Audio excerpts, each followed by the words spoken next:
I'm here. Yes, I am. People saying he's not really here. Yes, I am. Early? No, I said I was going to be here at 1 o'clock. We're here. I'm right here. Yay.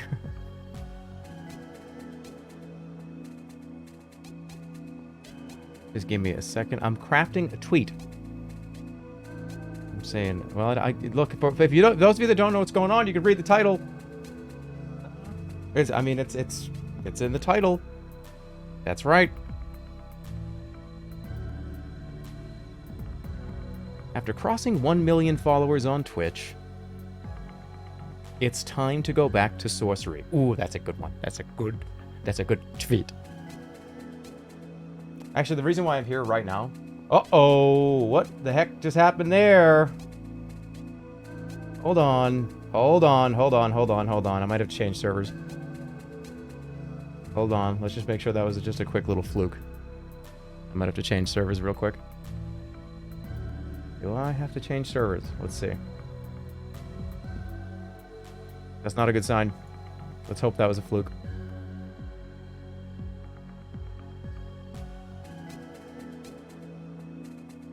Let me just check one thing. Yeah, but hello.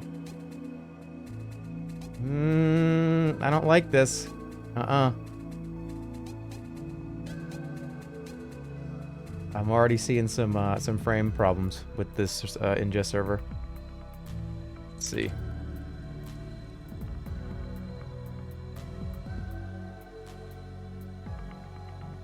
There's only been one problem so far. Yeah, but that's a bad sign. Let's chill for like 10 minutes.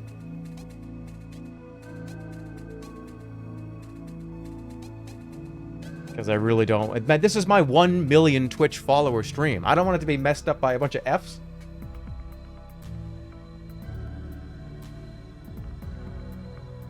This is the stream. This is the stream for 1 million Twitch followers. We gotta make sure this doesn't happen. We'll see. If I have to change servers, I change servers, right? That's how I usually fix it. But anyways, hello. How you doing? Something very important is going to happen today. Those of you that have been around for a long time know that I used to... Well, hold on. Let's just give it a... Okay, I'll be right back. I don't want to do my 1 million follower speech before 1 million people are here. Plus, I want to make sure this is not going to F. Alright, give me 2 seconds.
How you doing? Is it still having problems?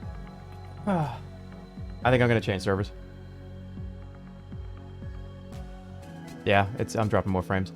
My 1 million follower stream! It says I dropped more frames.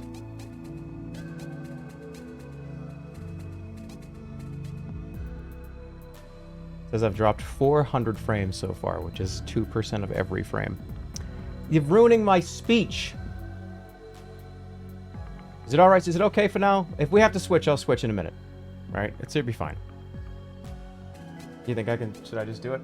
I'm gonna see if it can ride it out. Dude, you brainwashed 1 million people. Okay. On the viewer end, we're not really seeing it. Really? Okay. Because it's clearly showing up on my OBS, so I'm just making sure it's not a problem. Whatever, we'll ride it out and see if it works. I gotta tweet this out, and then I'll talk about it. Here we go. Okay, so for those of you that are new viewers, maybe you've been here for a year, maybe 2 years. I used to be a YouTuber. I was just on YouTube. I didn't stream. I still have a little bit of a problem here with my voice and throat. So, just want to make sure you're aware of that too. But those of you that don't know, I used to be on YouTube. I have 2 YouTube channels at this point. Second Jerma, Jerma 985. I was on YouTube for like 6 years or whatever it was. Do the speech in the tuber voice. No! Wow, no, who cares? Nobody cares. I care, and that's, you know what? I'm gonna do it. Oh, somebody give 100 subs. What the fuck? Thanks for the 100 subs. That was Matters of Darkness. I don't shout out subs, but that's a lot. Just breaking my own rule. I just looked over and saw it. Okay, you're doing it again. All right, not shouting it out. No more shouting out subs. That's way too many. I don't do this. I don't shout out subs anymore. So I'm not gonna do it because that's a crazy amount of subs, and I'm not gonna do it again. Thank you though. Thank you to anybody that subs to this channel, regardless if it's 1 or 100. Okay. So I was a YouTuber, and I took the plunge, moved over to Twitch. Been on Twitch pretty much ever since. Obviously, the second channel has edits and everything, right? And there's that. But the first thing I did when I came over to Twitch was, you know what? I'm gonna play one of my favorite things of all time. And one of my favorite things of all time is Sorcery. It's one of the first, I think it is the first actual stream I did when I said I'm gonna go like full-time on Twitch. So, after crossing 1 million followers, we're going back in. We're gonna start at part 1. It's been like 6 or 7 years. I like to actually play this game anyways every 5 years or so, because the game is so fun and there's so much weird shit you can do. And if you don't know what Sorcery is, listen to me. It's required reading for this stream. Let's go over required reading for Jerma 985 for you to be a viewer. You have to have seen every Ernest movie twice. You have to be on record saying that Gremlins 2 is better than Gremlins 1. You have to have seen the first at least 2 Ghostbusters movies. What do you mean we have homework? This is just the way it is. You're gatekeeping. This is the way it is. You have to have beaten Glover for the Nintendo 64. That's a fake one. You have to have made at least 1 dirt house in Minecraft. Don't tell me what to do. What a consumerist. And you gotta go do Sorcery. Or just watch this, right? You can just watch it. Let me just tell you something that the reason why I thought to do this didn't kind of jump out after 1 million followers. I mean, I was thinking about what I wanted to do for 1 million followers. What the hell would I even do? I was probably not going to do anything. Yeah, there's a little F. We actually might have to restart it and go to a different server. I'm paranoid by this bullshit. All right, hey, no, I'm out. I'll see you in a minute. I'll be right back. I'll be right back. Don't go anywhere. I gotta get it. This is gonna be a huge problem for like the next 7 hours. I'll be back. Don't leave. It's for 1 million. Don't leave. I'll be right back. Okay, let's try this again. All right, I changed servers. Hopefully it fixes it. Hopefully we don't have any more frame problems. Look, I am not late. Did anybody leave? How many of you left? Did you leave? Hopefully nobody left. It's been 45 seconds.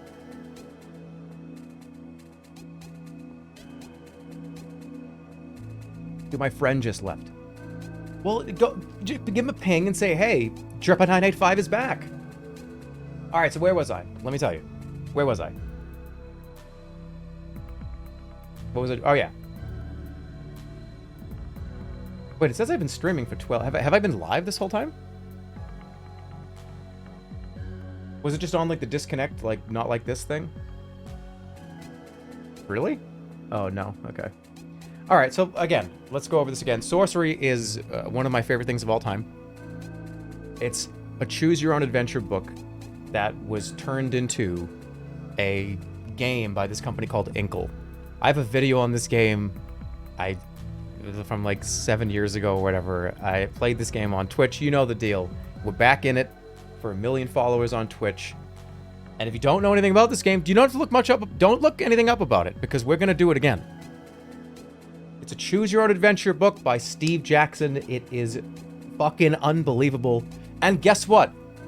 I wanted to do this for 1 million followers, but oddly enough, coincidentally almost, because I was thinking about what I said, what I want to do for 1 million.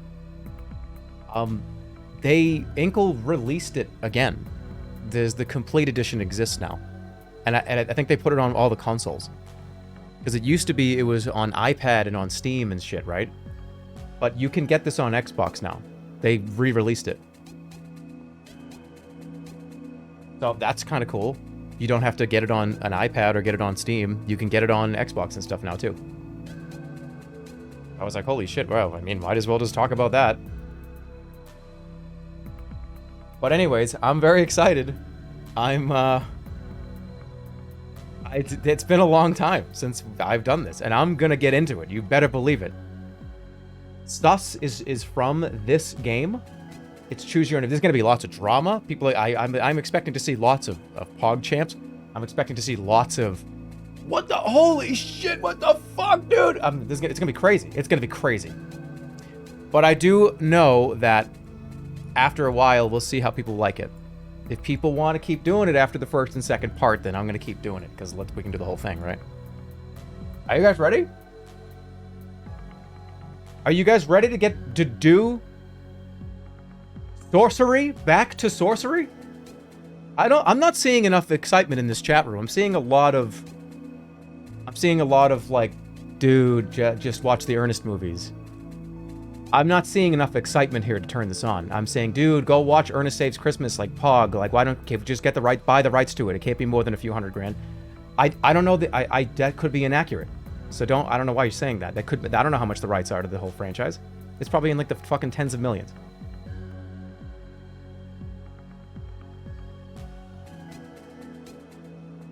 Okay. Are you ready? This is like my favorite game of all time. This is like my favorite thing ever. It's like in the top 5. He's stalling. I am stalling because I just had to turn my stream off and like 5,000 people left. I gave everybody the opportunity. It's like, oh, Jerma's live. All right, click it. Oh, Jerma's not live. Time to go do anything else.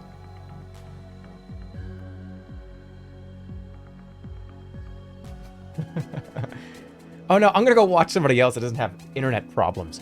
That guy, Jerma985, sucks. His internet sucks. No, it's not. My internet's fine. Start already. Hold on. You ready? Are you guys ready? Ladies and gentlemen, it's time to begin Steve Jackson's Sorcery.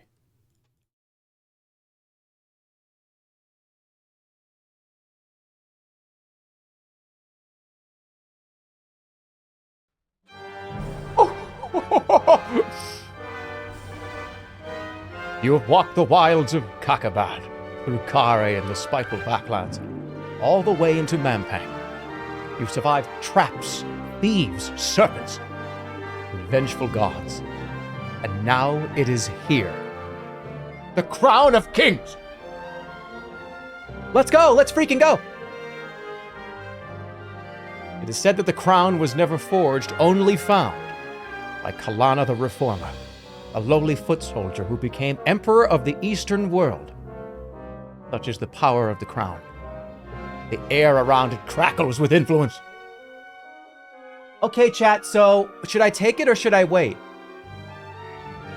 Should I take the crown or should I wait for a little bit? Take it.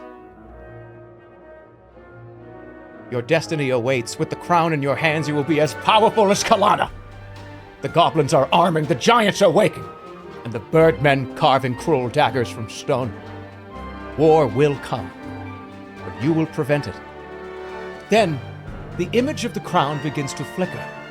You rush forward. It's a trap!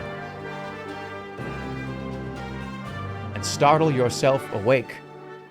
You are alone, exhausted, in a little hut in the outpost settlement. Your unimaginable journey is not even a single step begun. I'm so excited! Inkle presents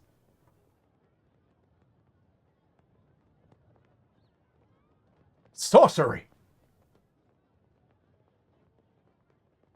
Yeah, I got no cam on. I figured cam off, right? Part 1, the Shumatanti Hills. Are you ready to get obsessed with this? All of the people in the chat right now understand something. This is required reading. I'll turn this up a little bit too so we get some cool sound effects.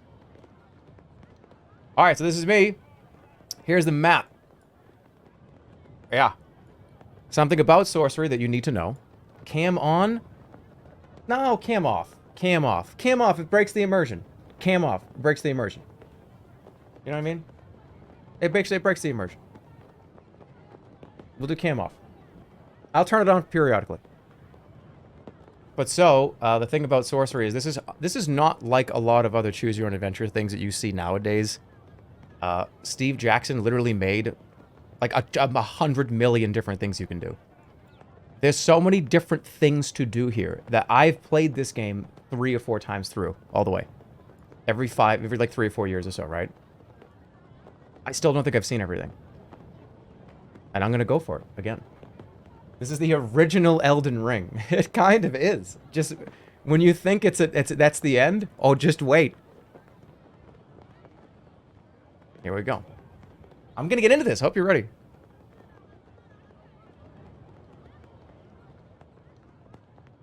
It is sunrise. You dress, breakfast on bread and goat's milk, and collect the pack and sword from beside your bed. Test the blade, pray for luck, or leave the hut. F. Why do computers suck?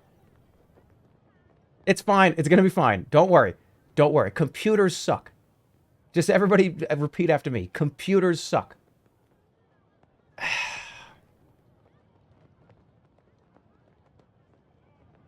Okay. We're gonna let it ride out for a second. I've changed servers like 3 times. That's getting worse.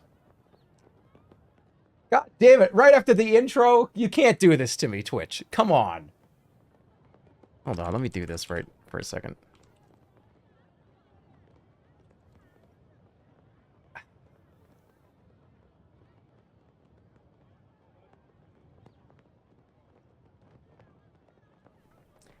Let me just run a test. Because my internet, every time this happens, my internet is perfect. And I will run a test to Twitch overnight and into the day that has 0 drop frames. It's just for some reason some of these servers just can't fucking handle the traffic for some reason. I literally have 1,000 up and down right now. I'm doing it right now. I'm looking at it right now.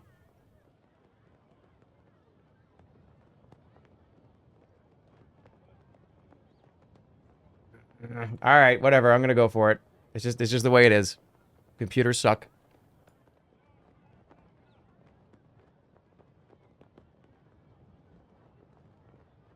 Yeah, you're gonna get a huge F right now because I'm doing a speed test. It's just locked in at 1,000, 1,000. Whatever. Hopefully it evens out. All right. Please even out. Don't do this to me. Come on, Gwen. Really? Anyways, as we were saying. Okay. Classic. This is the classic Jerma stream experience. You know what? That's actually true.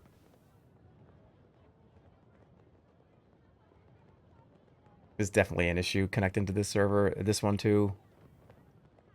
You want to know the crazy thing? I'm going to tell you guys the secret. Remember last time this happened and I was like, I'm going to try a different server? Do you know what server worked? It gave me 0 problems, literally 0 drop frames. I connected to the Mexican server. I literally connected to Mexico and it fixed it. That's how I fixed it last time.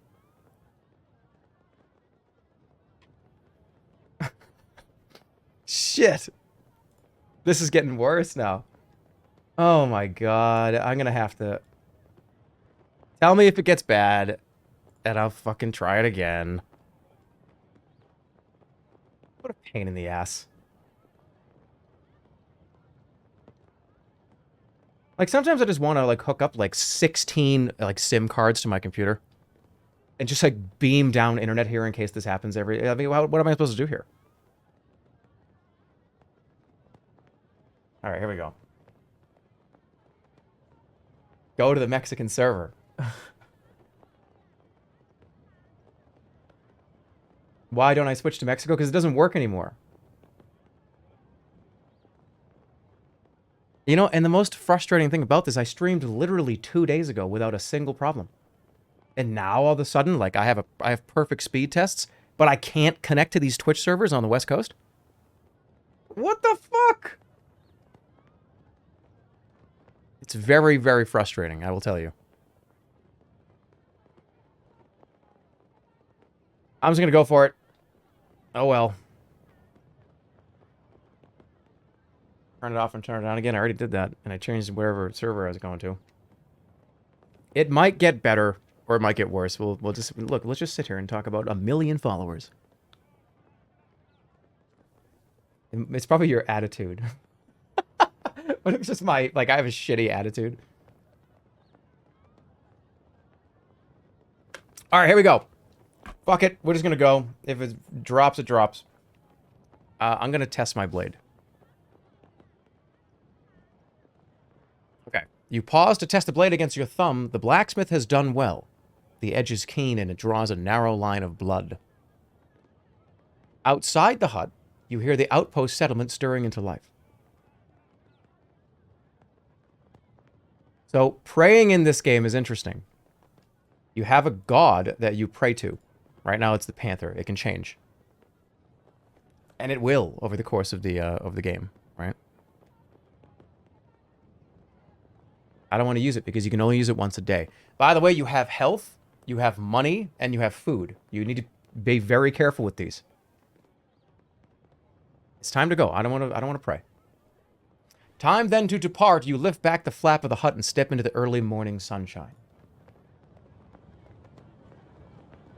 So as we continue, as we play, you're going to see flags are going to appear for places that we can go. It's not always as simple as going in a straight line. The outpost settlement. Eyes follow you as you leave the hut and walk towards the great Shumatanti Wall. The frontiers people of this tiny settlement are well aware of your mission. Greet them? Let's greet them. You turn. Oh, and we've got these amazing pictures. I forgot about this. The artwork is by Ian Livingston, by the way. It's awesome. It's so interesting and scary. There's a lot of crazy artwork in this game. You turn to them and bow. Some smile and reply, but are too afraid to approach. Others make gestures of protection. You are going beyond the wall, so they believe you to be cursed. A man is waiting on the path to the Cantopani Gate, the final doorway between Analand and the wilds of Kakabad. You recognize the sergeant of the Sight Master Warriors. He holds out his hand. Greetings, Sergeant. Get out of my way. Wait, what? Wait, what? There you go. You got it. You got it once. All right. Greetings, Sergeant. Greetings, Sergeant. He touches his forehead with 2 fingers.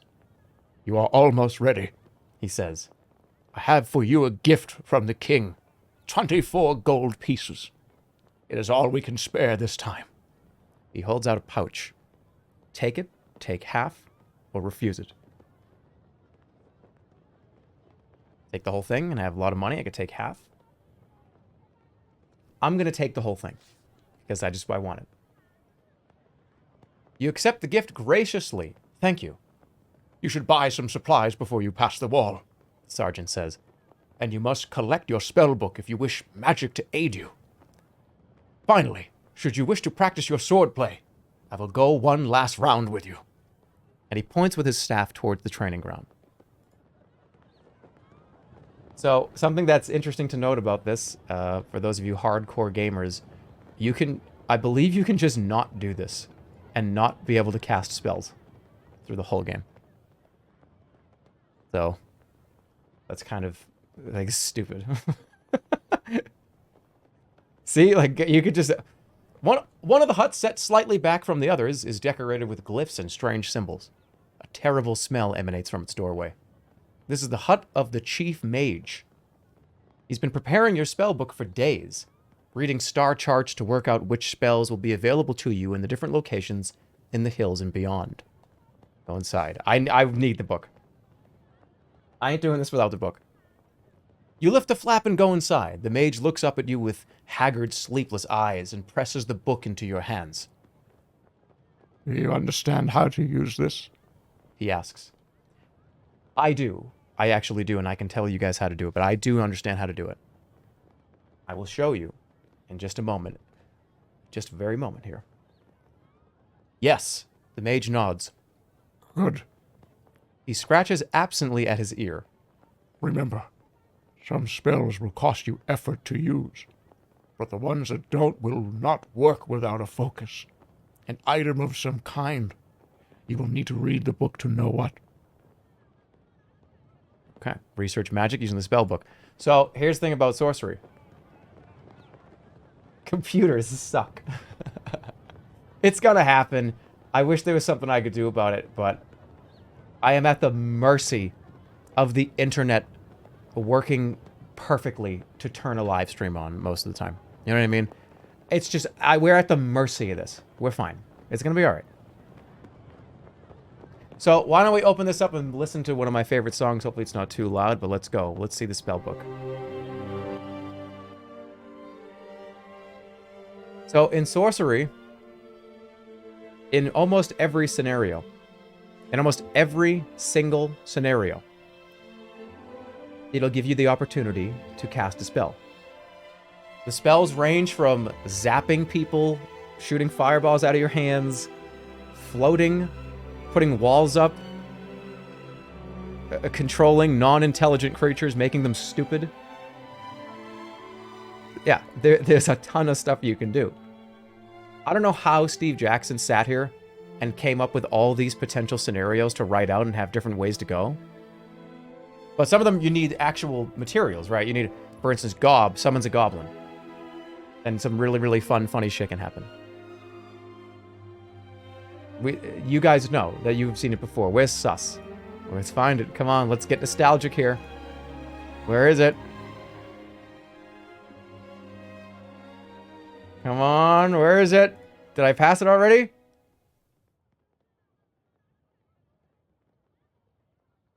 There it is. This is sus. This is sense danger. This is not somebody being suspicious. This is where that comes from on this channel. You know why? Because I would cast this fucking spell every 5 minutes because I was terrified of everything. I would be like, boom, look to the stars and be like, sense danger. What's wrong? Maybe cast when the caster suspects a trap and it will indicate telepathically to the caster if the danger and the best protective action. If already trapped, this spell may be used to minimize the effect in certain cases. This is sus. This is what it is. It's not the sus guy. I know it has two meanings for you all. But I'm going to buy some rations because it's very important. I'm so excited. I really hope the internet holds up because this is like, I'm so ready for this. Small traders in the settlement supply the Sightmaster warriors with weapons, armor, food, and clothing. You go over with the sergeant to a stall selling flatbreads and cheese. 2 gold pieces per ration, the owner says. 2 boys, Andy. 2 boys, Andy. Let's haggle. Do you know who I am? I'm Analand's greatest hero. You tell him. The man looks uncomfortable. I know that. But I have to feed my family today, whatever happens to the crown. I want to... I actually should probably buy a lot. You check your pack. There's room for plenty inside. I'll take 4. I'll take 6. I don't want to spend all my money. Maybe I should just spend all my money here. I'll take 4. 4 rations is 8 gold pieces. The man says, holding out a hand. That's too much. Did I just say it's too much? You're just gonna lose them. Is it too much? Should I try to haggle? It's too much. The man shrugs and begins to pack away his stall. All right, wait. I'll take 2. I fucked it up. I'll take 2. You hand over your coins and the man places 2 rations carefully into your pack. You must be sure you eat every day or you'll suffer. The sergeant points at the other guy that was talking and says, that's what you said. Standing at your side, eating more will give you extra strength, but it's not necessary. Okay. This is just tutorial stuff. We have to go to the training grounds. I'm gonna explain how fighting works, because yes, you fight in this game. There's battling. It's like a fighting system. There's combat. Get excited. You walk with the sergeant to the training ground, and he wraps the base of his staff in leather. Ready my sword. Here we go. To begin, the sergeant says, we will practice the stances. First, defend yourself against me. So how this works is you can either defend and take 1 damage, or try to overpower the other person. It's simply a numbers game, right? So let's say I decided to defend. I will always take 1 damage no matter what if I get hit. Turn the volume up. Turn the volume up. Is it a little too low?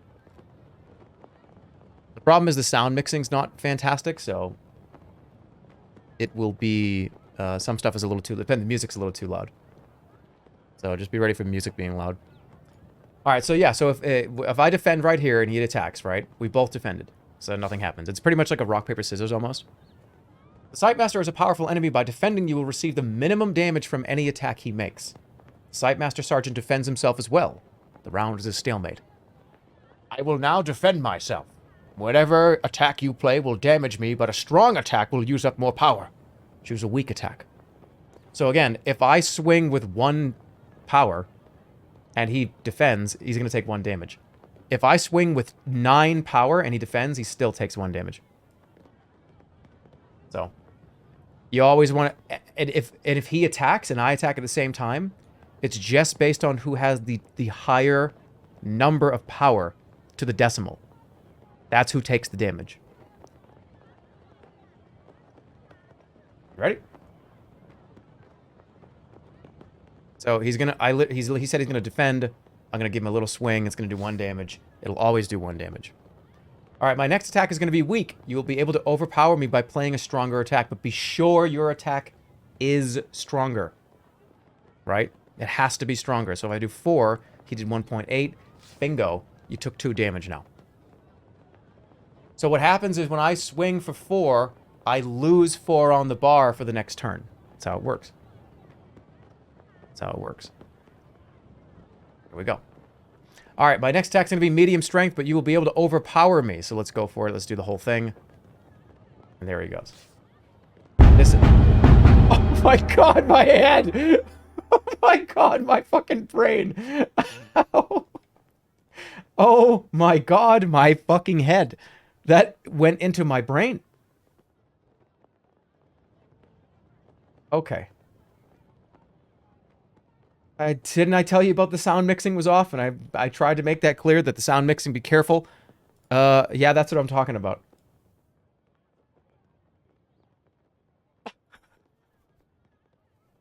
The earwig exploded. Okay.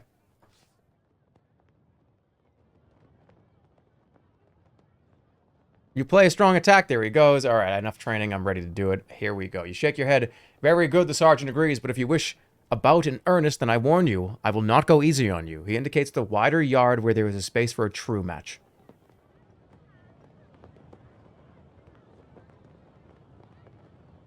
I don't think I really need... I don't have to fight him. Oh, Ernest? The most powerful Avenger? You want me to do a true match? All right, I'll do it. Fine. Let's just so you can see how it works. Head over to the yard to practice a bout of real fighting. He removes the cloth padding from the staff. Let's go. Not going to tell you my intentions, so here's what we're going to do. We're going to go with a medium attack. Let's see if we get him. Fuck. And this is why I didn't want to do this. This is literally the reason why I didn't want to do this. Because now I have 17 health. Does he heal you after? All right, all right. You can sometimes get an indication if you read what they're doing here. Sightmaster bows to you, taps the ground with his long staff, takes his position. You rush him quickly, conserving your energy while still delivering a great power behind your blade. The Sightmaster Sergeant comes in with a tough blow, balancing his strength and his impact. He slips the foot of his staff neatly under your blade. Yeah, all right, let's go full power, fuck it. There we go. Okay. Now I have to be careful, but he doesn't have much either. You see his grip change on the heel of his staff as he readies himself to strike again. All right, let's go full blast again. Yep, just got him. Cool. His breath begins to heave. He is struggling to stay upright. He changes his grip to hold his staff more loosely. He seems to be preparing for a simple jab. Chance to overpower him. Do I have enough, though? Oh, god damn it. I'm losing so much health already. He feints left. All right, I'm going to defend. Oh, fuck you. Now we go full blast. Okay, we're good. I got him. Acting quickly, you slash violently across his chest. It is enough to finish him. The Sightmaster throws down his staff. You have me. You have me. 6 stamina loss. Shameful. Oh, he does heal you. We're fine. Everyone, shut up. Shut up. Shut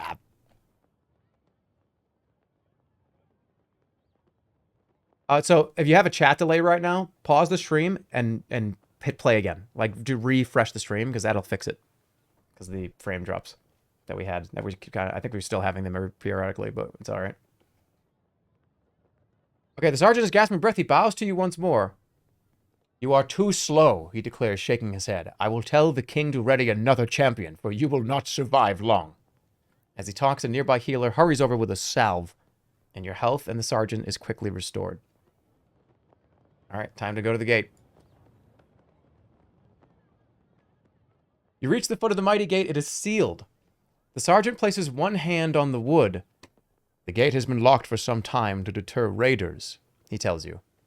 But you will have no difficulty. The stars in this place allow the DOP spell to be crafted. And he stands back. It's time to cast our first spell.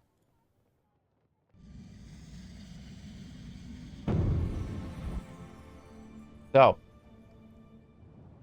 again, the way this works, so you have to spell out a spell, and in any scenario with a spell, you get potentially a few options, 5 options, 2 options, 10 options sometimes. It really depends. So what I have available to me right now is these letters first, right? You have to, it's a 3-letter word. So I could zap the door. So it's but this is gonna take 3 health, and it's gonna be a disaster. Okay, this is gonna be a fucking disaster. Like, let me just be honest with you. There's also, I could do hot, probably. Hot is throw a fireball. I'm probably gonna kill somebody. Did I? I don't think I've ever done this before. Yeah, I know. All right, I'm gonna throw a fireball at the fucking door. You cast the spell, winding a fireball around your palms. Then you release it at the door. The great wooden gate explodes in a flash of light.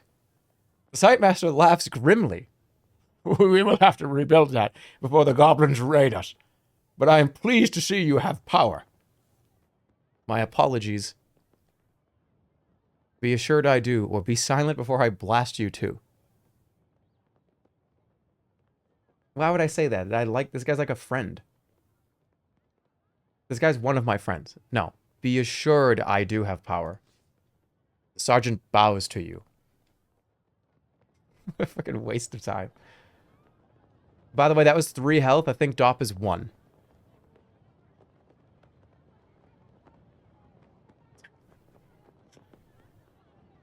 Let's go through the gate. Together you step into the wreckage of the gate. One last word, he declares. When you have the crown, find the highest point you can find.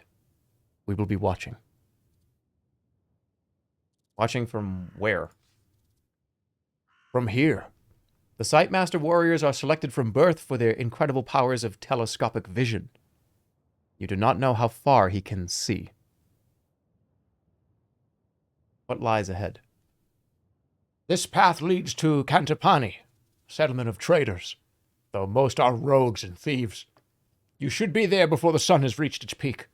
From there, 3 routes lead on to Kristatanti, but no single route is safe. Kakabad is a land of devils. Enough talking. It's time to go. Striding away, you pass through the gate. The faces of the folk watching your departure reveal the hopes that rest on your... I'm a terrible actor! The faces of the folk watching your departure reveal the hopes that rest on you and your quest. The early morning air is crisp, and the rising sun paints the slopes in shades of peaceful beauty, concealing the evil that lies ahead. On to Kakabad. It's time to begin the actual game. Are you guys ready for this? That was tutorial bullshit. This was tutorial bullshit. Choices actually matter. There is a rewind feature, although people get mad when I use it. Let's fucking go. Let's go, all right? Fuck the internet problems. This is let's go. Took us 30 minutes to get here, but I'm ready. And I'm here all day. Let's go. I'm actually really excited. On to Kakabad. The path winds through slopes of wild scrubland. The countryside is deserted, and the eerie silence is broken only by the cawing of the occasional crow. The birds appear to pause in the air to examine you as they pass. They make you uneasy, as if you were an intruder in their presence. Barely an hour beyond the wall, and the air begins to grow foul. The Shumatanti hills are infested with the pestilence of the Baklands. It saps the energy from your body, leaving you feeling nauseous and weak. Cover my mouth. You cover your mouth with your neck scarf, but it does no good. They warned you of this. You will grow accustomed to it the longer you are here, but for the moment you must be very careful. Your maximum stamina has just decreased. You can see your stamina at the top of the screen. If it reaches 0, you die. Stamina can be regained up to maximum by eating rations or resting. But yes, you die. This is how you die. And tons of things will kill you in this game. This is not safe. All right, first real choice of the game. Let's take a look. We can take the road to Cantapani, or we can cross up through this Cantapani gate area and head up through this field area over here, or we go this way. What do you think? Should I stay on the road? Should we do click maps? I don't think we should do click maps. I think that might take a little too long.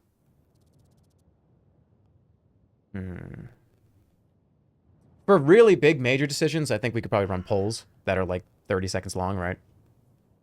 I'm going to stay on the road. A low-rise road. Another hour passes and you crest a small hillock, from the top of which you can see the path continuing downwards into a small settlement of huts. This must be Cantapani. Look at the village, look for a way around, or move on. Look at the village. From this distance, all you see on the town is its poverty. The fields on either side are brown with caked mud, and the few penned animals are thin and wizened like thirsty vines. No wonder the Sightmaster warriors don't trouble themselves to protect this place. There's nothing here to protect.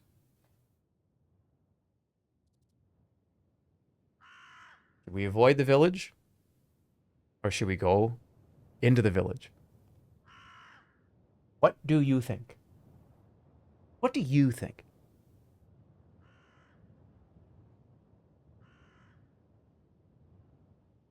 Village, village, village, village, village, village, village.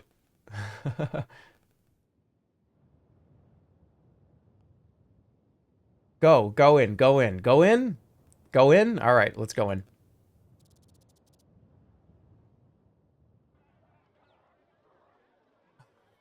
Of course. Let's make it so you can hear some of this stuff. I'm going to try to make it so it's not super loud when it changes, but be aware that it could get loud. Okay.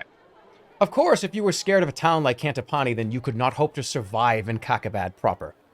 You follow the path down into the town, obviously. The round huts are made of a hard-baked, bright clay, and the roofs are thinly thatched. As you pass, eyes appear at dark doorways, tracking your every move. For a moment, it seems like this will be all you see of the town's inhabitants. But then, a villager appears from one of the dwellings and blocks your path. Look at him, threaten him, push him out of the way, or cast a spell. Here comes the zaps, right? Just, you want me to Palpatine hands everybody I see? We can't just do a carbon copy playthrough of the one we did 6 years ago. We can't just Palpatine hands every person in the game. No, we can't do that. Threaten him. All right, how about we just look at them first? We don't know who this is. We don't know what this person is. We don't know what they're capable of. We don't know why they're here. They're standing in the road. Look at him. He is 5 feet tall. They cannot grow much taller out here, in this poisonous air. He has thick-set arms and thighs, and is half-clothed in tattered breeches. His eyes are wild, and his long red hair and beard stand out from his face in a wiry tangle. Halt, stranger, He commands. what business you have in Cantapani? I want to buy equipment. I'm merely passing through. I need directions. I'm a hungry traveler and need to eat. It's just you. I don't have a beard. All right, what do you think? How about just like, oh, I need directions, right? Or I need equipment. I got money. I want to buy equipment. He grunts, but you can see that he is pleased. With emotion, he encourages you to follow, taking you through the village to a large hut. Into the storage house.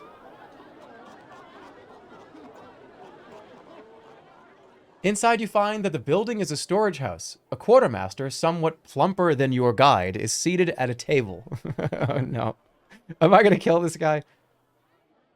I'm going to wait to be introduced. This man here to do business. The villager explains. Get out of here, flea. The fat man replies, getting up from his seat to hustle the villager out. Then he turns to you with a smile and beckons you to sit. Greetings, stranger. Shall I show you my wares? Please, do you treat your customers so roughly? Same voice. Yeah, fucking whatever. Please. Please show me your wares. The man wags a finger. Wait there. He disappears for a moment into a side room. Search the room or just wait for him? What if he has cameras? There might be cameras literally everywhere. While the man is out of sight, you quickly rifle the nearby shelves, but find nothing except for a small vial of potion. Take it. You pick up the vial, it is quite full and stoppered by an old cork, but there's no label to indicate what it might be. Smell it or put it in your bag. Smell it.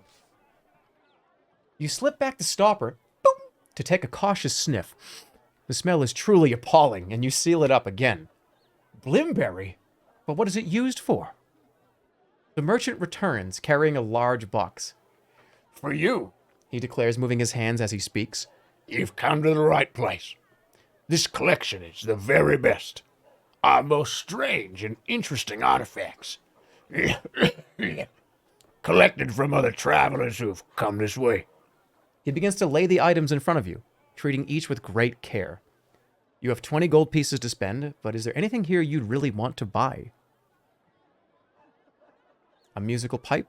A weapon? A leather bag? Or a jewel? What was that sound? What the fuck was that? A musical pipe?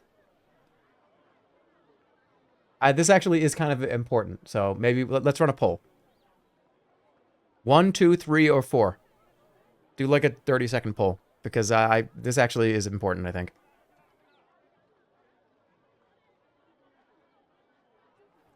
Pipe, pipe, pipe, pipe, pipe. What about Jewel, though? Jewel could be good. I'm so happy that I'm sitting here right now. This is just bringing back so many memories. I don't even remember doing any of this, but maybe I did. I don't know. It's been like 7 years. I can't wait to continue with this. How's it look? Pretty unanimous that we're going to go with one. Give another 5 seconds or so. Musical pipe. Do I even have enough money to do this? Yeah, that's unanimous. All right. We're buying one. Thank you for participating. A musical pipe. You pick up a bamboo pipe off the table, carved with a split reed and 6 finger holes. 3 gold pieces. The merchant says. That's so cheap. Never mind. We can buy everything. I can't promise you that it has any magic, but it may well cheer you up at night. Play it. You place the pipe on your lips and blow a few clear, sweet notes. The merchant nods. It's a well-made little thing, don't you agree? I just put it in my mouth and went like... Alright, I'll buy it. You hand him 3 gold pieces and he thanks you with a nod. You place the pipe into your bag. Please, the merchant says. Something else today. You still have 17 gold pieces. How much is the jewel? Streamer's choice. You reach greedily for the large jewel in the center of the box, but he stays your hand. Please, hey. It's too valuable to allow you to handle. 10 gold pieces. I have no use for valuable things. Look closer at the jewel or pay him. Look closer. You lower your eye to the table to peer more closely at the gem. It is clear, glassy, and its surface seems to be slightly sweating. If it is worth as much as you might hope, it could be useful for bargaining. Or you could keep it for yourself. Dragon's tears, the merchant says. Never heard of such a thing before? It's an ice cube. Is it actually an ice cube? I don't remember. I don't think did I ever go in this hut? It's literally an ice cube. But is it though? What if it's a magical ice cube?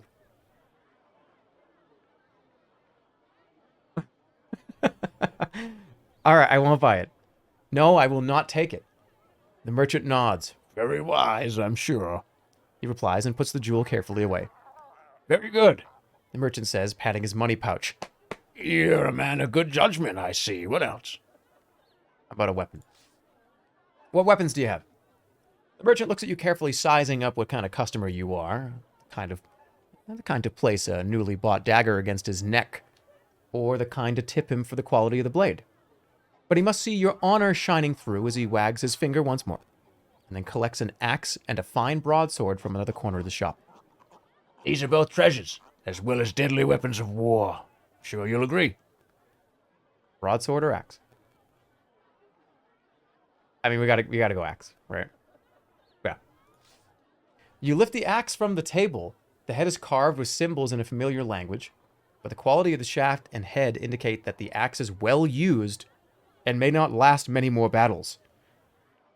7 gold pieces, declares the merchant. I mean, this thing's messed up. Right? You give him this is a shitty axe. It's had a lot of wear. I don't think it's worth that much. That price is too high for this, you reply. I'll give you 5. The merchant looks uncomfortable, but eventually, with a glance around his large storehouse in this empty, unvisited village, he agrees. Very well. 5. But it is my children who will suffer for it. I'll take it. I'll take it, you reply, nodding once. You give him 5 gold pieces, put the axe into your pack. Please, take your time. Keep looking. I don't want to blow through all my money. Well, let's look at the leather bag. You lift a bag from the table and its contents rattle. Teeth, the merchant replies, showing his own a little. Finest creature teeth. Only 3 gold pieces, too. What kind of creature? You ask, goblins, giants, or mole rats? All sorts, the merchant replies. I couldn't tell you myself. I'm no expert. But there's 10 or 12 in there for 3 gold pieces. That's a good price. It's a good price. I'll take it. I won't buy anything. I won't buy teeth without seeing them. Are you trying? It could be goblin teeth in here. I'll take it. You hand over 3 gold coins and take the bag of teeth. The merchant nods, then begins to pack his box away once more. I must save at least something for my next customer, He replies with a smile. but perhaps you will return this way and it'll be you. You get to your feet and take your leave from the merchant. Just outside the doorway in the sunshine, you pause to examine what you have acquired. Okay. Let's examine the carvings on the axe head. You'll tilt the axe head in sunshine to read the carvings on the metal. This axe was crafted in the year of the ox. All right, there's like a pig talking to me. This axe was crafted in the year of the ox for Glandragor the Protector. Its powers may be realized only by its owner. Interesting. Look in the bag of teeth. You open the drawstring bag and sift through the contents. It's quite an assortment. There are 3 teeth from an ape, 4 from a goblin, 2 from a snatacat, and a large molar from a giant that is the size of a ripe plum. That's pretty good. That's pretty good. We got some materials now, but I ran out of money. You head out of Cantapani and along the path into the Shumatanti Hills. We did it. Past Cantapani. Passing the outlying huts, you feel strangely uneasy. Hissings from within and sly faces disappearing from doorways make you feel decidedly unwelcome. Then at the edge of town, you pass a large boulder. And at once 2 rough-cut villagers spring out with swords drawn. Bandits. It's 2 against 1, The first declares. You lost, Calls the other. so hand over your things, come on. Hand over your backpack. Reason with them or deal with them. Imagine handing over your whole backpack. I wonder what this does. This must do something. Let's deal with them. You draw yourself to full height. You have mistaken me for someone else. I would like to give you a moment to reconsider, because I will kill you if I have to. The bandits growl and advance on you. 1 on either hand.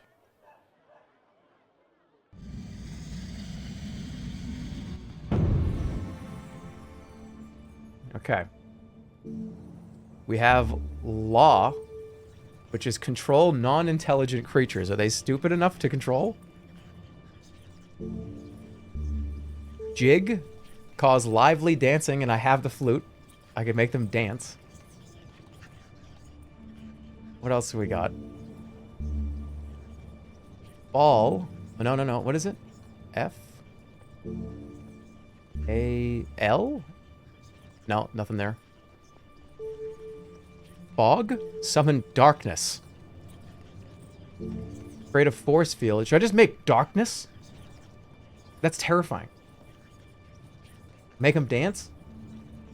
I mean, right, come on. That's the comedy routine. All right, let's do jig.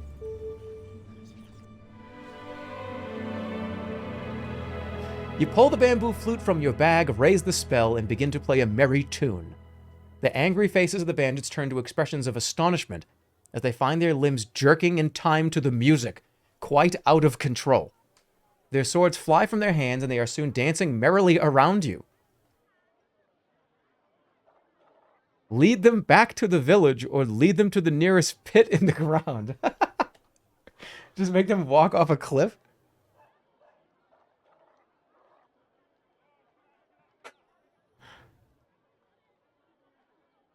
Lead them to the nearest pit in the ground? You want to pit these people? Alright. The foothills around you are full of sudden drops, edges, and deep pits in the earth. Piping loudly, you lead the 2 bandits to the nearest gap in the ground you can find.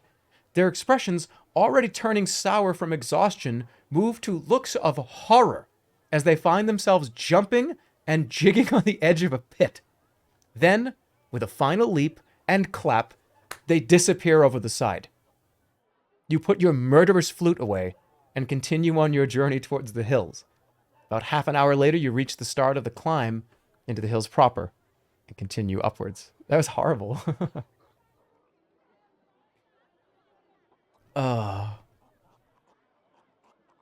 Have this running. It's an hour of occasional wait. What? No, I don't want to do that. All right. Well, there we go. Climb into the hill. Leaving Cantapani behind marks the true start of the wilderness. Beyond that tiny outpost, there are scattered homesteads and Kar, a thriving city port. But all are touched by cruelty, isolation, and fear. The Backlands and the long shadow cast by Mampang Fortress darken everything.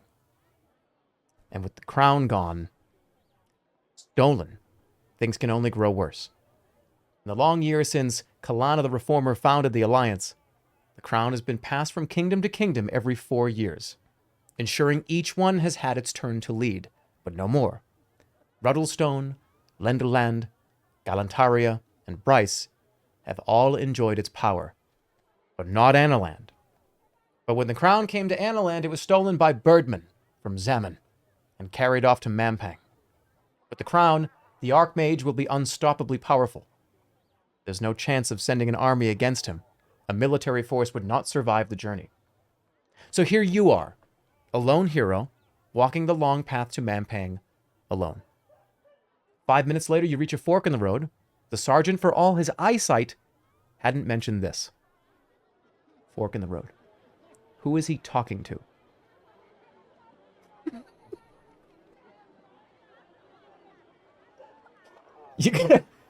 You're gonna pull a who is he talking to right now? I'm trying to get you immersed in the world of Analand. Who is he talking to right now? Really? Let's go. Fork in the road. The road splits around the base of a gigantic tree, but does not rejoin on the other side. The left path winds down into a valley, and the right rises up a slope towards the first thick forest of the hills. Look right. It's hard to see much further uphill. The forest is sudden and thick, and the path narrow. It may be hard going in that direction, but the hills will involve a lot of climbing eventually, and you may get a decent view of the next leg from the top of the ridge. You pause to consider the lower route. There's a river there, and the path follows the left bank. It's a safer route, secluded and protected, but the curve of the landscape would mean you were almost backtracking. You're about to make your choice when you hear a faint cry from somewhere close at hand. Ignore it. It's a trap. Time to move or look around. Make your choice. Look around. You look around, then finally, up into the branches of the tree, a pair of wizened, calloused feet are dangling down over your head. About to drop on you, perhaps? Throw something at the tree. Who's there? Climb up. Just throwing a rock up at the tree. You just grab a boulder and just hammer it up there. Climb up. You want to just climb up? Climb up. You swing yourself up onto the lowest branch of the tree, and the owner of the feet shrieks in alarm. You see it's an old man dressed in rags and as thin as bone. "Oi!" he calls, trying to retreat along the branch. "What do you want?" A few branches above him, you notice a buzzing beehive. Ignore the man and climb for the hive. Help the man down. What are you hiding from, or just leave?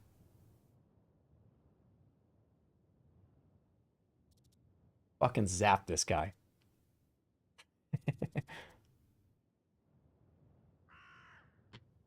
I kind of want the hive. Should I help him down? Question?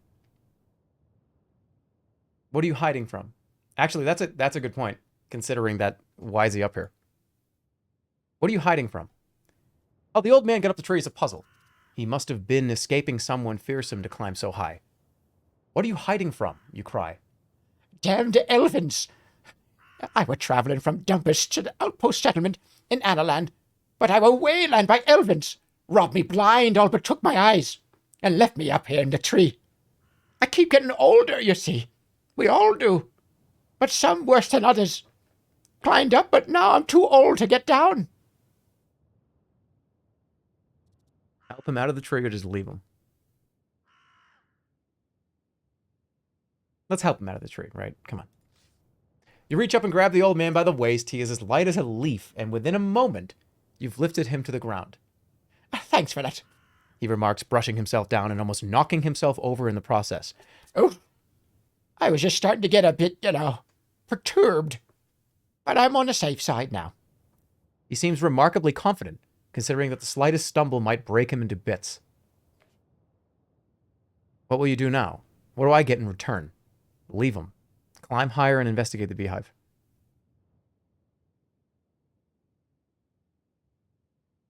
What will you do now? Keep going for Analand, he says. That's where I set off from. While back now. You wouldn't believe the story if I told you. Suffice to say, though, if I know my eyes from my eyes, or you're heading up to Mampang, and you better be smarter than I was. And here. He presses a page into your hand. It is a page torn from a spell book. This might be some use to you. I found it. I just found it. Mind, I don't go asking how, but it's no good to me anymore. Take it, refuse it, or look at it. Let's look at it. You look the page over suspiciously. It seems to be half of a spell. Ka. C-A. That might have been used for pest repulsion, but it is unworkable in its current state. I'll keep it. You take the page and thank him. Climb up to the hive. Leaving the old man sighing with gratitude on the ground, you climb higher through the branches of the tall tree. Up to the beehive. The beehive hangs like a ripe fruit from the very highest branch. A huge number of bees dance in and swarm out and about. Climb higher or use magic or give up. Zap the beehive? Guys, I only have 10 health. You get your balance enough to free your hands for a spell. God.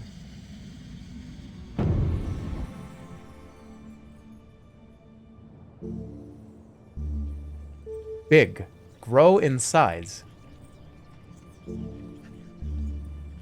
Then, hover in the air. I don't have the item.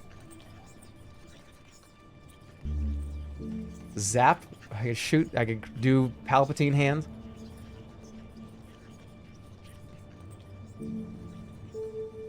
Doze. Cause slowness. Stop. Open locks and doors. That's interesting. Why can I do that here?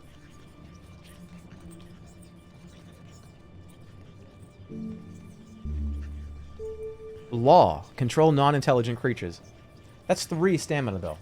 I guess that would work, right? But I guess bees would be correct, right? Open the beehive door. Go for law? Let's do it. You cast the spell concentrating on the swarm that surrounds the beehive. You feel your mind taking control of theirs. Several hundred small consciousnesses falling under your will. You lead them like a general directing an army away from the hive, allowing you to clamber up and relieve them of a succulent honeycomb and a nice ball of beeswax. That's a nice trick, the old man remarks. You stash your finds in your pack. The light is fading. It's time to move on. Oh, the man cries suddenly. Do you want to hear me riddle? I learned it from the Elvins. Sure. You gesture with a hand for him to speak. See him though he sees you not, a stinging beast in a box not left. To guard a key it is his lot, to Gola, witch of luck bereft.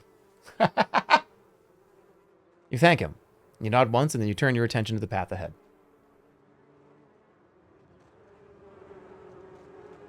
All right. The high path or the low path? Where am I going?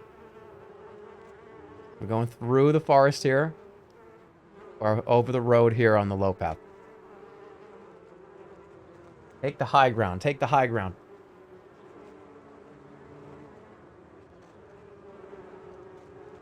High as fuck. Low. High. High, high, high. Follow the river. That'll take us down here. All right, let me get you. You got to get a big picture here. The bees are swarming me. This goes through the forest and into the mines here, or potentially up through the river area up here. This goes across potentially to this big open field thing, and then this little village or this village here. Make sure you vote wisely, because this is actually pretty important. Because if we go this way, we cannot go this way.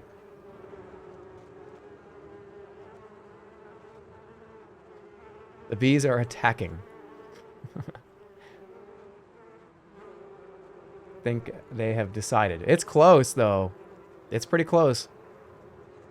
Which one was the high path? High path is right.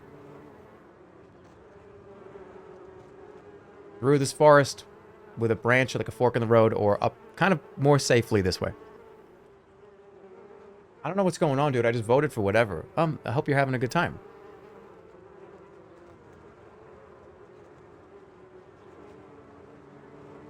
All right, they've decided. Also, have we had any Fs? I'm still dropping frames, I think, but has it been anything bad? Are we good? Is it okay? It's been okay? All right. All right, the high path. Let's go. The high road seems the most secure. In a valley, you can be easily observed from above and led astray. But out on the hills, you can go whichever way you choose. Of course, when night falls, it may be cold and exposed up on the slopes, but no matter. This journey was never destined to be easy. You begin to climb, letting the old man's jabbering fade quickly away. He's still with us, by the way. The path winds upwards into the hill, into the cover of a wood. The afternoon sun glints through the trees and plays tricks on your eyes. Every so often you catch a glimpse of some strange-shaped animal or other watching you, only to find that it's the silhouette of branches and leaves caught at an odd angle. After an hour's walk, you're starting to feel hungry. Do we eat one of our rations, or do we keep walking? I think we have to eat here. You clamber to the top of a low stone dolmen, then sit and pull out the sugary honeycomb and eat, while admiring the view down the hillside through a break in the trees. You feel better for your rest.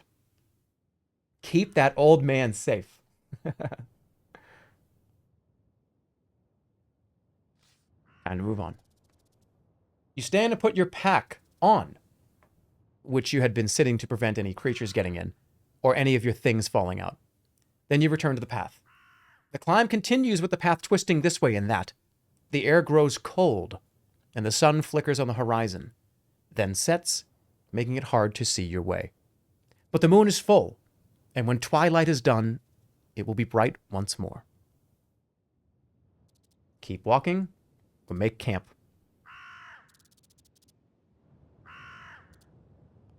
Keep walking, or make camp. We do need to sleep. We're at the point now where it is nighttime. We do have the ape. Oh, we can't do it yet. I'm going to camp. But to tire yourself out on the first day would be inauspicious. You settle down to make camp for the night, in a natural shelter provided by the roots of 3 gigantic intertwined trees. Your backpack will serve for a pillow and your cloak for a blanket. Before settling to sleep, you check through your pack. You have 2 rations left. Should I eat again? Eat again? Or just sleep? Let's just sleep. Oh, shit. Spoiler alert. That was a problem. You lay yourself out on the ground and are quickly asleep. The moon is full and high in the sky when you are next opening your eyes.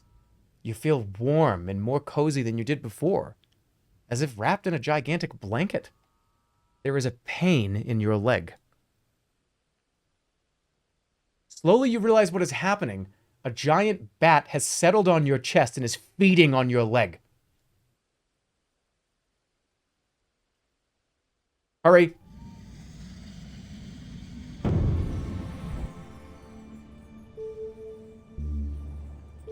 Protect from magic. So that's protect from magic. Big. I can get huge.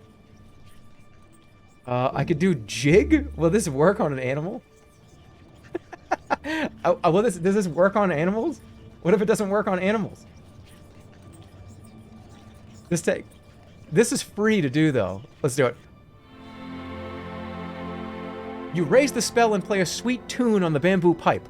The bat begins to hop absurdly from foot to foot, spinning around and holding out its wings. You entertain yourself with the thing for a few minutes, then grab it in one hand and lob it away into the trees, where it takes flight not to return. Smiling to yourself, you settle back down. I didn't know that worked on animals. So what, I just like so long Bowsered it into the trees? Hopping on what? You entertain yourself with the thing for a few minutes? It was just feeding on my leg. That's bad. Let's go to bed. Man, imagine not getting the flute. And there's a ton of scenarios where you just don't get it. You just don't even go to Cantapani. Jig is OP. There are a lot of OP spells that you just won't get. And sometimes, I get no spoilers or anything, but you can get stuff taken from you. So don't think that this is safe. We got to make the right choices here. Once again, the crown fills your dreams. Only now, instead of being hidden away in Mampang Fortress by the Archmage, you see it on the head of the burly villager from Cantapani. Anyone can wear the crown, He declares to you. but wearing the crown, you are no longer just anyone. And then he points a finger at you that seems to crackle with energy. And you find yourself drawn towards him, commanded to do his bidding. Suddenly you're surrounded by angry bees. You're walking towards a crack in the ground. It seems sure to swallow you whole. You stumble at its edge, you're about to fall.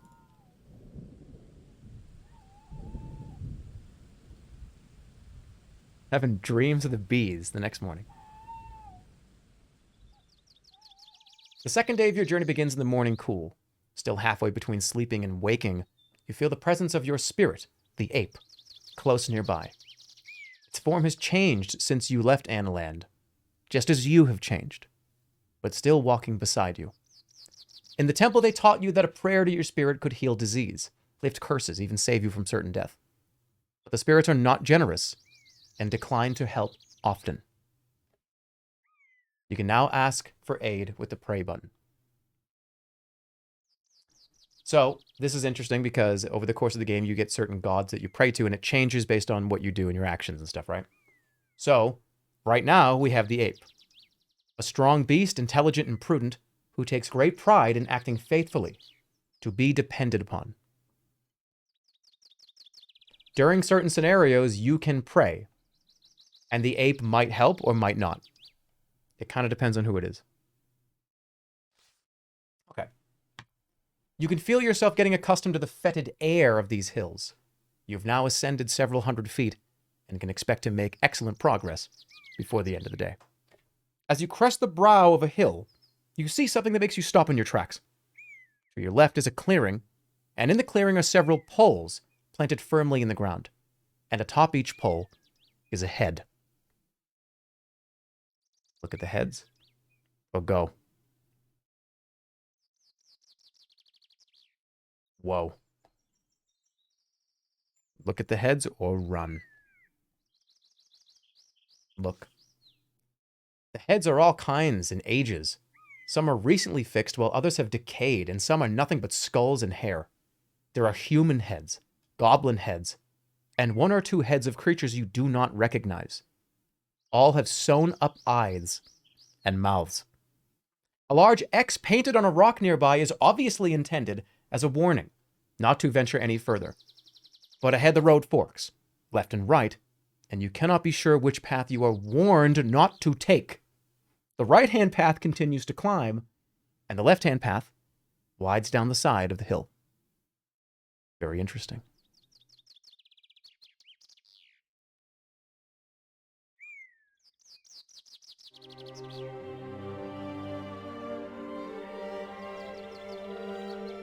You cannot cast directly from the book.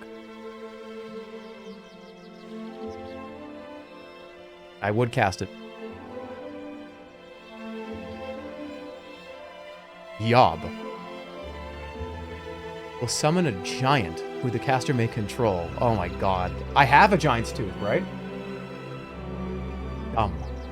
Glue.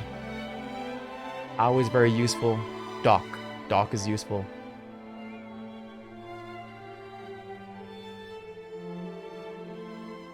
Okay, which way are we going? This is a chat choice, by the way.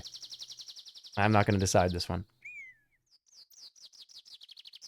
I ain't going to decide this one. Where are we going? There's a warning. You can look at it again. A large X painted on a rock nearby is obviously intended as a warning not to venture any further. But ahead the road forks left and right, and you don't know what path you're warned to not take.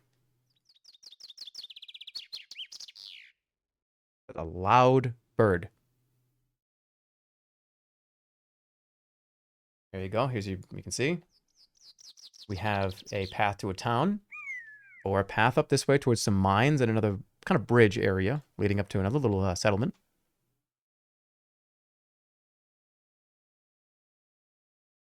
Chat, don't pick the obvious choice.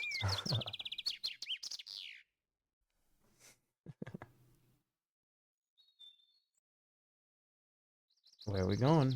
What's winning? This is close. Come on, vote, vote, vote, vote. What does pray do? You can pray at any moment, but not right now. The game essentially just told you what it does. But if you pray in a random place, it'll heal you, potentially, or might do something bad. During the course of the game, you'll get the option to pray. And you know how it says, cast a spell, draw your weapon. Pray is one of them. And depending on who you have as a god, it might come and help you. Or might mock you, or might try to kill you. We're going right. Look at the items.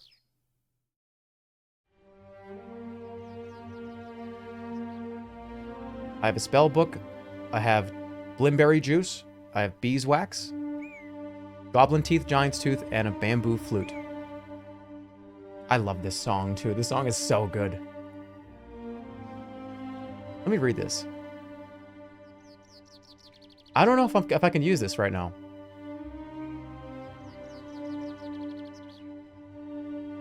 What about treasures? We got 9 gold. He plays this song in his car. Everybody quiet.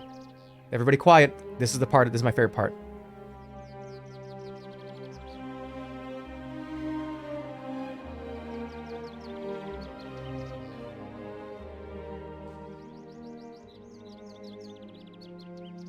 Dim.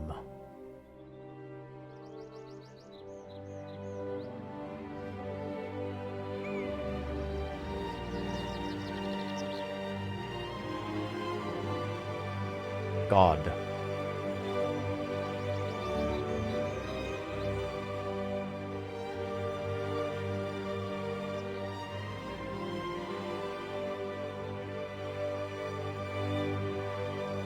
Okay. It's such a good song. Are you shitting? What? All right, we're going right. Yeah, I apologize for the little Fs that are happening. Sometimes it just happens, and I'm not going to get angry about it. I was angry about it an hour ago. I'm not going to make it mad.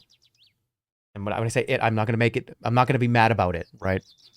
It's just the way it is, and I can't fix it. We just have to hope it is not a problem. I hope it's not been a problem. I really hope it hasn't been. Let's go.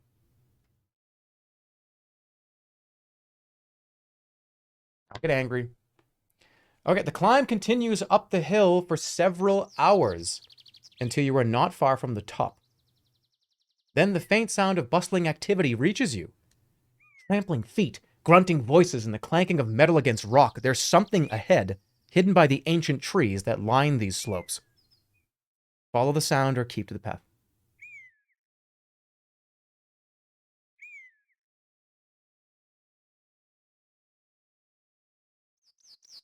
Could be investigated.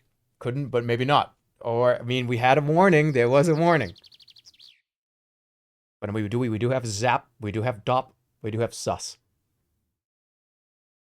What do you guys think? I actually think I want to have another poll here. Because this is important, I think, either way. I'm not sure. I don't remember.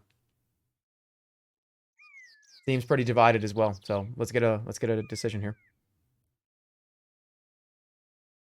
We do have jig too, but you know, jig will only work if I have the ability to play the instrument.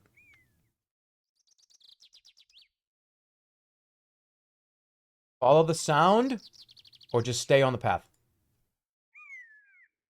I would imagine the sound is this way, and the path is the path, and we can just keep going. Path leads up here, and the other thing leads in here. You attempt to cast sus, but Jerma's the one playing sorcery here, not you. That's funny. I like that. All right. We're going to follow the sound. It's unanimous. Let's go. Follow the sound. You leave the path and continue through the woods. A short distance onwards, you hide behind a tree and survey a clearing. A number of goblins are in the clearing, working at the mouth of an open cave. They trudge in and out of the opening carrying large bowls in their arms, piled up with glistening rocks and dull metallic nuggets. Treasure. Treasure. Watch them work, leave them to it, make a break for the cave entrance. I'm going to watch them. You stay hidden, getting a sense of the scale of the operation. There are at least 30 goblins inside the cave, each coming out every few minutes or so with a new pail of stones.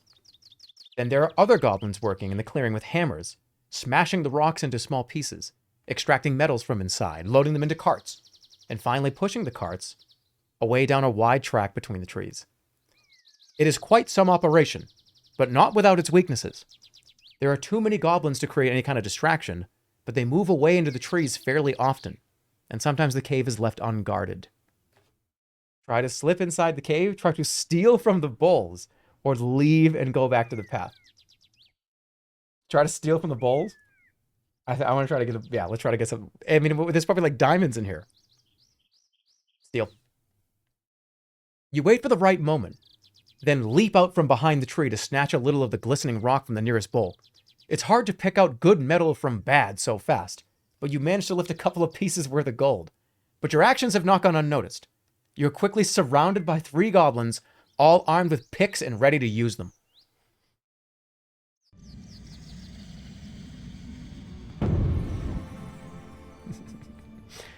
All right, we don't have access to jig, but we got zap. We also have rap? Talk all languages. Oh, shit. Okay. Raz? Sharpen your blade.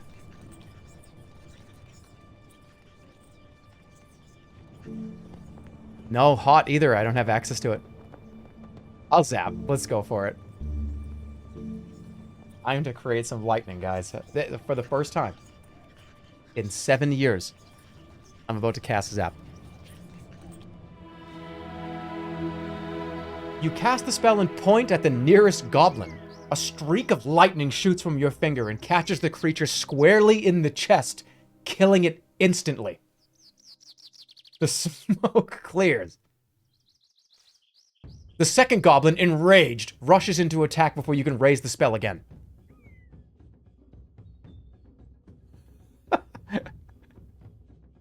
There it is. All right. So I got a much bigger stamina bar. We're going to just go about, let's go 6. Shit, it's all right. It's all right. The second goblin growls and gnashes its teeth, then throws away its pick and snatches up a shovel. This one you realize is vicious and an idiot. You strike for its head. The goblin raises his shovel and hides under the blade. Get out of here.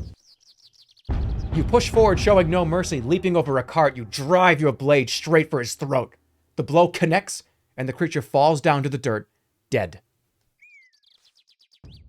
There's no time before the third goblin's on you.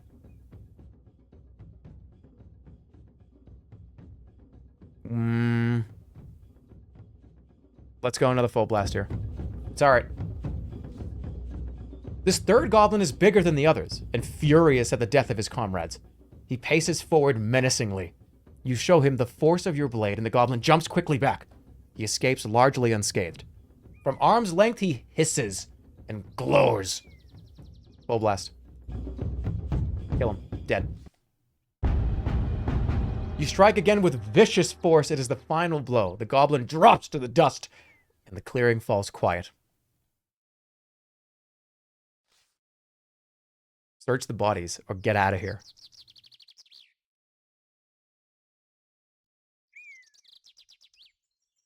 And there's like 40... There's what, 30 goblins here? Alright, I'm going for it. You quickly rifle the bodies. There are 2 gold pieces, a pathetically small sum to be killing for. There are also 8 goblin teeth lying around. Oh my god, take them. I have 10 goblin teeth. I could make a whole army soon. Working quickly, you gather up the teeth and add them to the bag you bought at Cantapani. That's done. It's time to move on.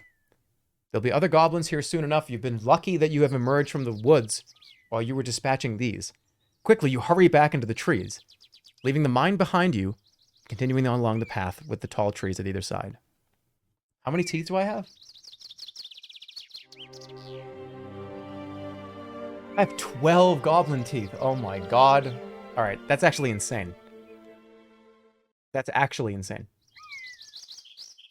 Alright, the bridge. You follow a path that leads sharply downhill into a narrow valley in which a stream runs. There's no path along the bank, but there is a bridge. Cross it, inspect the ropes, find another way. Stop collecting teeth. I need them. Let's take a look. You test the ropes, they seem to be firm. If this is a trap, it's not one that will dump you into the stream. But you could always struggle through the vegetation on the bank and try to find a fording point. I'm going to use the bridge. Let's use the bridge.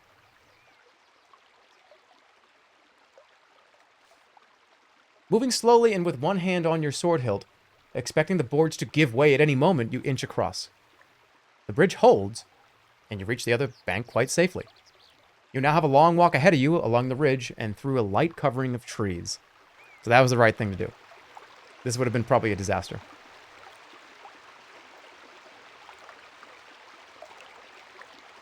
Long walk here to further on, which is over here. Ooh. The path climbs again up a low hill, covered over with thick bushes and shrubs that snag at your clothing. Halfway up, you hear a sound. Twigs breaking. Freeze. You freeze as a large creature the size of a bear emerges directly in front of you. It has black and white fur and a long bushy tail that trails out behind.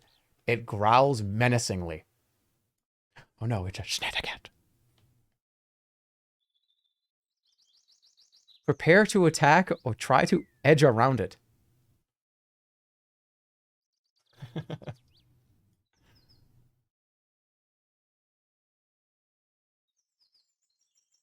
Should I go for it? I'm going for it.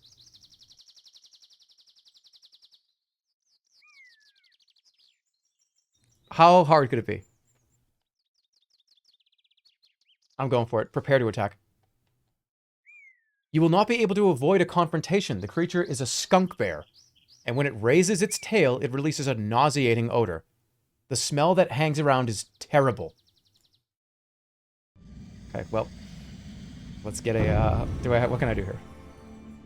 Wow, alright, there's some weird things here. What about sap? Cause depression. 6, clone the caster. So I just clone myself and go, you go do it.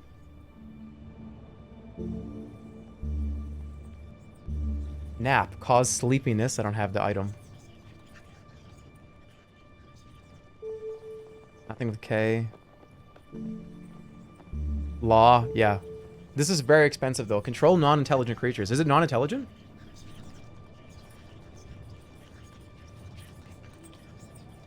I wonder if this is a bad idea. That's a lot of stamina. I think that's too much.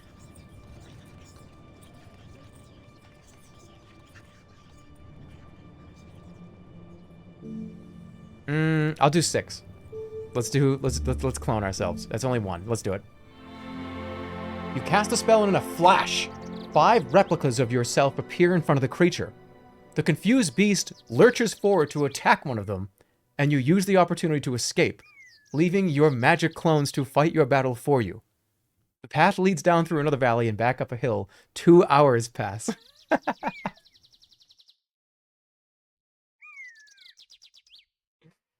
The worst part about that, though, is I don't get any loot for that. I just run. Oh, and I didn't see what was over here. Yeah, it's all right.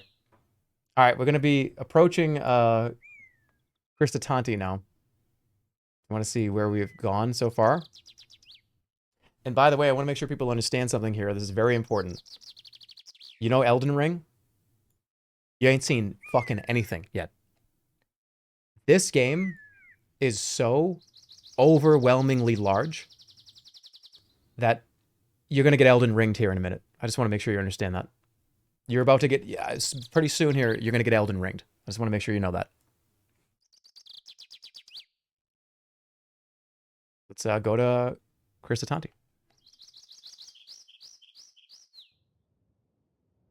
The sun is now just past its zenith, and everywhere a dusty heat rises from the baked earth.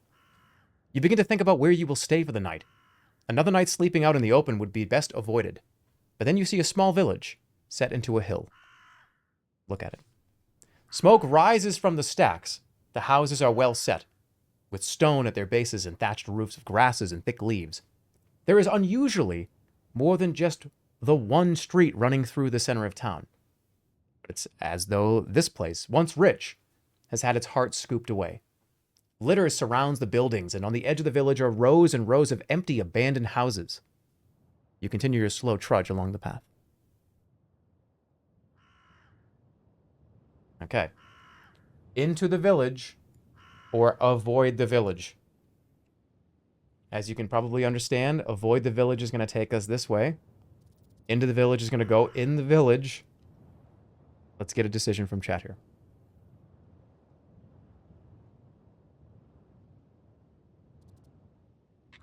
You're going to get mugged in this village? Oh, and there's Dumpus!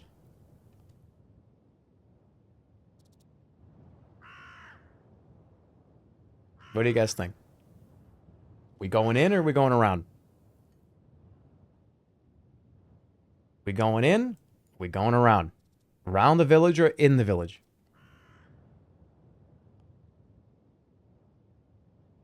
Please go to Dumpus. Well, we'll find out.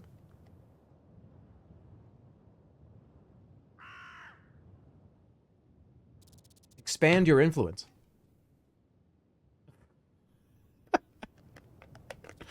Avoid Dumpus or Riot. Dumpus or Riot. Well, Jerma, when are you going to play Genshin? I'm not going to play Genshin Impact. I told you I played it for like an hour in bed on the iPad, and like it was overwhelming to me.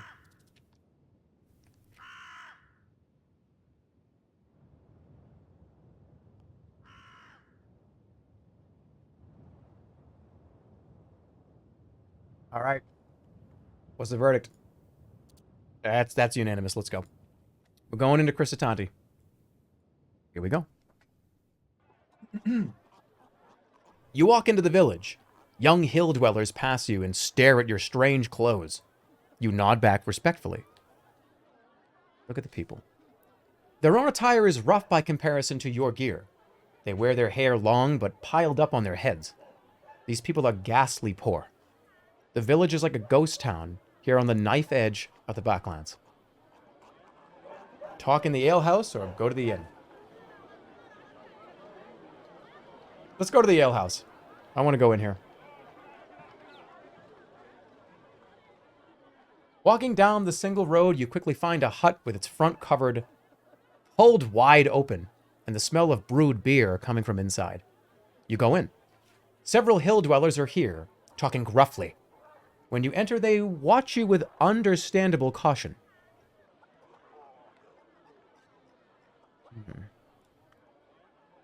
The owner of the hut comes over to you. Welcome to Kristatanti.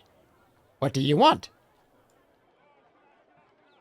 Greet the owner or ignore him and sit with the dwellers. We'll say hello. An evening's rest and a drink to wet my throat. You reply. Ale is 1 gold piece. Please sit. You go over to the table where the hill dwellers are. Sit with the old man, sit with the young man. 2-voice Andy. That's the way it is, all right? Old. You turn your attention to the oldest man at the table. Whatever face he once had is lost in a labyrinth of wrinkles, and his skin is the color of tanned hide from a lifetime of the beating sun. What are you looking at? The old man's face curls up like burnt paper into a kind of smile. Don't get too many travelers around here. So I'm looking at you. Where are you from? I come from Analand. Not many has crossed through Kentapani Gate in either direction. If you know what I'm saying. You should go and look. The gate has exploded. Like what? Like I didn't do that? You should go and look. The gate exploded. You grin widely. If they haven't fixed it, you might be able to get in at last. The old man laughs. Now my place is here. They say there's a war coming. Something to do with a crown. I seek that crown. Not if I can help it. A crown. Crown? You ask cautiously. The crown of kings. They say it's how a leader leads. Without the crown on your head, no one will follow you. The crown can raise an army from the farmyard or command a population to walk into the sea. Sounds like a bad idea, if you ask me. But if someone's got to wear it, I'd rather they were in Analand than Mampang. You sip your beer. The old man exchanges glances with the younger man sitting opposite. Talk to the young man. Ask the old man about the area. Can you tell me something about this region, you ask?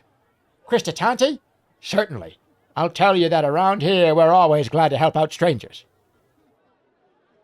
I think you're a crazy old man. Tell me what lies beyond this town. What lies beyond this town? Beyond Christatanti there are 2 paths. One takes you past Aliana's home, and you will need your wits about you if she's there. The other leads up into the hills of Liaki, domain of the Great Ones. Either way you choose, I wish you the luck of Sindla on your journey. The god changed, by the way.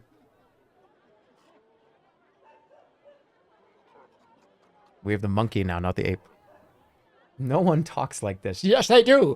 All old men talk like this in fantasy literature and fantasy movies and TV shows. We all talk like this very, very theatrically.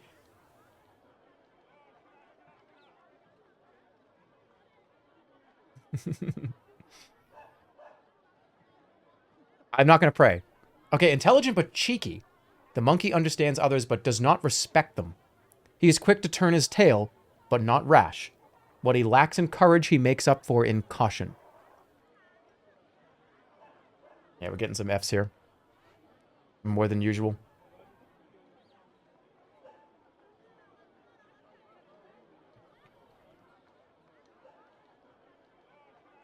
I'm getting a few Fs here more than usual.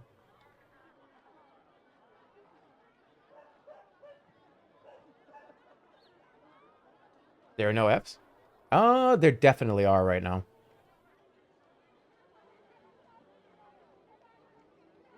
Let's see if we can ride it out for a sec. Yeah, I have this little thing that shows the amount of frames that are dropping, and we've dropped like 500 or 600 in the last 30 seconds. Okay. Okay. All right, so here we go. So we have the monkey. So who is Sindla? He says, pray to Sindla. I'm going to ask that. Who is Sindla? Who is Sindla? God of hopeless causes. The man replies and laughs. The crowd in the inn is starting to thin out. You finish your beer in a single draught and get to your feet. You make to leave the inn. The owner stops you, holding out his hand. Pay him a gold piece or knock him aside.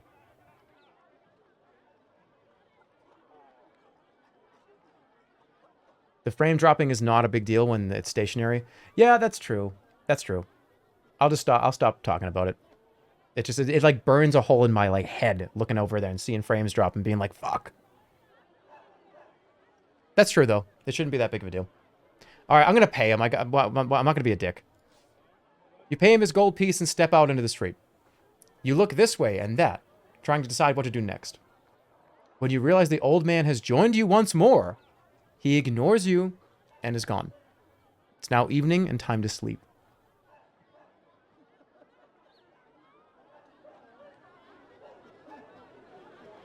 We're gonna find the inn. You stop a passerby and ask for an inn, and they lead you there directly. The woman who runs the place stands in the doorway with her arms folded. Are you from the king? She demands. No, I'm a traveler. I am on a mission for the king.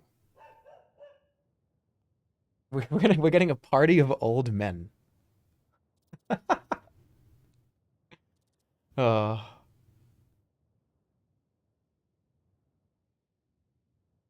Should I just lie? No, I'm a traveler. I don't want to give attention to myself. No, I'm a mere traveler. The woman narrows her eyes at you. This is a guest house, the best in Cristatante. Only guests stay. And any guest of mine knows it costs me 3 gold pieces to host a man overnight, and 2 to feed him. But it's all between friends. Hmm.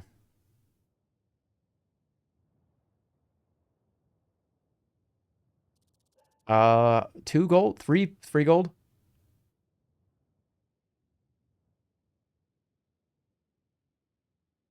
Why is... Hold on. Hold on a second. Hold on a second. Hold on a second. Oops. Oops, I have to do something real quick. Very quickly. Give me 1 second. Give me a second. Okay. Sorry about that. Yeah, I had to remove something from my channel description. Thank you for the heads up, by the way. I did not even know that was still there. That's so funny. Oh, all right. What we're doing? Right, this. All right, I'll take a room. Should I eat, though? I should eat. I need to eat first. Food is just being served. The woman steps aside, and you go inside and sit down. A few minutes later, her husband appears with a steaming pot of skunk bear stew. Okay. As you eat, you can't help but remember the terrible-smelling beast dead on the path, and the thought makes you gag. You wolf it down all the same and leave your coins on the table. Do you want a room as well? Yes, I do. Thank you. The woman shows you the way upstairs to a room. There are 3 other guests already staying and asleep. So you settle quickly. The bed is not clean, but it is comfortable, and after a long day and all its narrow escapes, you're grateful beyond measure for the rest. Sleep. Your dreams are vivid once again. You're walking endlessly, the hills moving up and down under your feet like a rippling sea. Every step exhausts you, but no step moves you forward. Meanwhile, a tall black creature strides towards you, wreathed in a foul-smelling smoke. And in the distance, a deep voice is booming with laughter. The long, cruel fingers of one hand are curled around the metal frame of a crown. And with the other, he beckons you forward, as if into a trap. Beyond Cristatante. There's just one dog barking.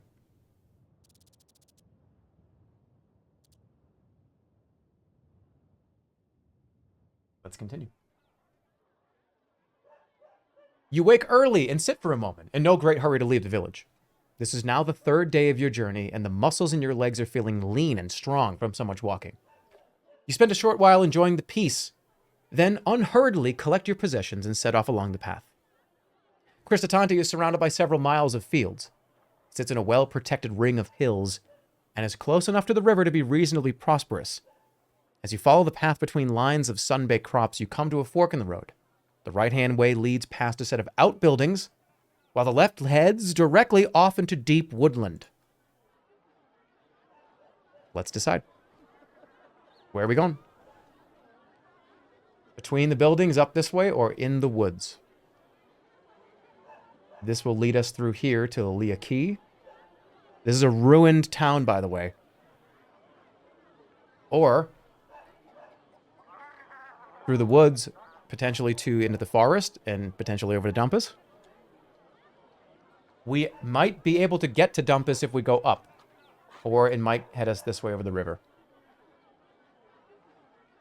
Where to?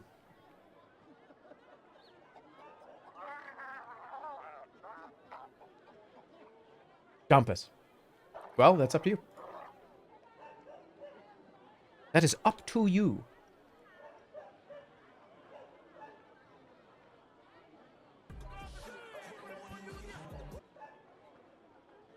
You're probably wondering what that was. I had to just refresh my Twitch TV because hold on. It wasn't in the game. I had to refresh my Twitch page and move it over here.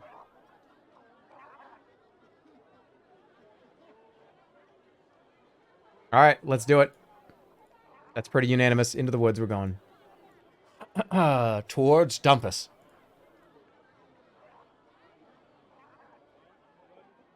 Your journey is too important to slow down talking to locals.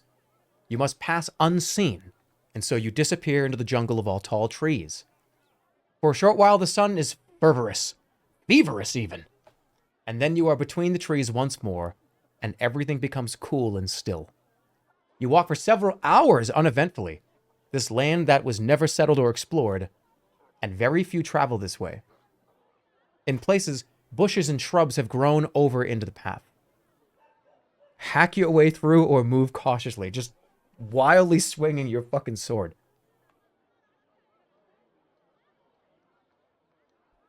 We just gotta go nuts through it, I think. Yeah, hack away, hack. Moving carefully forward, you use your sword to cleave the bushes. Your progress is quick, but silent. Then you come to a fork in the road, still deep in the forest.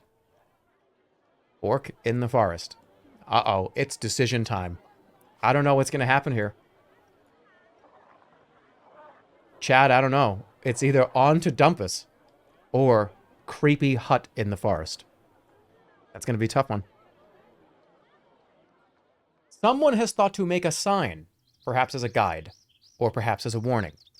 The way to the right is marked for Dumpus.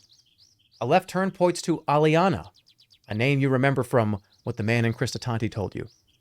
Neither way seems the better trod. You'll have to choose. To Aliana or to Dumpus? Make your choice.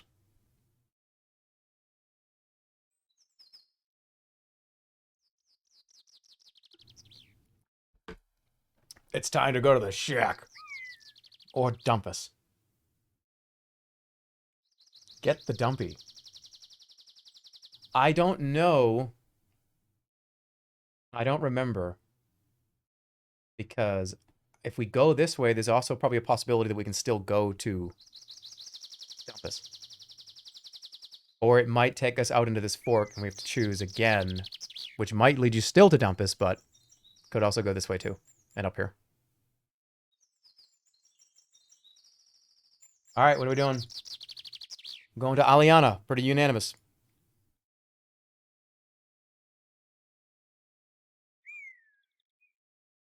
The path winds between trees that get greener and more lush. You must be closer to the river here, although you cannot hear the water. After about half an hour's walk through dappled shade, you come across a well-built hut. Flowers decorate its walls, and the door has been painted with ornate designs. The path ends here. Knock on the door.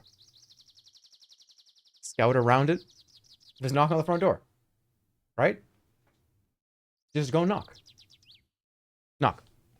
You approach the door and knock. There is no reply. Scout around it or turn back or open the door. Scout around it. Let's scout around it. You perform a swift circuit around the hut, but find nothing unusual or concerning. Seems to be what it is. A hut, set by itself deep in the forest.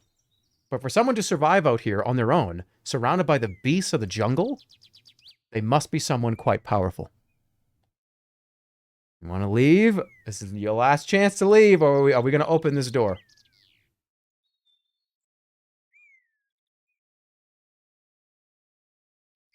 This is sus as fuck. All right, open it. You push open the door and stride inside. Inside the house. The hut is neatly laid out. You detect the touch of a fastidious woman. Chairs are set around a table as if for guests. A mattress lies in one corner, and a large kitchen area indicates that whoever lives here, they're fond of cooking. Take what I can. Or call out. Just like, grab. Like, why would you steal? You can't just steal everything. We have stolen from every single person we've come across so far. We'll call out. We have to, right? We can't just take everything. Hello? Is there anybody here? To your surprise, a voice answers quickly. Who's there? Who is that? Ignore it. Locate the speaker. I warn you, I am armed. I broke into your house and I have a weapon. Why would I do that? Locate the speaker or ignore it. Locate the speaker. Looking into a corner, hidden by a large cupboard, you see a cage in which a young woman is imprisoned. Good stranger, let me out of this cage, I beg you. Get her out? What happened to you? I'm sure you're there for a reason.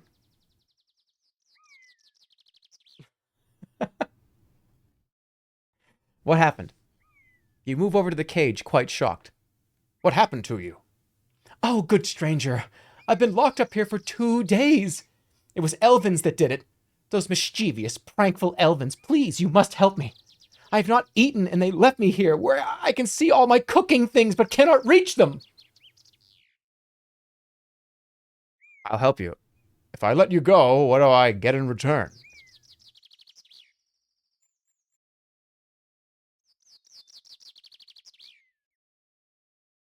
I'll help you. Going over to the cage, you try for the door. It's locked, of course. Use magic, try an item, or break the lock. I can use DOP, right? Use magic. You should be grateful I waste my strength on you. You declare as you roll up your sleeves.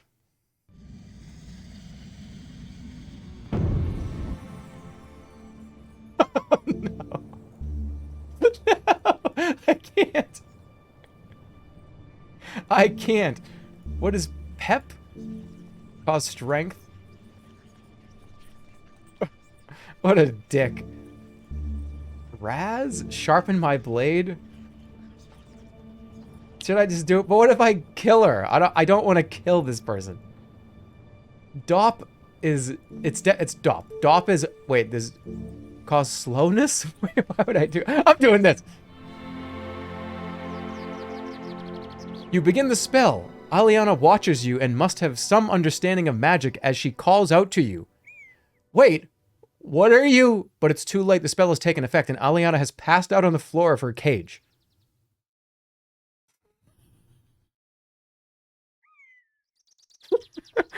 Creep away.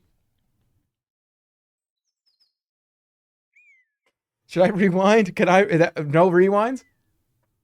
What's in? Hold on. Hold on, let me see what's in here. Perfect. Now you can search this place in peace. You begin to carefully search the drawers and cupboards of the hut.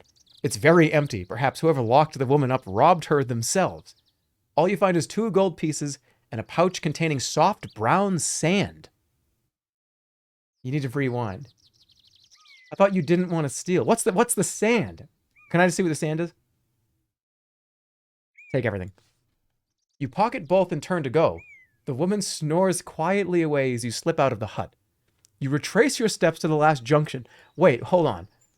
Whoa. The vixen? This is my new god. The vixen is a creature of high cunning and low morals.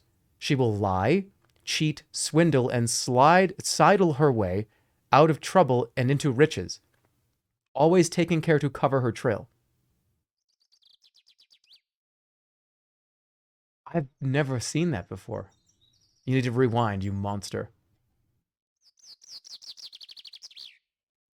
All right, this is an important thing for us to decide if we continue to do this. I would like you all to vote. Besides death.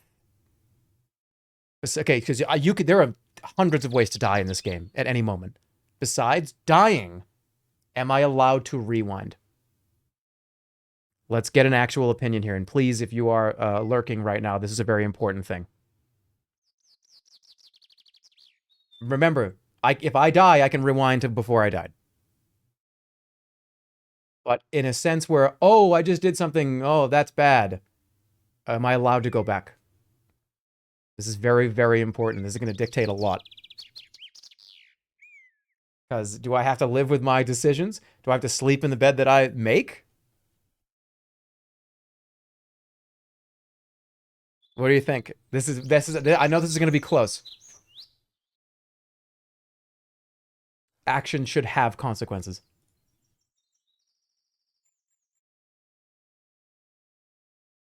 Or maybe I can only rewind once, or maybe like a few times a game, maybe, right? Oh, that's winning. Wow, I'm surprised. I'm really surprised. I thought that was not going to win. Okay, all right. That's pretty close, though. Just don't abuse it. You get 3 rewinds. Rewind tokens. Okay. All right.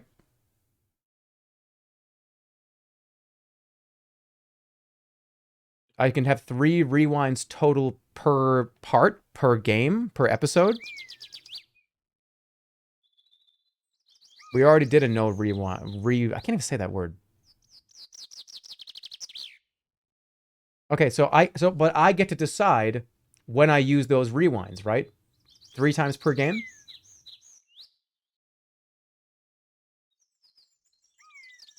Okay. I'm not using it here. I'm not using it here. I don't have to go back. I got a bunch of sand. I'm not using it here.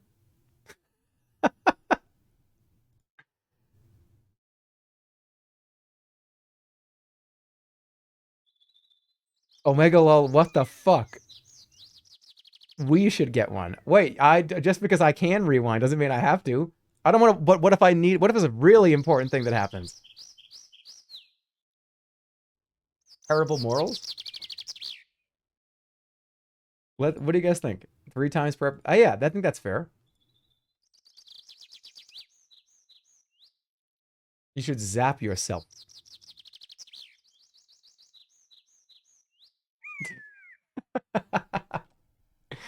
Yeah, hey, let me tell you something. I get to choose when these happen. Okay? Something that you should... Hey, all of you that are watching right now, there's so many things to experience. Go get it. Go get it. It's fucking awesome. And you've got opportunities. You're a vixen. Yeah. I'm not using it here. This is not... To me, I made out from that exchange. Do you understand? I got a bunch of sand. Which, that's fucking pretty sick, if you ask me.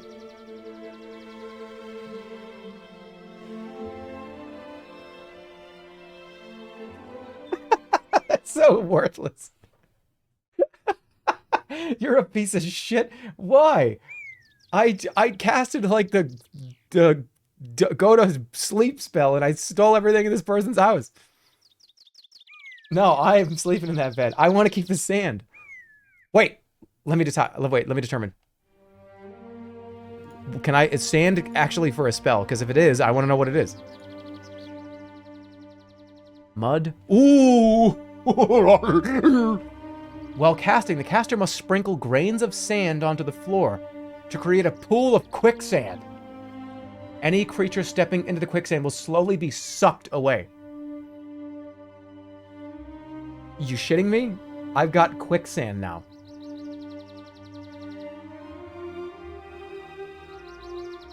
I'm going to dump us. Let's go.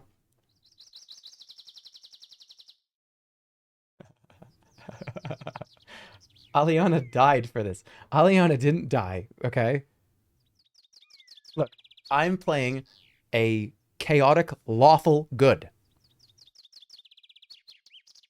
You walk for several hours, following the twists and turns of the path through the trees. Then suddenly you stop. You've heard a noise up ahead. Something is moving around between the rocks at the edge of the path. Vixen. Draw my sword. You draw your sword and you're glad you did, because a moment later you're attacked. In a flurry of foliage and dirt, a rat bear leaps from underground. It's much closer than you thought. Its sleek black fur allows it to hide in the shadows until it's almost upon you. You bring your sword. I'm glad I did that. Holy shit. Okay, this is bad. This thing, he's got, look at this fucking bar. I'm gonna defend. Good thing I did. The rat bear is startled by your approach, but drops quickly to all fours. You drop quickly behind a tree and raise your sword, ready to defend yourself. At the last moment, the rat bear leaps, all claws off the ground and gnarling and lunging at you. You brace yourself as it comes down. It rears back, claws raised. All right, we're gonna go 4. No, 6. Fuck. Okay. You risk an attack. Rushing forward, you charge at the rat bear, but it has read your intention and drops into a crouch. It grunts as it pushes you away. Afraid of you, it stumbles back, tail whipped high in defense. All right. You're gonna go for probably another defense, right? Let's do 2. Yep, that's good. That's fine. Sidestepping, you slash out at the rat bear, but it knocks you aside with a paw. You scratch the creature's hide. It squeaks and snuffles, standing up on its hind legs. It's coming in for a hard one. Do I have enough, though? Kill him. Don't root for the rat bear. Why? Because I took a bunch of sand from some lady's house? Holy shit, that would have fucking killed me. Alright. You can almost smell the creature growing enraged and duck quickly behind a tree. Squeaking with rage, the rat bear charges forward, but you keep yourself guarded. It edges back, claws raised. Alright, it just used its whole bar. I'm gonna go with like 4. No, like 3. Alright, that's fine. Swing a mighty blow at the rat bear, but it has guessed your move. High defense again. Alright, let's go 2. Okay, that's fine. I'm slowly chipping away. Feinting left, you slice at the rat bear, but it bats you back into the mud with its tail. It's weakening little by little. It drops to all fours and lowers its head. Alright, I think it's coming in hard. Ooh. Good. Splashing through the mud, you race into the rat bear, catching it at a light blow. Light plays through the trees, and for a moment, the true extent of the rat bear's injuries are revealed. I'm gonna defend. Oh my goodness. Okay, we're good. Creature's getting angry and probably desperate, right? Launches its front claws aimed at your eyes, but you knock away its attack. For a moment, it's close enough for you to smell its sewer breath. It stumbles back. Claws raised. Go in. Alright, fuck. Whatever. Fuck. Okay, this is gonna come in at a full bar here. It growls and grunts, rearing up, showing its full height. Defend. I'm losing too much health for this. Alright, I gotta go full blast. We're good. Get out of here, I win. You risk an attack, you charge into the rat bear, then your sword slips between the creature's ribs and drives deep into its putrid heart. The rat bear squeals and falls to the ground, face down in the mud.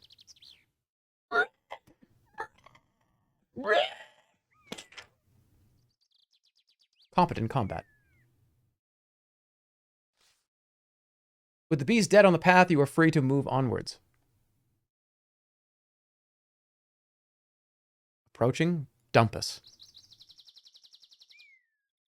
The path winds a few more times around gigantic trees, thousands of years old, and then emerges onto a sudden plain, as if the forest had been scooped away by a gigantic hand. A river trickles thinly between short grasses, and by its banks stands a tiny village.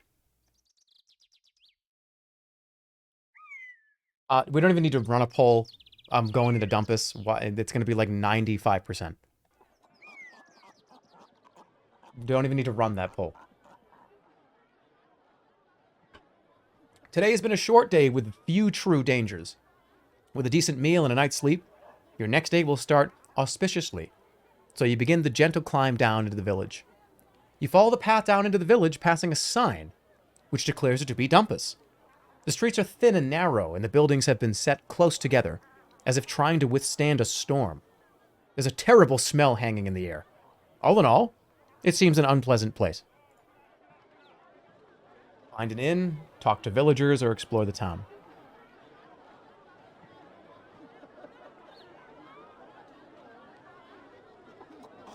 Big F? Yeah. Why did you leave that person in the cage? I don't know. I stole stuff. I don't know. Because I just did. Because I'm evil. No, I wanted to click it and see what happened, and then I didn't want to waste a rewind on it. You killed her. I didn't kill anybody. I didn't kill anybody. I want to... She's gonna starve in there. She's gonna be fine. Go steal more stand. Go steal more sand. Oh, I'm talking to villagers. Sand. Sand is, but I have sand now. Who is going to save her? I don't know. She can't get out. But you don't know that. How do you know that? Alright, you pass along the main path through the village, and pause outside a hut in which several of the disheveled hill dwellers are sitting and eating. They seem deep in discussion about something. Several are shaking their fists in the air. Lifting back the canvas flap, you step inside. The hill dwellers stop talking immediately and look up at you. One gets to his feet and gestures you forward. Okay. Step over or bow my head.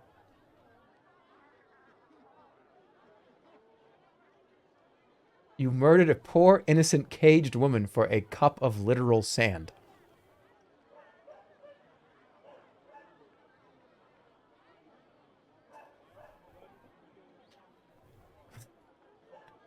I'm gonna bow. You nod your head once to the man, who returns the gesture. Then one of the others calls something in their native tongue, and points at your side to where your sword hangs out below the hem of your cloak. In broken common tongue, the first man croaks, "No weapons!" And he indicates a table by the door where you can leave the blade. Okay. Remove the sword, look over the table, enter with my sword, shake my head, and leave. Oh, we got the 8 back. Look at the table. There are plenty of other weapons there, so they appear to be honest enough. Remove my sword.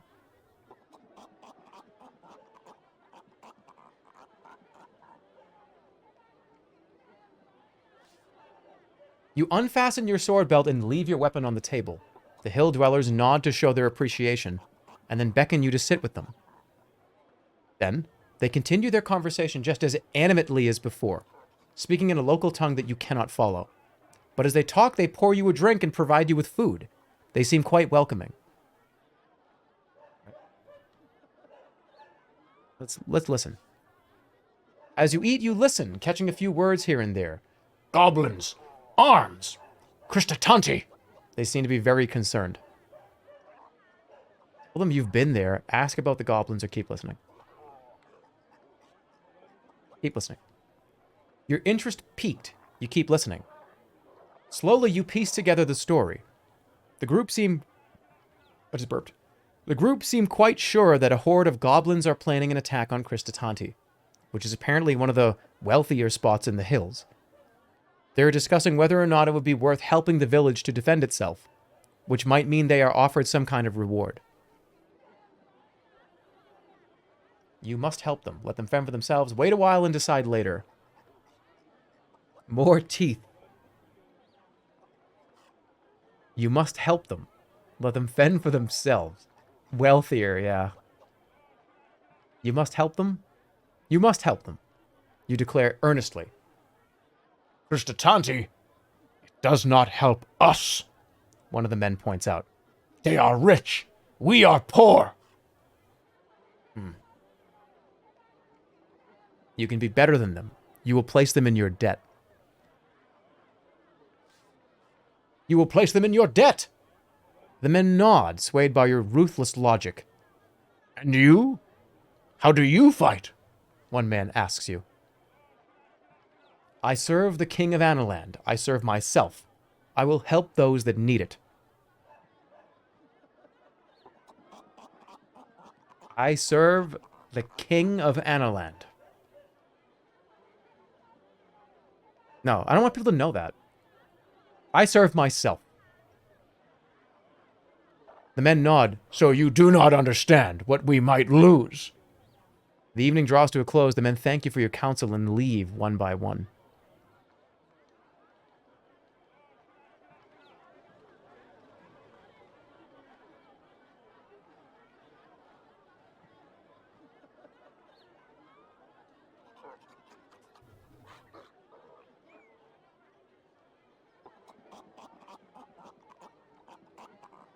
All right, that's one.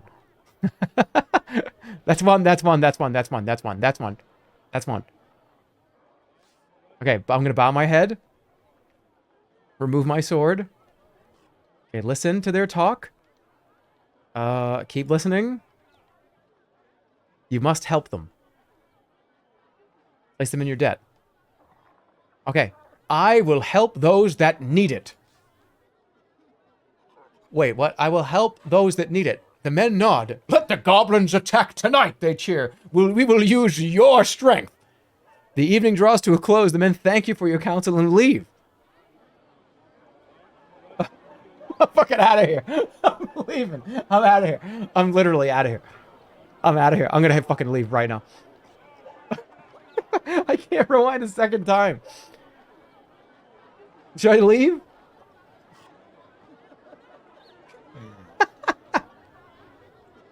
I think I'm gonna leave. I have to leave. Okay, I'm gonna... Fine, I'll stick around. I'm gonna explore the town. Fine. Halfway along the track, you come across a couple of merchants' huts. You browse for items worth buying with your 9 gold pieces. Your attention is taken by a finely woven skull cap, a finely crafted sword, and a small bag of provisions. Name of the skull cap. You pick up the skull cap and turn it over. Stolen from a priest of Dadu Lay, the merchant declares with pride. A fine piece of work. 4 gold pieces. You can tell from the feel of the cloth it has no inherent magic, but it might be useful in spells.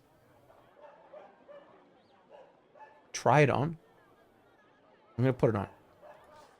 You place it on your head, but you feel nothing. You take it off again.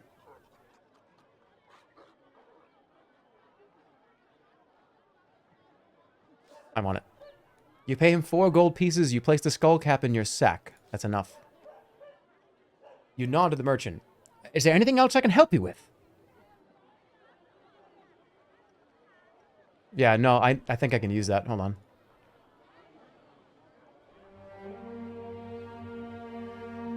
Yep. Hell, to activate the spell, the caster must wear a cloth skull cap. The user may then read the mind of any intelligent creature nearby, learning its weaknesses, the contents of nearby rooms, and other such details. There we go. That works.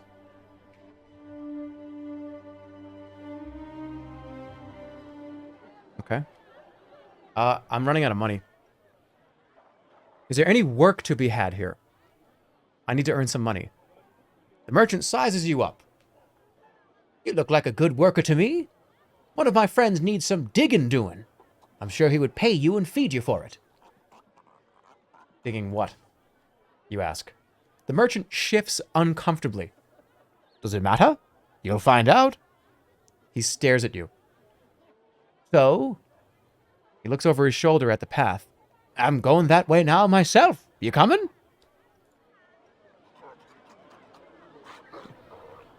The goblins attack tonight. I'm gonna go, like, dig stuff for, like, money.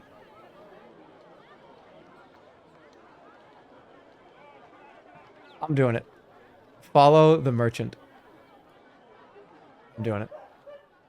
He leads you to a house on the edge of the village and introduces you to the householder, a stout man who is probably incapable of lifting a spade, let alone digging with it. I'm ready to get started. What is it you need doing? Cesspit. Out back. Needs digging. How much? Well, it's pretty urgent. The old one's overflowing. How much money? 3 gold pieces. That's it?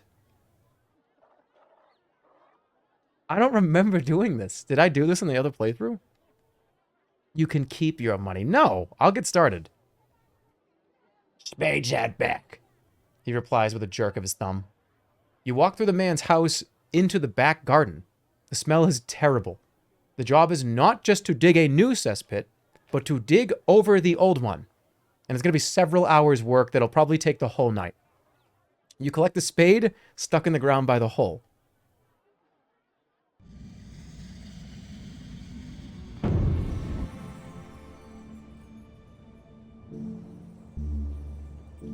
Pause strength. Nothing with a D. Oh, I can do big. Grow in size. Do toilet magic. Alright, I'm doing it. You cast the spell and point your finger at the hole in the ground. With a flash, a burst of lightning flies from your hand and hits the ground. Earth explodes upwards, and when the air clears, you have created a fine hole. A little rough around the edges, perhaps, but you still saved yourself plenty of work. I did the same thing? I did the same thing. Recycled zap. I did the same thing. You go back into the house and collect your... I did. Ah. Shit, I did the same thing. It's that this is literally a rerun. Fuck, really? Shit. It's alright. It's fine. It's classic. You go back into the house and collect your money. 3 gold pieces. The grateful householder also provides you with some food, as well as a space on the floor to rest for the remainder of the night. You settle down and fall asleep quickly. You dream strange dreams as you sleep. Your thoughts are dominated by the strange woman in the hut. In your mind, she has become younger and more beautiful than she truly was. Flowers seem to blossom from her hair, as though she was grown from the earth itself. Overhead, you fancy you hear the flap of giant wings. The birdmen came for the crown, perhaps. Before this journey is finished, they will come for you.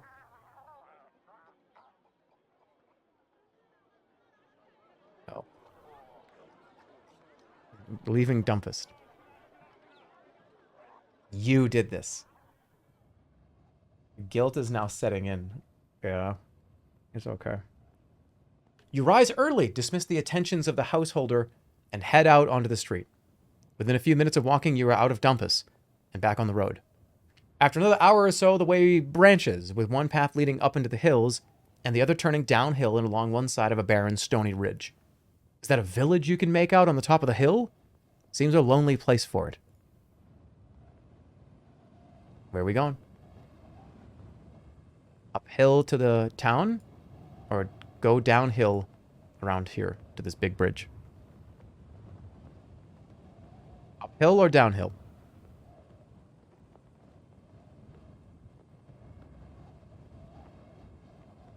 Back to Dumpus.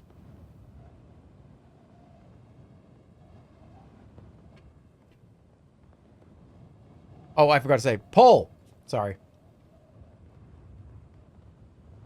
Forgot about the goblins. They'll be alright. They'll be okay, they'll be fine.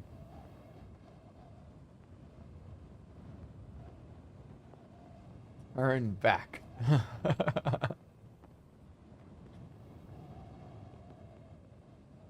Oh, this is close. Uphill or downhill? Dude, you're going to hell. You're gonna abandon Dumpus like you did that old lady. Or did the lady. You're a monster.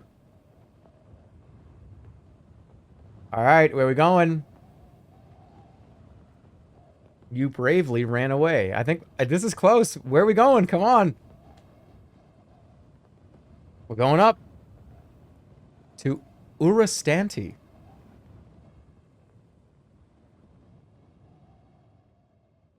The gentle upward slope becomes a steep climb, and you're forced to rest several times.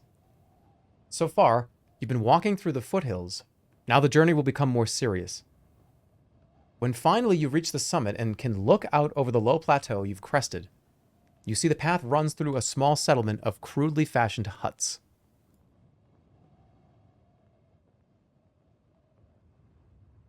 There are villagers out in the street talking and working.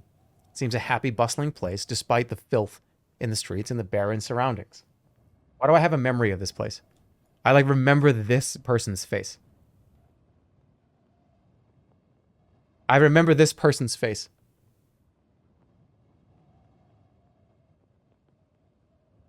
I don't know why. Another filthy city. Yeah, every city is filthy. You see the filth, the stench in the air. I'm gonna wait. You stay at your vantage point and watch a while longer to see if things change. After a while, you begin to notice something strange about the way the people in the village are moving.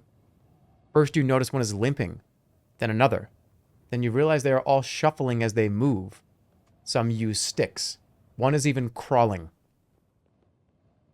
I don't think I want to go here. I don't think I want to be here. Watch more. You stay hidden and watch for longer. After a while, you realize that whatever is happening in the village, it is desperate. There's no laughter, no joy. There's no trade or commerce. The women do not walk about, and the men do not watch them. It is like a prison camp. I don't think I go here. Go in. I remember this place. I forget exactly what happens in here, but I know it's not good. You must atone for all your other sins. Alright, what are we doing? Let's do a poll. Am I going in or am I going to try to help? Maybe I can do it right this time. I feel like something really bad happened. If my memory is correct, I feel like something bad happens. I don't remember. Go in and help, or stay away.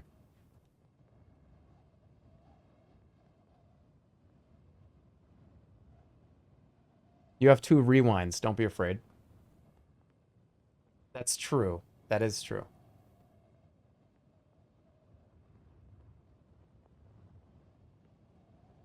Seems pretty unanimous so far. Yeah, seems pretty unanimous. I can't believe I zapped the hole last time, too, and I did the same thing. Fuck. Alright, I'll go in. I'll go in, but it's gonna be bad, and I'm gonna have to rewind. I'm gonna go and visit these people. These are people in need of a savior. You may not be that man, but you can try. You approach arms open to show you are not a threat. But the message is not understood. The villagers see you and panic. They begin to scurry inside their huts as if you were an army and not a lone traveler. Their bodies are thin and malnourished, and as they disappear through their doors, you notice some are missing limbs. Walk straight through the village. Stop at a door and knock. Am I gonna get attacked?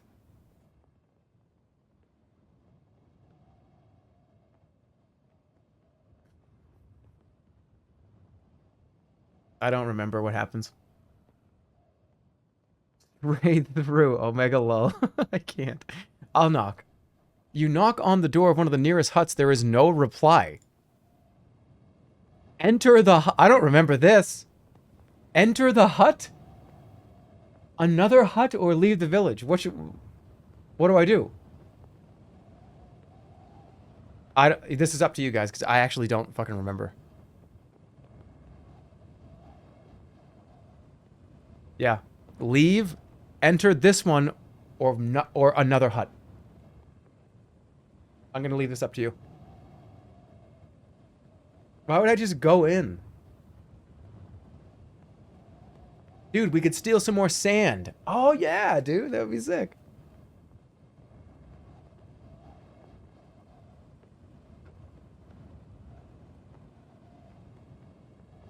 Okay, let's see what you guys want to do. Check another hut. Is winning by a lot. I love there are 10% of you are smart, right? Like this is probably bad. What's going to happen here? There's no way you're going to leave. You're not going to steal from these people, are you? No. You're going to scare them. That part of chat is boring.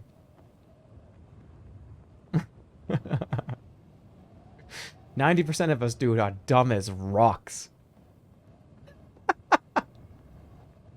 All right, we're going to go in the other hut. Check. Okay, another hut. You approach the next hut. From inside, you hear the murmur of voices, so you enter. The hovel is tiny and foul, with no furnishing of any kind. A small fire burns in the middle of the floor, and by the far wall, a family of 3 cowers from you. The woman lifts a shaking hand as if to hold you back.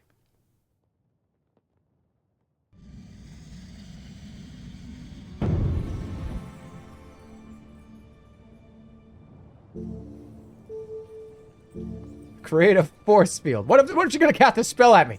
What if she's casting a spell at me? Create a stench. Oh, I can't.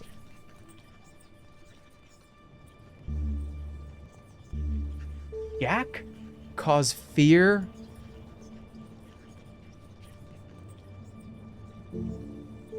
Rock. Turn them to stone. That's fucking awful. I don't have any materials. I can't do anything. I could do force field. That's a lot of stamina.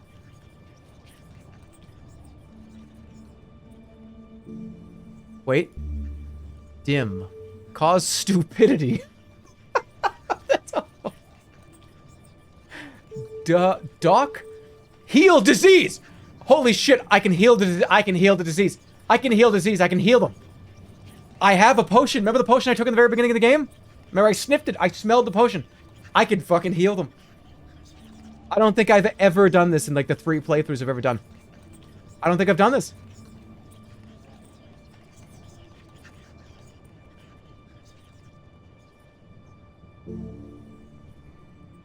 I'm gonna heal them.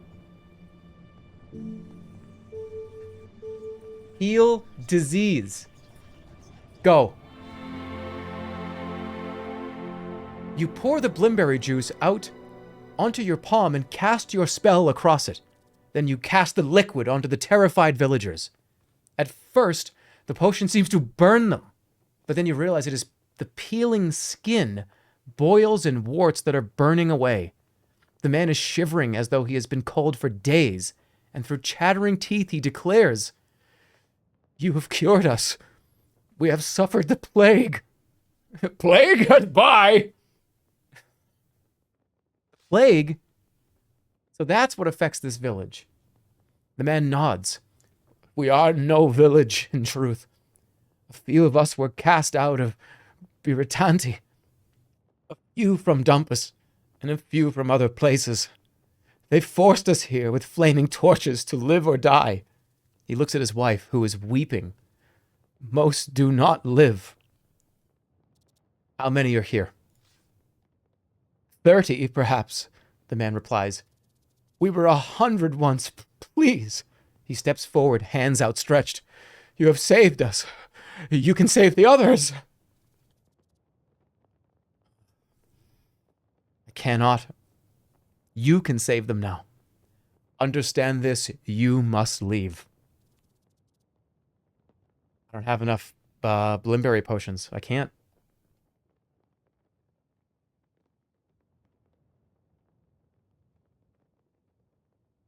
I can't. I cannot. You shake your head. I cannot. As you show them the empty potion bottle, they understand. So what should we do? You need to leave. You must leave immediately. The woman is looking at her hands. Her skin is soft once more and richly brown. But we are well, we are blessed. The magic will wear off in a few hours. You must leave before then, or you will become ill once more. They do not hesitate.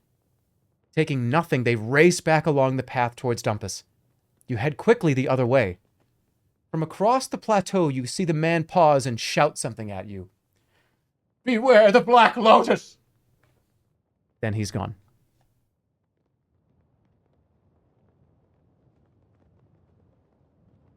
I can't save them all, guys. I don't have enough potions. I can't save them all. If I had more potions, maybe.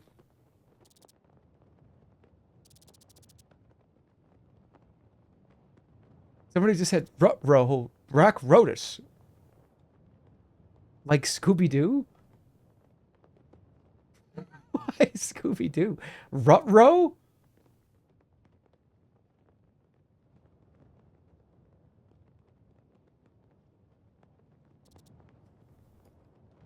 Why would Scooby-Doo be here?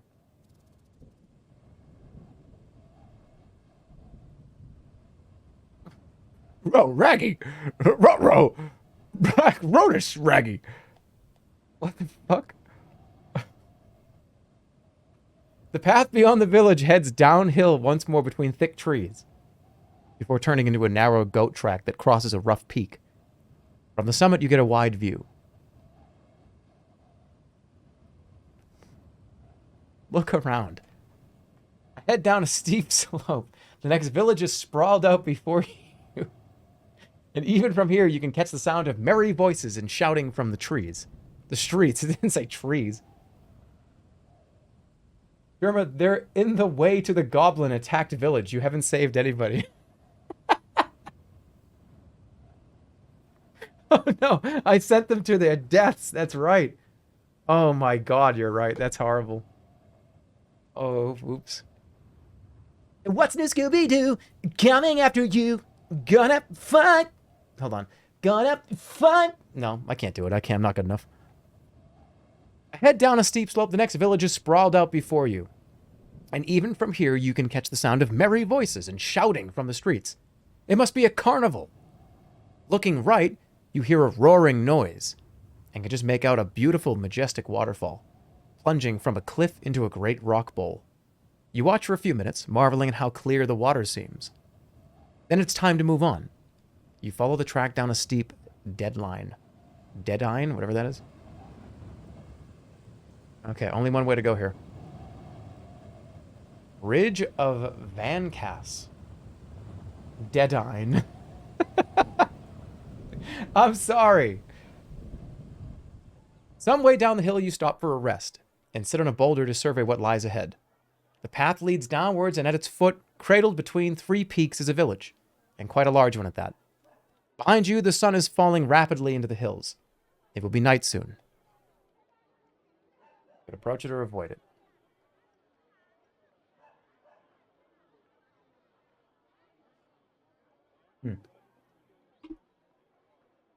Huh.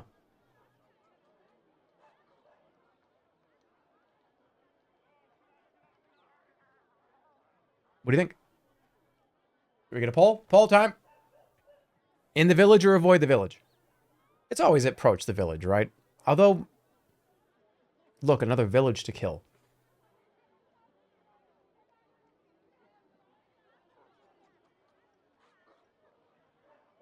Yeah, everybody's gonna say pro. I don't think there's ever a scenario where you avoid villages. I mean, it changes things though. You don't go to the village and you go completely somewhere else. You end up in like the woods. Yeah, I mean, it's that there's no way. Okay, let's go in. The village looks like a good place to stop. You hop down from the boulder and make your way forward when an overhanging branch touches your face, and you hear a lively chirping. Hey guys, I think I remember this. I think so, if I remember correctly. Turn around. You turn around quickly. Hovering by your shoulder is a small creature the size of a bird. It is childlike but very thin, with green skin, and it flits around you on transparent wings. It seems friendly enough. It even lands on your shoulder, its tiny clawed toes pinching slightly.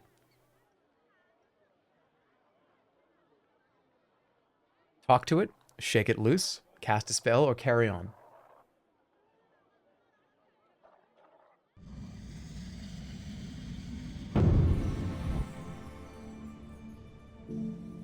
Nothing with H.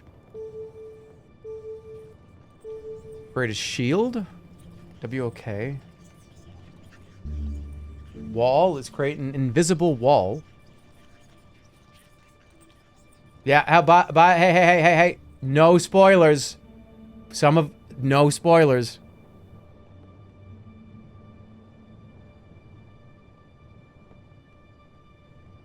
No spoilers. There are a lot of people that don't know what this is.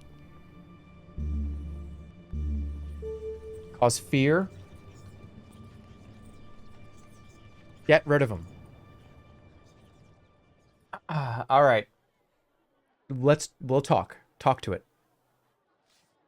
Greetings, little creature. And hello to you, the creature replies, chirping. My name is Jan. It's Jan. What are you? What do you want with me? See that village? The creature replies. Last time I tried to go through, they told me I wasn't welcome, so I wouldn't mind some protection. I can protect you. What are you? Where I'm going is dangerous. No spoilers, please.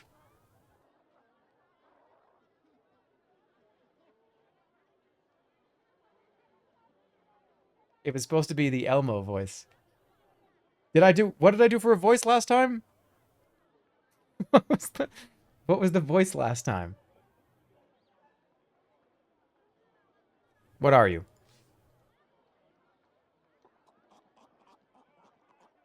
It was Elmo? Was it? It was the Elmo voice? No, it was not. All right. What are you? The creature does a backflip and gives a low bow. I'm a mini-mite. Pleased to meet you. It reaches out a tiny hand and shakes your earlobe. The creature starts hopping up and down. Come on. Let's get going, can't we? Is that correct? That's it, okay. I'm not going anywhere till you're gone. What can you tell me about the village? I can protect you. What do you know about the village? You point down the valley. Is it safe? That's Biratanti. It's very safe. It's the largest village in the whole of Shumanhati Hills. Every traveler who comes this way spends at least one night here.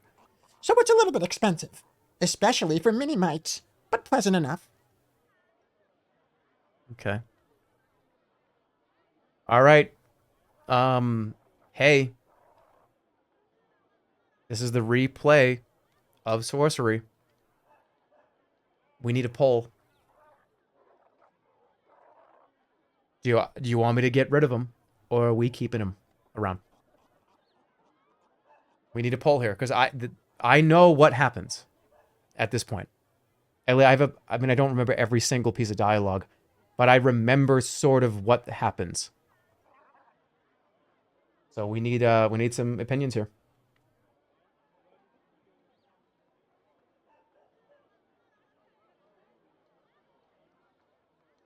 What should we do with this new friend? Keep them around or get rid of them? I hate him. Eat him.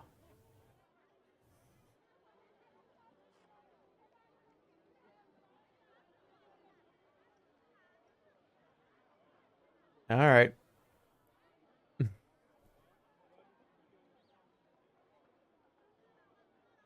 Fuck friends. Fuck them. Fuck the friends. Get rid of them.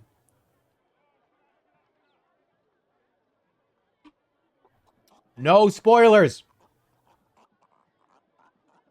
And stop effing.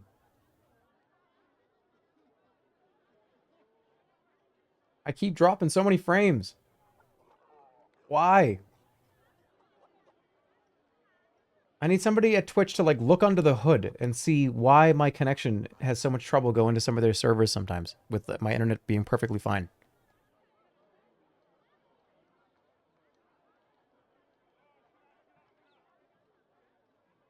All right.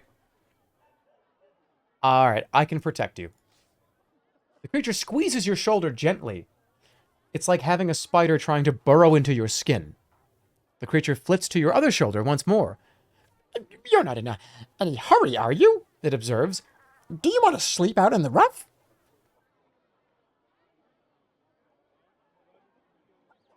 Where I'm going is dangerous, by the way. Let's get going.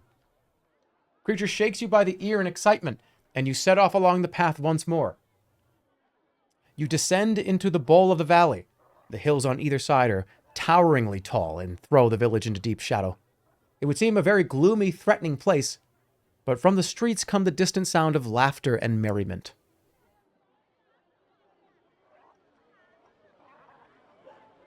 I mean, we can sleep outside, or we can go in town. It's an earwig.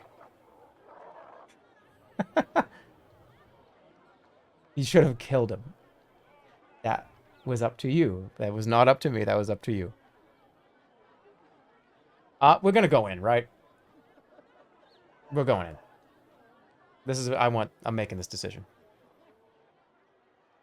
You continue along the path. The sounds of festivities grow louder. It's almost spooky. Here in the shade of the valley, and after so long on the dire road, the people in this village seem to be enjoying themselves. See? The mini-mite on your shoulder remarks. I told you it was a happy place. What's going on? Jan, what's going on here? Are they bewitched? No. If there was magic, believe me, I'd know. This is the festival of the young. What is that? Well, take a look. Jan waves his little hand around the village. The idea is that once a year, the children are allowed the freedom of the village. It's a time of great fun and lots of pranks. It becomes quickly obvious what he means. You pass the first few buildings, where you find a number of children sitting in the street and drinking ale from deep mugs. Further on, a young boy is holding an old woman over his knee and is spanking her. On the other side of the street, a group of boys is fighting outside a hut with a sign that reads, Glandragor's Tavern. Funny, you've definitely seen that name somewhere before. Wait a minute, that's the axe. What the hell? The axe has that, isn't it Glandragor's axe? Dude, let's get in there and let's figure out what's going on with this axe. All right, what am I doing? Am I going to rescue the old woman or am I going to leave this person? The idea is that once a year, the children are allowed the freedom of the village. It's a time of great fun and pranks. It becomes quickly obvious. You pass the first few buildings. Their children are drinking ale from mugs. What are we doing here? We need a potential poll.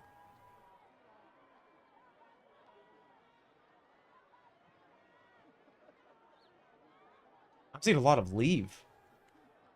Leave. I don't think we even need a poll, actually. There's a lot of leave. Leave. Okay, leave. You consider helping the woman, but there's nothing you can do. It is their festival, after all. All right, I want to go in the tavern, because we have the axe. I 1,000,000% did not do this last time. Not a chance.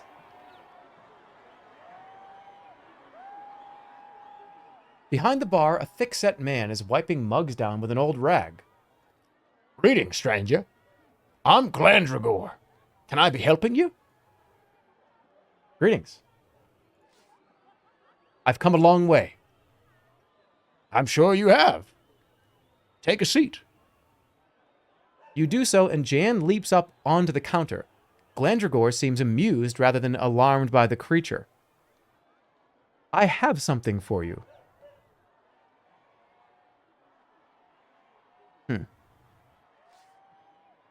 Oh, yes? He looks at you expectantly. Give him the axe. Should I give him the axe? Give him the axe right now. Let's do it. Yeah. You take the axe from your pack and lay it on the bar. The old man's eyes light up as he sees it. Where did you get that? He exclaims. I bought it from a merchant, or it doesn't matter.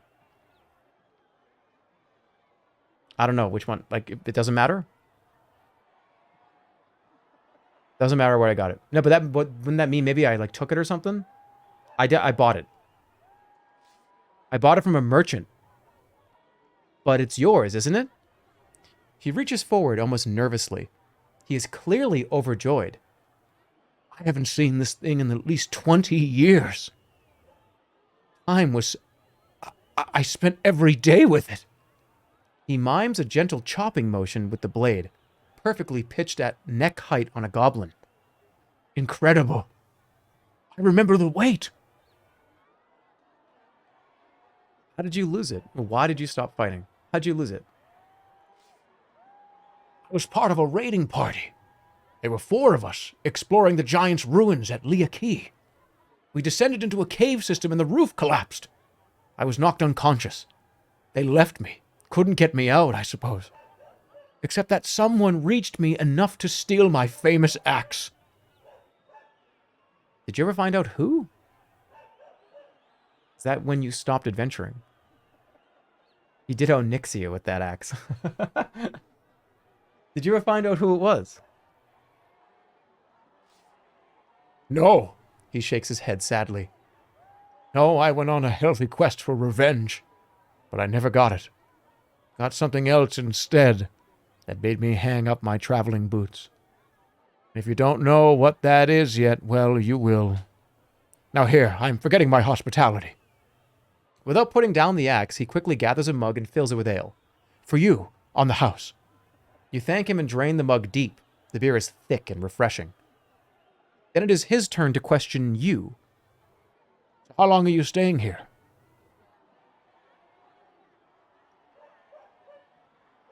Only for tonight. Or I can't talk about it.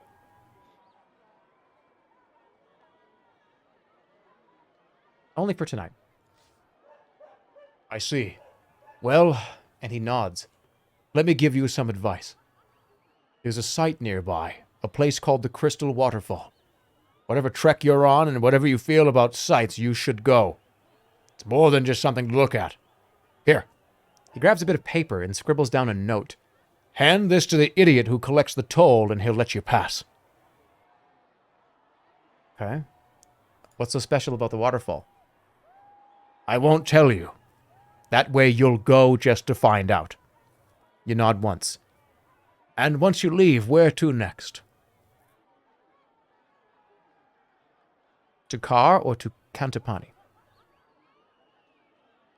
I mean, I already was at Kantapani.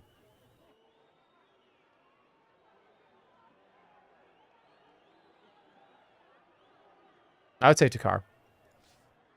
Kar! Now there's a town. Listen, let me give you some more advice. You're full of advice. Okay, go ahead. I have some powerful friends, you see. He says, and his tone might be slightly threatening. There's a man I know, and he's quite an important man, too. Name is Vic. If you get into trouble, just remember that. Even a name can be a thing of power sometimes. Same as how you found me. This is bound to be useful later. Advice Andy. Who is he? A man of power and influence. A politician, you might say. Yeah, anyways, you'll find out, no doubt. He takes to wiping down the bar again. So you'll be heading through Torapani. It's a Sven village. No humans there at all. The chief will probably try to persuade you to help his daughter. She's been carried off by marauders. Vic for first noble, yep. You guys remember. Some of you do. Of course I'll help or it's not my trouble. Of course I'll help, right? Good, I'm glad to hear it. Poor girl. She's been left as a sacrifice in a dark cave guarded by a deadly manticore. If you've not met one before, well, watch your back and your front. And if you know a spell or two, then all to the good. The beer is done. You stand to go, nod to Glandragor, and head out into the street. Jan flits quickly along behind you. Or along behind you, right? Alright. We going to the waterfall? Okay, are we leaving town this way? Are we going to find an inn, or are we going to the waterfall?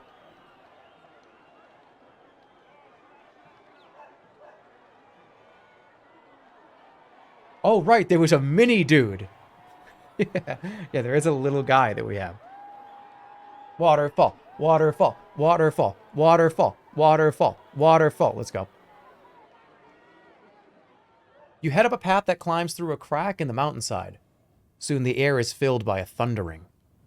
It's quite a climb, but eventually you turn a corner through a narrow cleft in the rock and see close up the waterfall you glimpsed from the hilltop earlier today, plunging down from the cliffs overhead. Large crystal stalactites hang down either side of the water. There's only one path to reach it, winding up the rock face, and it passes by a small hut where a ruffian is collecting money. Don't I have a note? Let's see what I can do.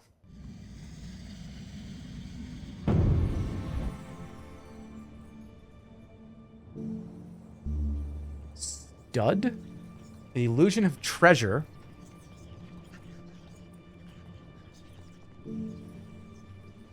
Not the S.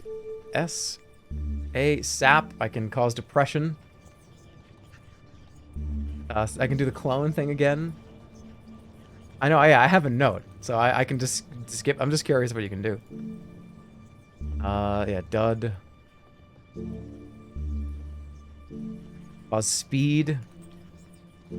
Cause stench. Yeah, I have a note. I'm gonna go greet him. I don't need to do a spell. Greet the ruffian. You make your way over to the hut. Greetings, you begin. You collect a fee for the waters? Yeah. These waters cannot be so healing that he has... Whoops. I do, sneezes the ruffian. These waters cannot be so healing that he has not caught an awful flu from them. 3 gold pieces. Here's the note. You hand the scrawled note over to the ruffian. He probably can't read, but he seems to recognize the penmanship as he nods furiously twice, and then stands aside to let you pass. The ruffian hands you a towel. All right, let's get in the waterfall. You head up the waterfall, which cascades forcefully into a deep pool. You strip off your clothes and dive into the pool, while Jan flitters through the froth. The cool water is fresh and invigorating, and you feel yourself getting rapidly better. You feel a huge swell of confidence. Coming here was the best decision you have made. Wait, this water cures disease. Wait. This water cures disease. Something about that seems terribly important. People should be told about that. The villagers up on their lonely mountain, ravaged by the plague, they should be brought here. They can be saved. But it is late already. The walk back to the plague village will lose you a day, maybe more. And with this place so close, they must know of it. Perhaps their symptoms are too serious to be healed.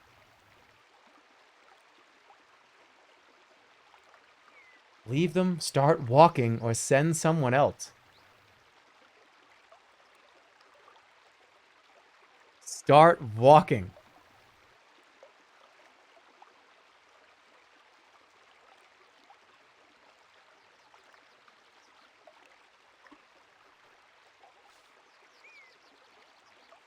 If you send someone else, they might not do it. Shouldering your pack, you begin the long, weary walk back to the village of the plague. You're not really doing this, are you? Jan hisses in your ear. You're crazy. You ignore the small creature's complaints. Walking overnight. Let's go. After an hour, you are within sight of the rise up to the village. Jan is hopping mad. Where are you going? I thought you were on a mission. You don't have to come, okay? You don't have to go. This is important. Sure it is. So is sleep. You say nothing, but keep walking. A few minutes later, Jan pipes up again. All right, all right, all right. What is it? What? What do you want? Jan shakes his head, leaping up from your shoulder to flitter irritatingly right in front of your face. Listen, you can't go. I won't let you. Why not? Because I'll go for you. Mini-mites can't catch plague, so there's no risk. And I can fly faster than you, and if I save a whole village, I'm bound to find someone who will look after me properly. He looks at you, expecting you to argue.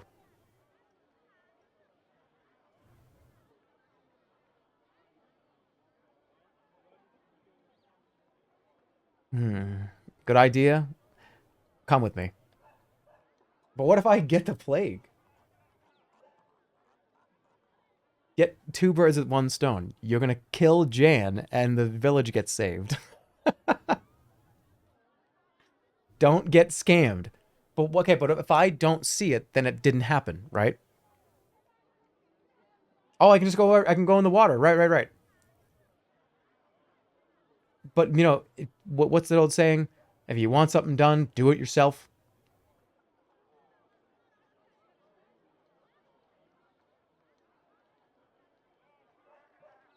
Come with me. Jan shakes his head. You don't want my company. Trust me. Then he turns and with a buzzing sound, he flits away into the dark. You are alone again. The villagers should be in safe hands, but you cannot stay to receive their thanks. It is time to find somewhere to sleep. With luck, you will reach Kar tomorrow.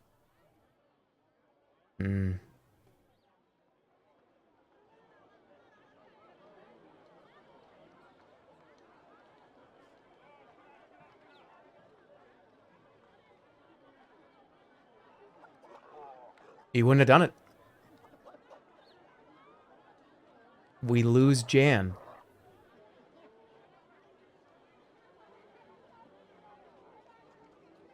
Wait, so what's bad about Jan? I don't think we tell anybody. Don't tell anyone. That's something to experience on your own.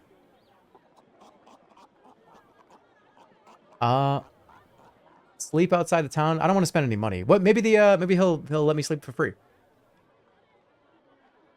Yeah, no spoilers. No spoilers. It's actually really, really interesting what it is. I need to know. It's pretty cool. It's very interesting. I wonder if will that guy let me sleep for free here? Let's see if he'll let me sleep here for free. You find the village inn buried under a rocky overhang. The proprietor stands in the doorway, a formidable young girl armed with a baker's paddle. What do you want? She squeaks at you. Oh, where's my friend? Different inn? I don't know. How much money do I don't have enough money. Room and board? Room and board. 9 gold pieces. What are you talking about? How much for a meal? The girl looks down at you with a severe expression. 4 gold pieces, no discounts. No, fuck that. You shake your head, that's too much. You run a lowly inn and not a palace. The girl scoffs back at you as you turn and walk out of town. No, I'll camp outside. Fuck that. 14 gold? I don't have enough. I'll sleep outside. You make your way out of the village and into a stand of tall, dry trees under the overhang of one of the cruel mountainsides. Between curling roots, you find a small place to settle down and rest. You're tired enough to feel your eyelids drooping, but you're hungry from not having eaten. Let's eat. Oh, God damn it. You pull out a quantity of your cheese and bread and eat it quickly. The night's darkness draws in around you. In the distance, you hear screams and whoops from the village that only slowly fade. You feel lonely, distanced from such revelry. You rest your head onto your backpack and close your eyes. Perhaps a few hours pass when you wake suddenly, aware of a shadow moving between the tree trunks. It turns as it sniffs the air, a wolfhound.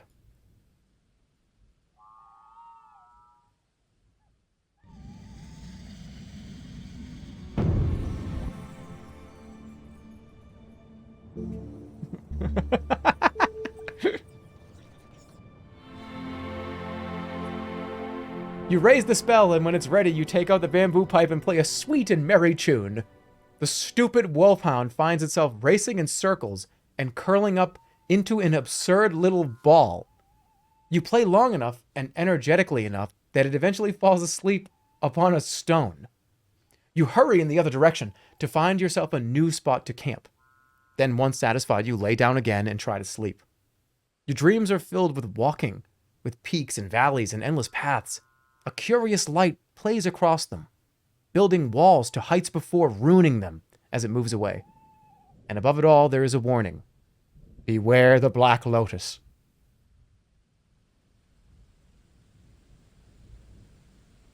Bard playthrough. All right, so we're going back up here. We may actually that's interesting. Huh. So we're going up here now, not like this way. Okay.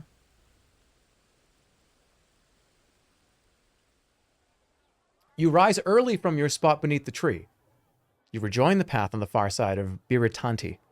The sun sits on the horizon like a gleaming jewel.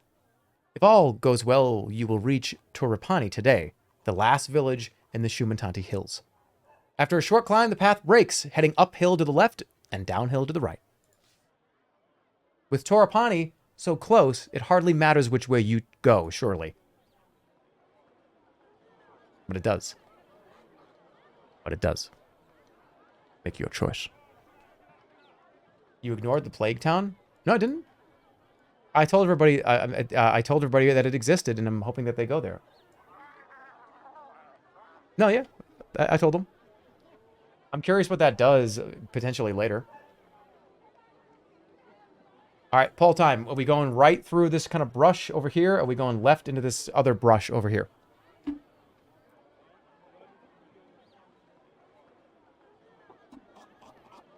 Left or right?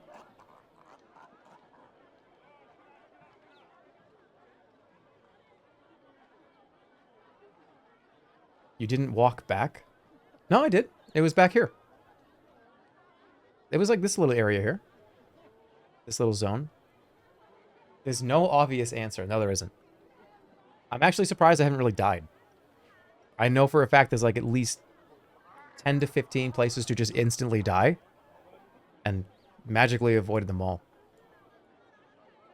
Okay, which way? A lot of rights. He did, yeah, the description was really quickly written. No, I said it.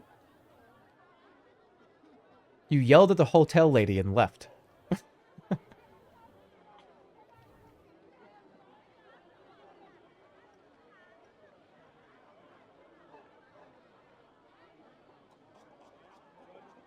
All right.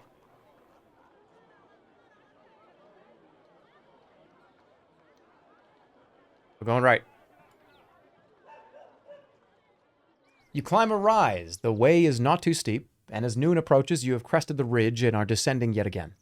You're now at the highest point of the hills, where the trees are thin. The view west goes on forever, and sometimes you catch a glimpse of Kar on the northern horizon. I'm not going to eat. I only have one ration left. It's probably a bad idea. I'm going to keep going. You decide not to stop and eat, but push on. A line of trees approaches, the shadows between their trunks deep and threatening. And then you are under the canopy, and it takes your eyes a moment to adjust. You come to a dead stop. Something is moving through the trees behind you. A moment later, a point of steel has emerged from the darkness between two trees and touches your neck. You've seen me, Whispers a voice. I know it.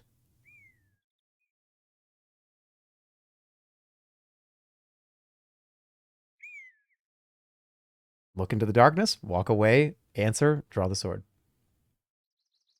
No spoilers, no spoilers. Keep those spoilers away.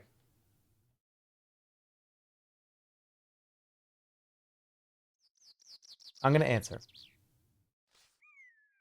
I see nothing, you call back. You're quite safe, It is not I who is not safe. returns the voice. Who's there? There's no reply, but the tall, dark figure of an assassin emerges from the trees. He is dressed head to toe in black, and you had not seen him a moment before, even though he had been standing a mere arm's length away. He wields a sharp scimitar in expert hands.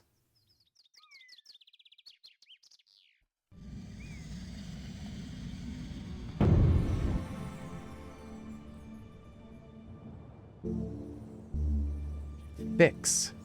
Causes fixedness. What does that mean? Do jig? Can I do jig on this guy?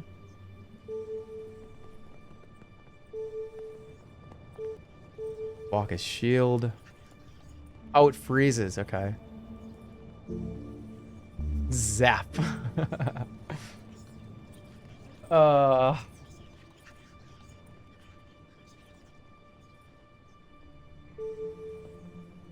Maybe I'll make a shield. Is that the only fix? I'll make a shield.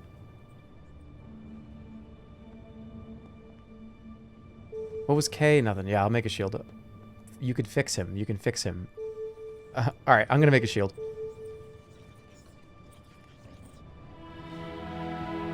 You lay a gold piece on your wrist and cast your spell. The gold melts into your flesh with a burning sensation and a shield blossoms into place. You bring your sword up to bear. Good. Murder him. That's actually pretty cool because that gave me an extra like 10 to 20% stamina bar. F, F, F, F. I hope the shit is fixed tomorrow. I hope the shit is fixed tomorrow. I hope there's not any internet bullshit. Hope there's no internet bullshit tomorrow. All right, here we go. I think he's going in hard right off the bat. Let's see. Oh, bad. Very bad.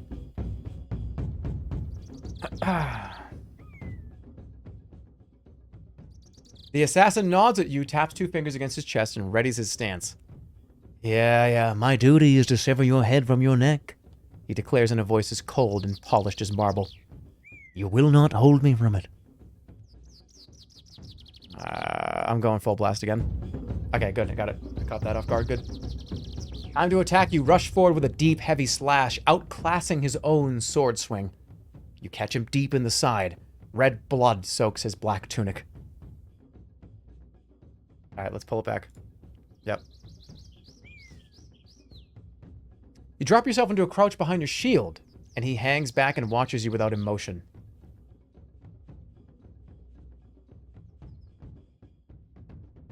Okay. You hold firm and keep your shield high, and he circles away. He's gonna go full, isn't he? What the fuck? You circle around him at arm's length, and he waits and watches you in return. Damn it! Acting quickly, you swing a masterful swipe, but the impact clangs against his turned sword. He grins. He is left breathless, but otherwise unharmed. Closing his eyes, the assassin murmurs a quick prayer as he sets his stance. I have to defend. Yeah, fuck you. You whip up your shield as he powers forward, but it only tires him out. The shield takes the blow. Oh, I don't get hurt. Okay, see, he drained his whole bar. I'm gonna go light, like 2. Whatever. Okay. He grimaces with effort. Blood drips from the assassin's tunic. He curses under his breath.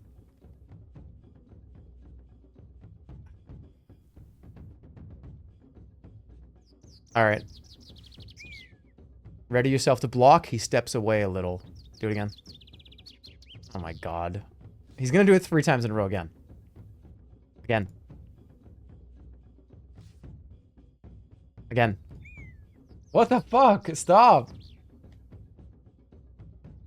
You move around him watchfully, and he hangs back and watches you in return. Breathing deeply, the assassin whispers a mantra as he readies his blade. Full blast. Let's go. Got him. Cast earwig.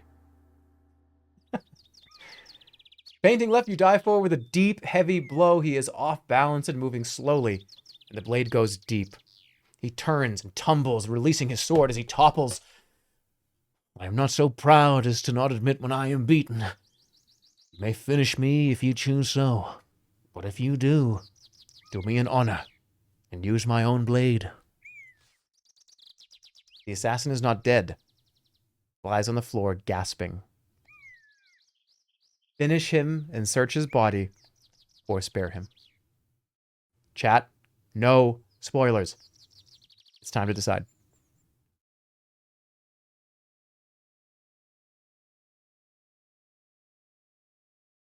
Finish him and search his body, or spare.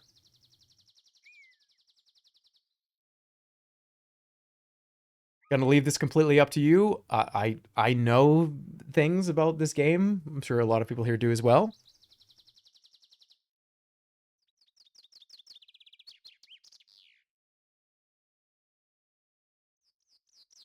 He has fought honorably. Yes, he has. You're right about that. Y'all are weak. Finish him.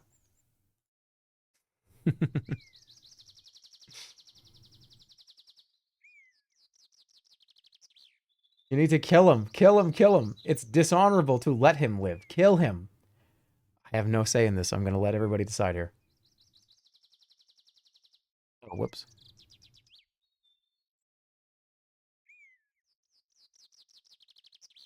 All right. You have spoken. We're going to spare him.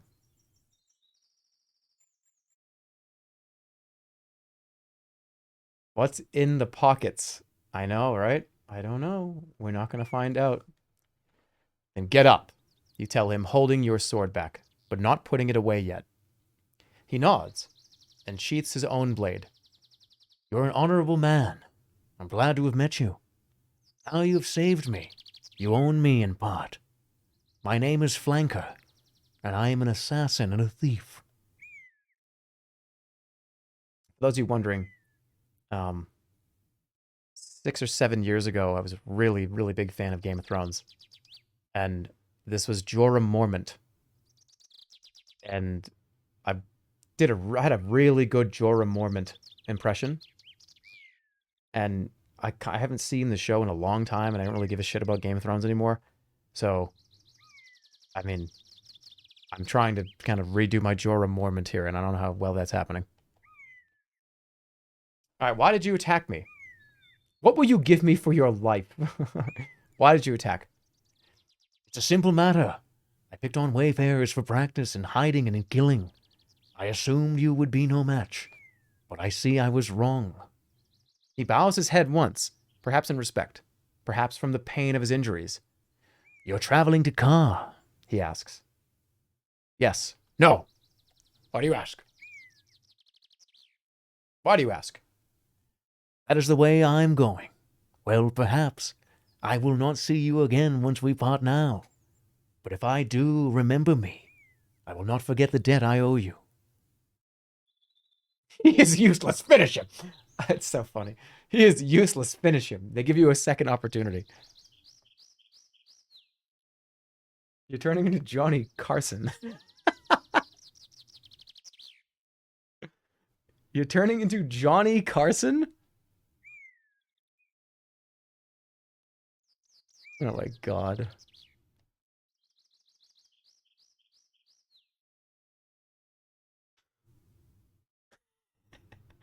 I could still kill.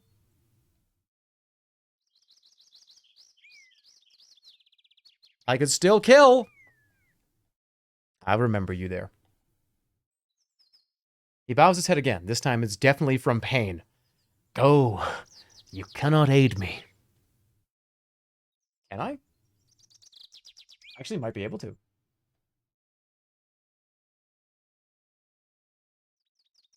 Help him. No, you reply. I have caused your wounds. I will help you. He grins with gritted teeth. Are you a doctor? I do not think you are. Kill him. They want you to kill him, so they give you so many opportunities to kill him here. It's 3 different times.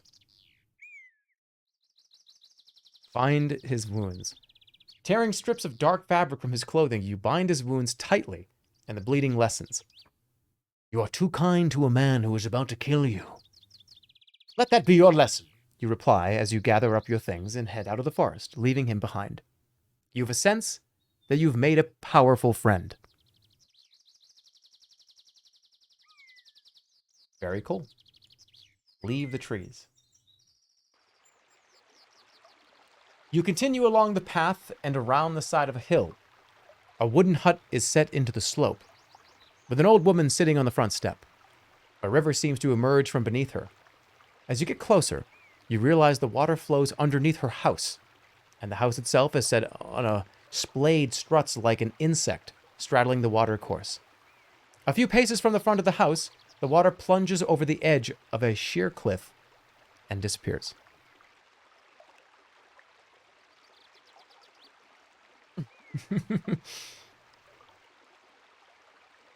Creep past or greet the woman. Look, another woman to kill. I didn't kill anybody. I stole stuff from somebody's house and accidentally casted a spell that turned off their brain for a minute, okay? I didn't kill anybody. That person is not dead. I didn't kill anyone. Let's say hello. Greet the woman. Greetings, you call. The woman looks up at you and smiles. Come over here, won't you? I can barely see you. All right, what do you want me to do? Walk past the house or approach the woman? Let's do a poll. Are we going in this house or are we going to leave? What's the deal?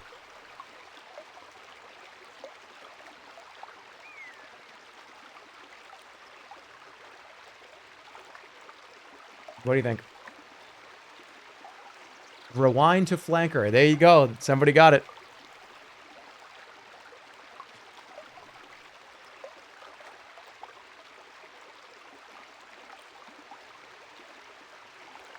I like the water sounds. Yeah, I love the sound effects.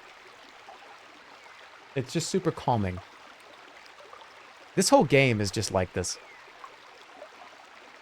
And I want to make this really clear to everybody here. You're going to get Elden Ringed in about probably 30 minutes. This is the tutorial. What? Huh? What are you talking about? Huh? I thought this was... No. This is the tutorial map. Just saying. Alright. What are we doing?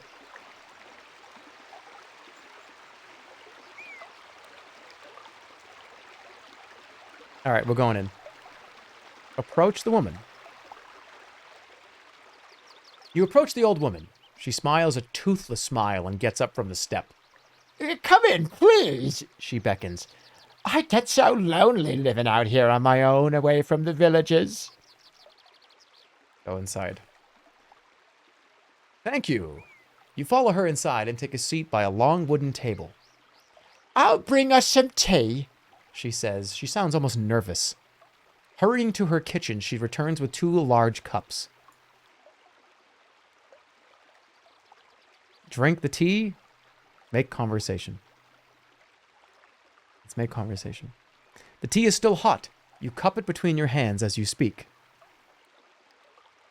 This is a beautiful place, you remark, watching the river outside the door plunging away over the cliff face. This is the top of the crystal waterfall. The river runs right under my house. They say it carries all my goodness and youth away while I sleep, and the villagers bathe in it for luck. She giggles meanly. Oh, I'm sure it isn't quite true. Don't drink that tea. Don't drink that tea. Drink the tea? What's your name? They call me Gaza Moon, She replies with a smile. I used to be quite well known in my way. You nod, but you have never heard of her. Don't drink that tea. Why do you live alone? It must be more dangerous. Oh, no one bothers me about me. Why would they? You can't help but notice she has not answered the question. You make to sip your tea when the old woman stops you, catching your arm before the cup reaches your lips. Oh, I've forgotten the pot. She goes back to the kitchen to fetch it. Drink my tea, switch cups with her, or make a run for it. What do you guys want to do? Let's do another poll here, because what do you guys want to do? What do you want to do? I'm going to leave this up to you. I remember this, so let's see what you guys want to do.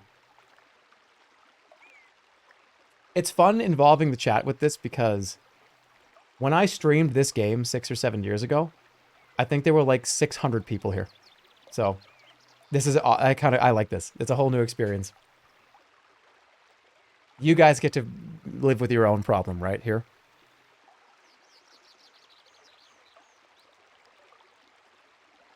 Because some of the things I don't remember, but some of them I do. And this is one thing that I do remember. What do you want to do?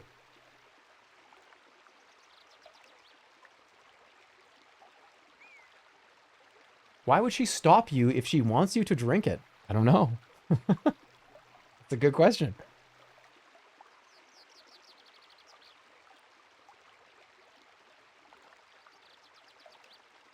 Drink the tea, switch the cups, or leave. Looks like switch cups. All right. Switch cups with her. Yep. Let's do it. While she is away from the table, you switch the 2 cups around. Then when she returns, you lift the one closest to you and drink. A sudden, deep pain grips your stomach and you double over. What's happening? You wince and cough as you find yourself seizing up. Oh, suspicious stranger. I can count on travelers suspecting my witchcraft. I'll kill you. Please release me. Please release me. You try to shout out, but you are paralyzed and quite powerless. The old woman begins to search through your bag. Then, with a coo of delight, she pulls out the spellbook page you were given by the old man in the tree. My book, she cries. The missing page. Oh, why didn't you tell me you had my missing spell? She scurries off into the kitchen and returns with a cup of liquid, which she pours into your half-open mouth while ducking and stroking your head. It is an antidote, and you feel your body slowly unfreeze. Finally, she slaps you to bring you around. What is the spell? Who is the old man? We got the page, so that saved us. What is the spell? Who was the old man? A rogue and a bandit. 4 days ago, I was visited by a traveler such as yourself. But when I was away making my tea, as I always do, he started leafing through my book and tore out a page. He must have been a wizard of power, because he vanished almost too fast for me to curse him. Will you uncurse him now?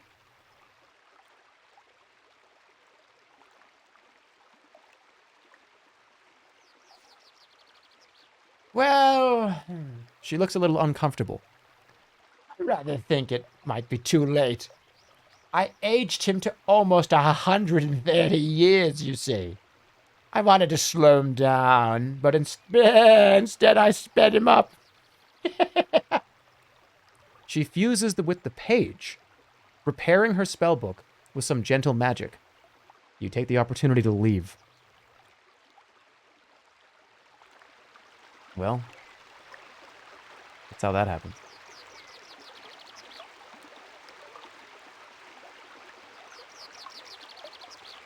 Did I lose a spell? Probably.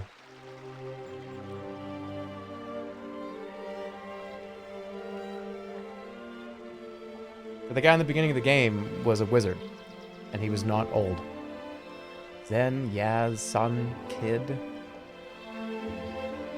Yap, Rap. Zip, Far. Zed. Zed. Rez. Bring the corpse back to life. You lost the CAT spell? I don't remember. You took something.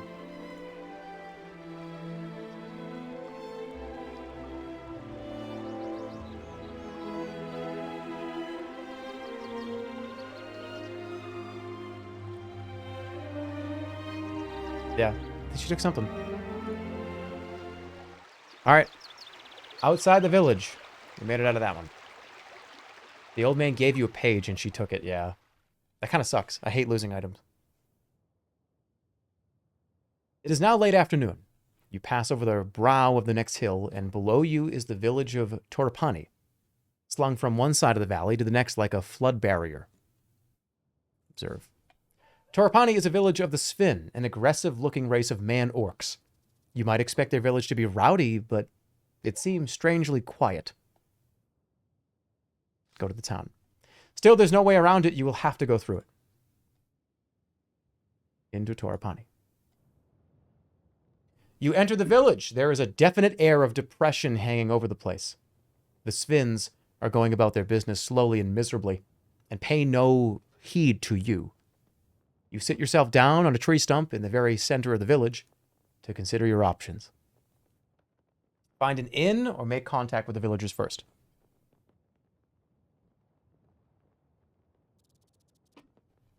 You're illiterate. I messed up one word.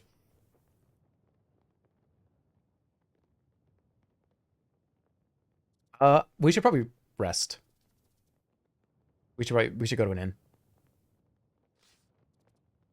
There are 3 inns in the village, but 2 are closed down. Their windows boarded and their thatched roofs rotting through. The third looks a little better, but at least its door, it doesn't look very good, but it's still open. And the smell of well-cooked food drifts out. From a sign by the doorway, it seems that food costs 3 gold pieces and a bed for the night costs 5. God damn.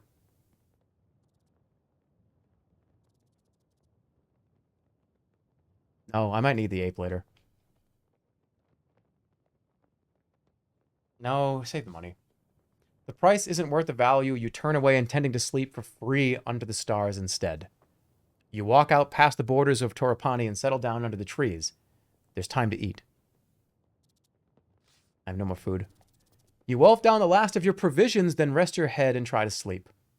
Perhaps you manage a minute, or perhaps an hour, but suddenly you wake, certain that something is moving in the bushes nearby. Show yourself! Pretend to be asleep or arm myself. Pretend to be asleep. That might be that might be a play here.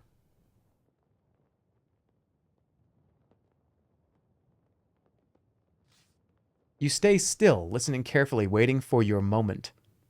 But there isn't a moment. Out of the bushes on either side, 5 figures leap forward, each grabbing a different part of your body. Your ankles are held, your arms too. We got him! Cries a Svin voice. Then they are hauling your body out of the thicket and along the path back to the village. Where are you taking me? Wait to see. Pray to my spirit for aid. Oh, we can pray to the ape. Should we pray to the ape? Pray to the ape. In a whisper, you begin a prayer to your spirit, the ape, for aid. Nothing happens immediately. Then you reach a low hut and are thrown to the earth. Your arms and legs are released. Perhaps your spirit has heard you. You cannot be sure. But now that you have summoned the powers above, they will not help you again.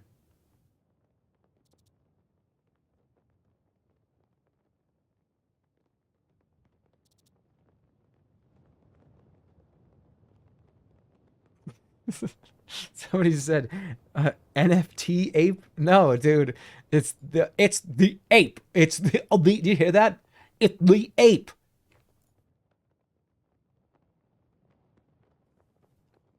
The door is slammed and locked. A moment later, it reopens, and your possessions are thrown inside. Wait to see what happens. You pull your knees up to your chest and wait. The long watches of the night pass slowly, and in the end, nothing happens and no one comes. We're at daybreak. Everybody has that dog. Daybreak. You're still alone. An hour passes before you hear any noise outside, and then the door to the hut opens and 5 Svinns come in. They drag you roughly out and across the street to another hut, where an old man with gray hair sits. He's wearing outlandish, colorful robes. My name?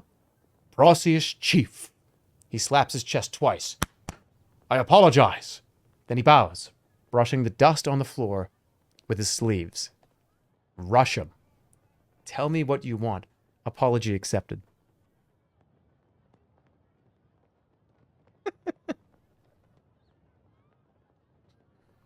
Rush him. Punching. Jerma punching. Rush him.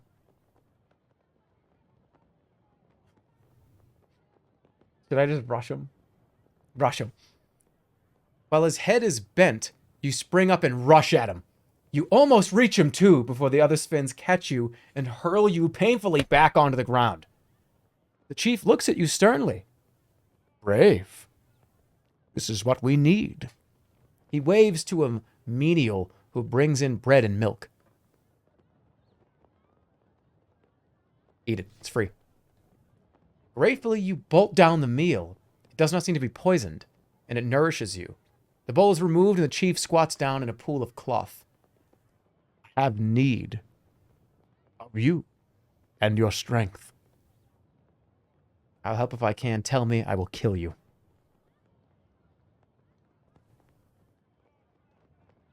I will kill you.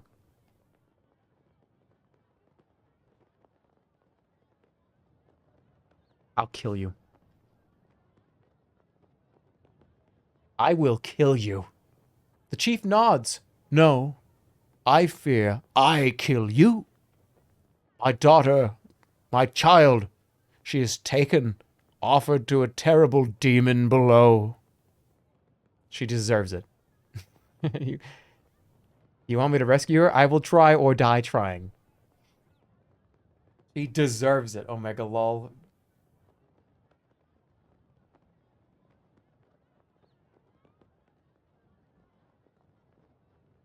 She deserves it. You want me to rescue her?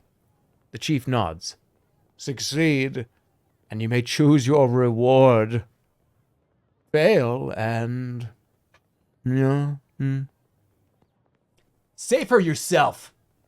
I'll do it. Why don't you do it? Save her yourself. He gestures to the other Svinns, who, still taking no chances, grab you by your arms and haul you to your feet. Crack in the ground.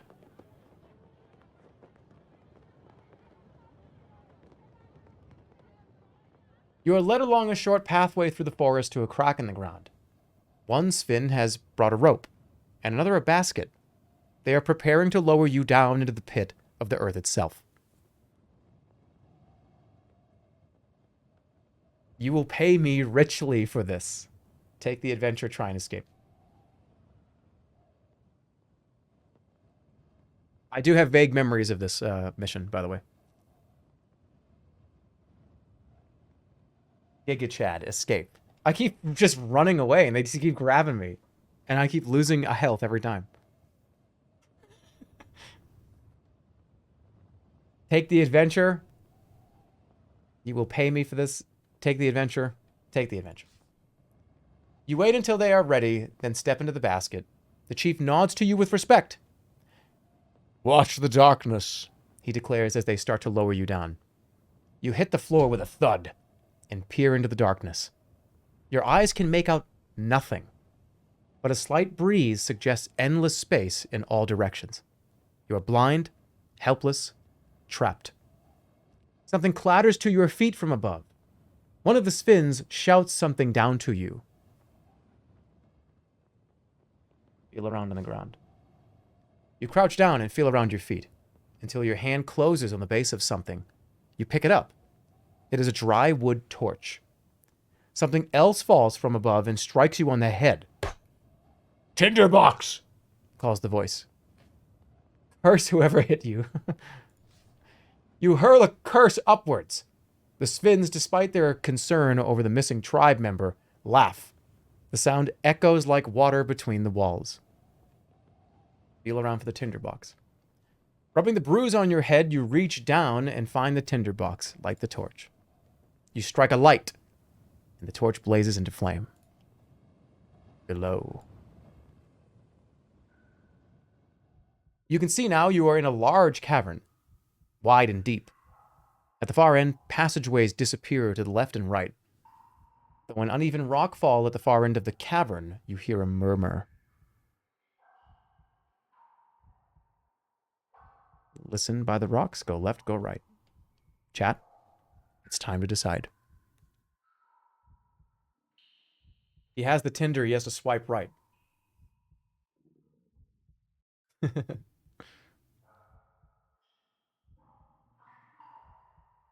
Well, that's up to you, because we're going to listen to you.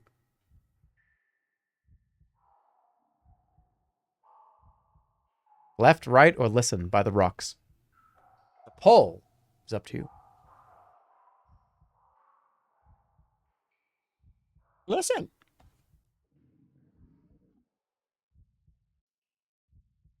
Rocks. Tinder. Swipe right. Swipe left. I mean, that's unanimous at this point. We're going to listen. You clamber over the rocks at the edge of the cavern to investigate the sound. It is a whimpering coming from the other side of the pile of stones. The Sphin Girl, perhaps.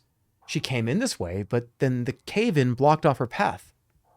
You'll have to find another way to reach her.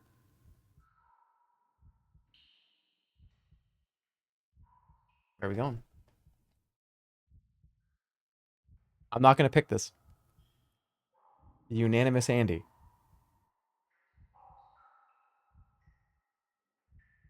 Yeah, we're going to have to we'll do a new poll for this. Unanimous doesn't mean anything now. That's unanimous. 80% is not unanimous? Yes, it is. That's 80% is unanimous. That's describing what that is. Unanimous means 100%. Oh, okay. Sorry. Let's play semantics. Unanimous means 100%. Whatever. I like saying the word. It's a fun word to say. 80% would be majority. Whatever. But I like unanimous. It's a cool word. It makes me sound smart. It's 50-50. Good luck. I actually don't remember. So I can't help you here.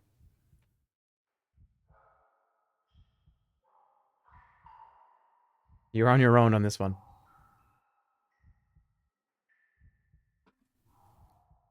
May as well do a coin flip. Yeah.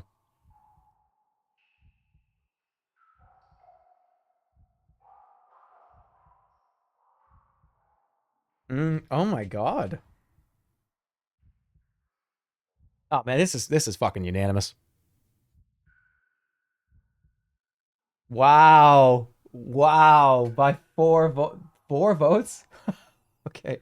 We're going right. You turn right, creeping forward slowly. The passage rises up a gentle incline.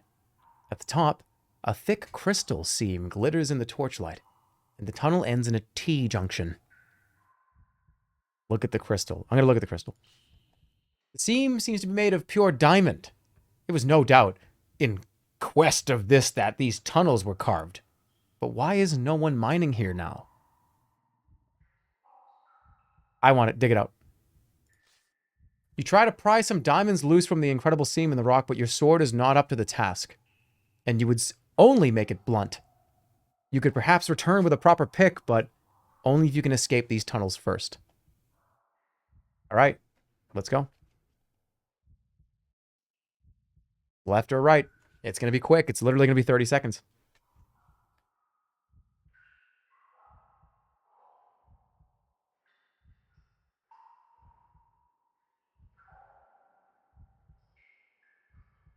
So are we back in the mines? You are... We are. Those mines that you're referring to are way down here. This is where the goblins were. We didn't go in here, though. Although they could be similar. No, it's probably too far.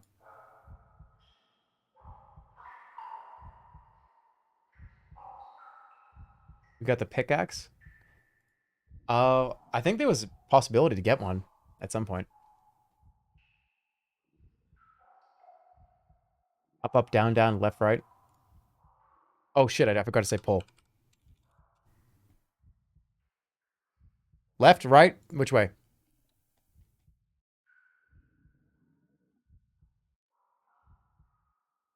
That's my fault. I keep forgetting to say pull.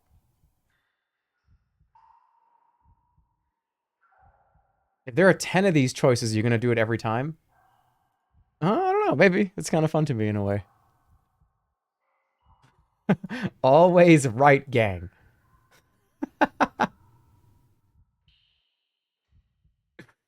It's so... honestly, it's legit 50-50. So I could just pick them random ones if I wanted to. Look at this. Always left gang and always right gang. It looks like always right gang. It seems to be winning each one of these by a very small amount.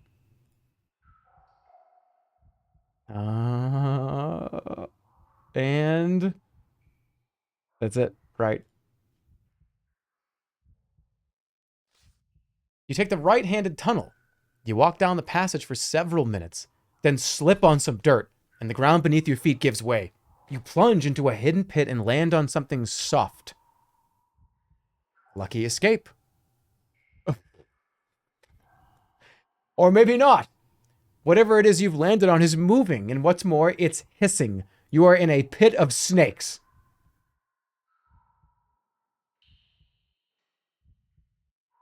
Oh no. The ape is far from you. It's too bad we... Why did we pray? Try something else. Use magic. Pray to the spirit. The ape is gone. We used it because we were getting captured. What can we do for magic? You ready a spell.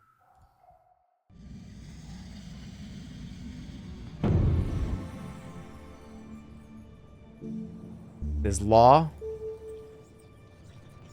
There's illusion.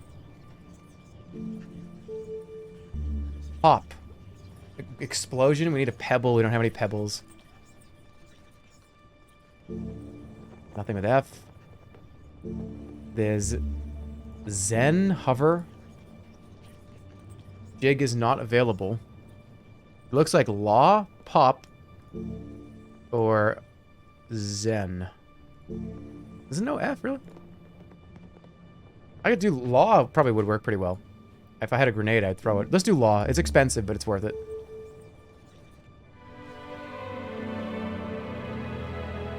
You cast the spell and feel the snakes come under your command.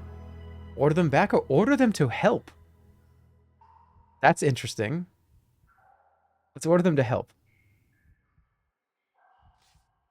You command the snakes to approach.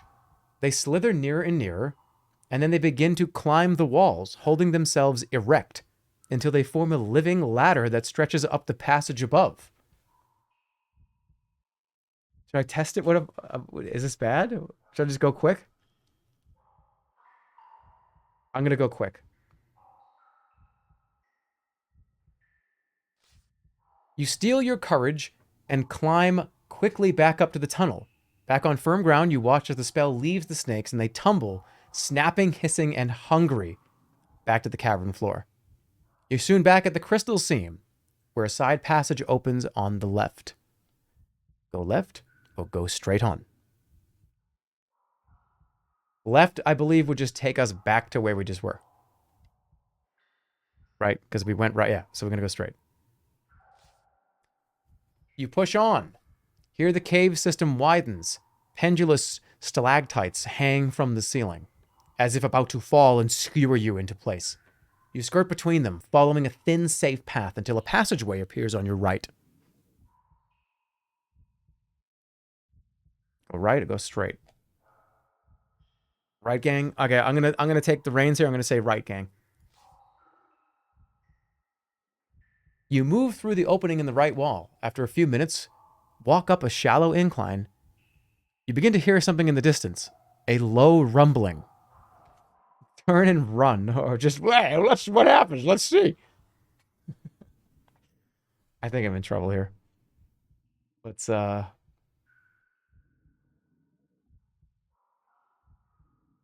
run. You turn and run, but not fast enough. The rumbling gets louder and louder until you look over your shoulder to see an enormous boulder rolling speedily down the tunnel towards you. Fuck, the ape is not here. Can I cast a spell?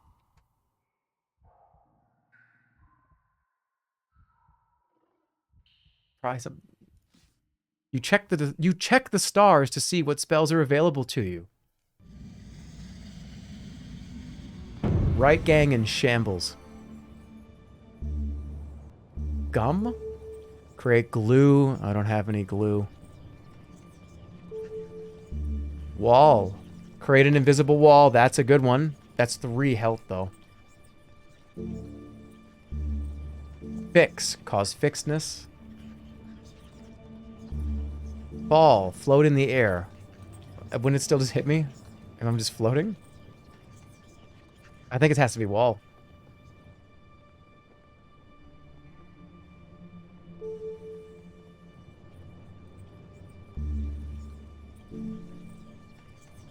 It's expensive, but you'll float above it. Will I?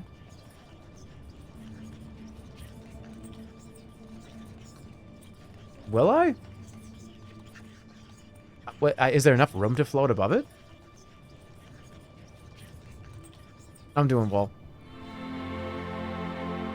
You cast your spell just in time, and the great boulder hits your invisible wall with considerable force, causing the whole cave to shake and shudder. Then the boulder holds in place like a pawing horse. But your spell will not last long. You'd better move on. All right, go right. Swipe right. The passageway slopes down a short way, then a crack splits the wall on the left. 2 stones are stacked on top of one another against the wall here. Examine the stones. There's nothing special about the 2 stones except that they happen to be on top of one another. Okay.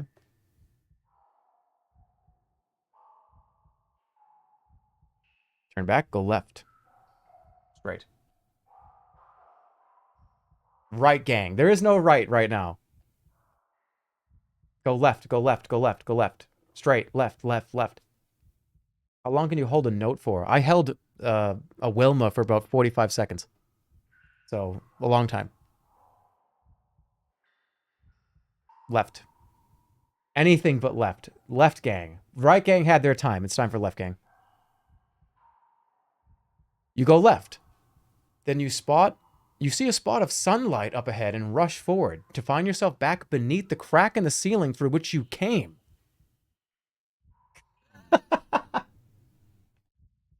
Climb out of the hole. I'm out of here. Get me the fuck out of this hole. Left gang, come on, man. What have you done? Can I climb out of the hole? You set your toes into a crevice near the base of the rock wall and begin to try to climb your way out. The stone is coarse and cruel on your fingers, and soon you have cuts below your knuckles and on your knees and elbows. Halfway up, the slope of the crack begins to curve over, and the going gets more difficult. Keep going. You will not give up. You keep climbing, one hand after the next, testing every foothold. After some more effort, with blood trickling between your closed fingers, you are within a few reaches of the sunlight. That's when they notice what you're doing. A Sven eye appears over the lip of the crack. Then something, one end of the coiled rope, is dropped straight into your face. You lose your grip and fall. Do I survive? You hit the floor with a horrible crunch. Your ankle is badly twisted, and you are lucky to not have broken your neck. The rope is quickly whisked up again out of sight. Get me out of here! You ball up to the sky. There is no reply, and no rope is lowered down. Classic left gang. Okay, we're going straight on again. You creep forwards through the dark, quite sure you are going in circles. The ground begins to... Oh, that's so stupid. The ground begins to slope upwards, and the walls begin to glitter as you encounter a seam of crystal. Have you been this way before? Here the passage you are following splits. You climbed out. Left gang. Left gang. You take the left passage. The way is soon blocked by a large boulder. You turn back. You're soon back in the crystal seam where a crawl space gapes on your right. Right gang. Soon you're back in the spot of sunlight below the opening in the ceiling. Turn around. Go straight. You move onwards along the tunnel, quite sure you're going in circles. This ground seems to dip, and its lowest point, the path you are creeping through, finishes at another fork. There's a stacked pair of stones here as well. Run the pole. Actually, I can do it.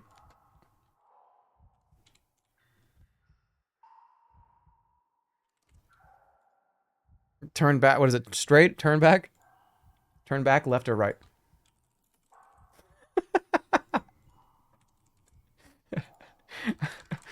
Okay, go.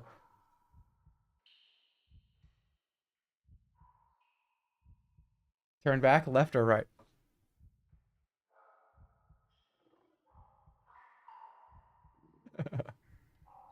I love this game. It's so fun. The left gang is trying to kill you.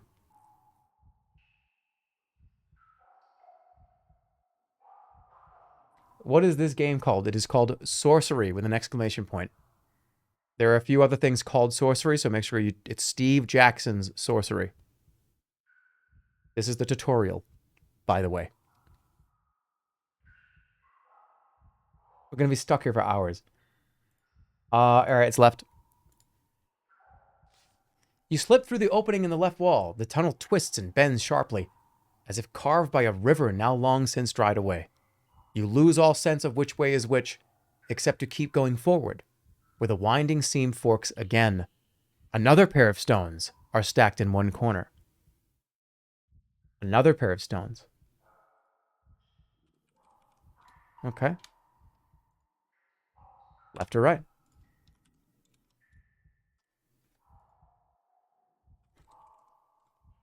Which way?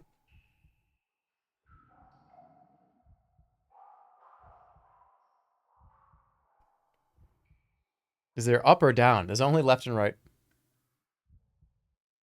How about face cam? All right, you've been good. You've been good. We'll do it for a minute.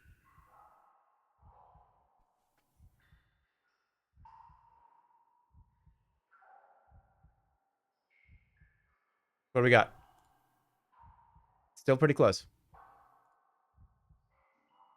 You need to shave? I know. I will eventually.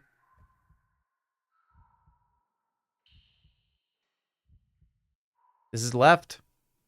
By a lot. All right, let's go. You go left.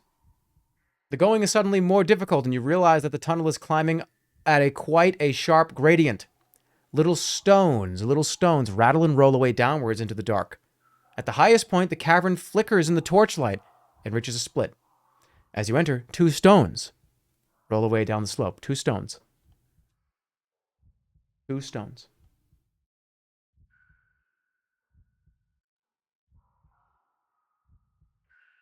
Where are we going here?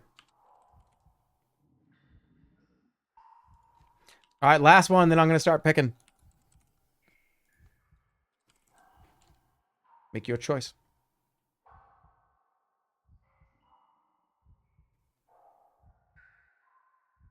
Yeah, I gotta shave bad. It's been a long time. How long has it been? A couple weeks, probably. Like a week and a half. The delay is bad? Do I have a delay on the mic? Shouldn't be. Looks like Left Gang is winning again.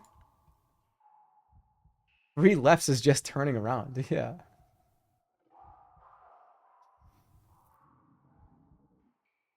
Don't tell them that. They're making their choice.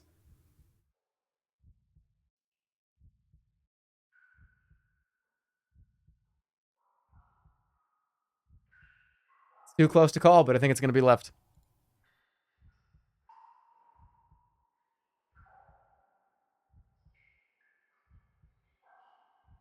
There's a weird delay, by the way. Yeah. There's so many frame drops that hopefully it's been at least watchable. Let's go.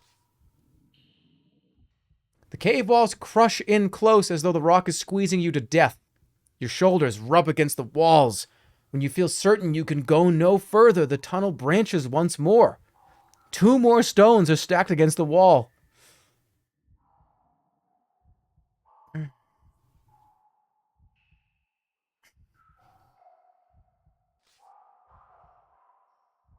I went left again. You squeeze into the gap in the left wall. You follow the passageway when you hear an echo of whimpering coming up the corridor. Your torchlight falls across a frail shape. Hiding in the shadows is the young Sven girl, stacking stones into hundreds of little towers. Traps first. You run the torchlight around the walls of the cavern. No switches or triggers that you can see. The girl watches you with silent fear. And then the torchlight falls on a deep scratch in the rock, a claw mark. Suddenly, there is a loud roaring from the mouth of this short cavern. The walls begin to shake and crumble. The Sven's stone towers topple and scatter. To one side, a gap in the rubble begins to open, letting through a mean shaft of light.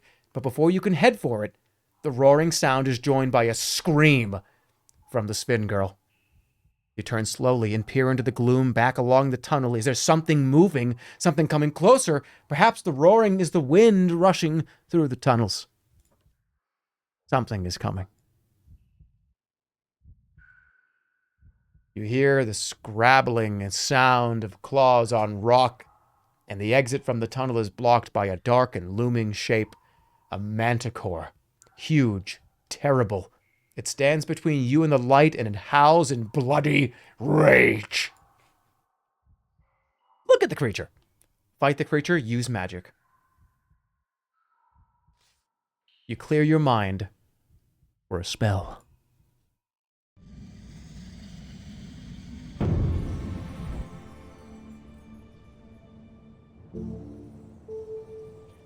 I thought that was Pog. I was like, no way, what? Pep, strength, I don't have fire water.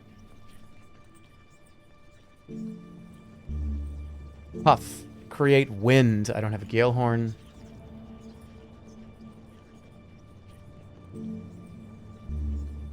Dumb, cause clumsiness. That's a lot of stamina though. There's also Doze, cause slowness. Dop, open locks and doors.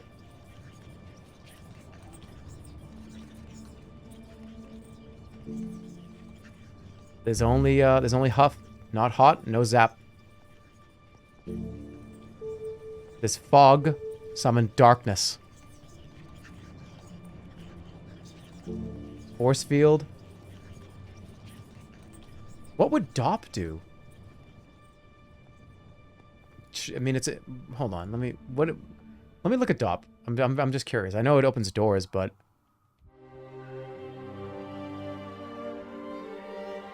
the spell may be used to open any locked door. Casting the spell works directly on the lock tumblers, and the door may be opened freely. If the door is bolted from the inside, the bolts will be undone. This spell will not work on doors sealed by magic. Okay. So why is it available? What can we do there?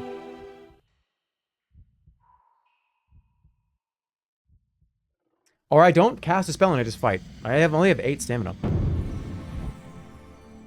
I'm gonna try it and rewind. I'm curious. Up. You cast the spell, and the rock wall behind the manticore shifts and tumbles, opening a wider passage through which you see the daylight from the crack in the ceiling above. One of the tumbling rocks hits the manticore's sting, which was swinging through the air towards you. A lucky escape. What? Did I get out? Wait, draw my sword to cast another spell. Hold on. Wait. Can I get out? Whoa, there's new things. Hold on.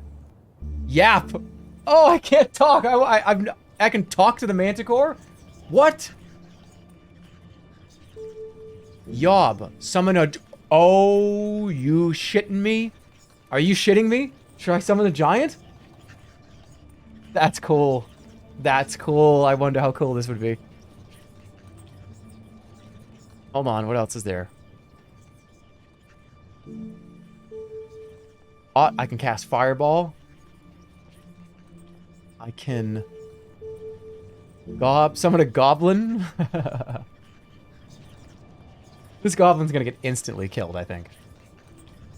Giant versus the manticore? There's more. Mud. Look at that. Would you look at that? You telling me that I have this ability to do this now? I can suck this motherfucker down into the earth. Alright, can we just see what Gob does and then rewind? Let me see. I'm curious. Let's do it. You toss down one of your goblin teeth and quickly cast the spell.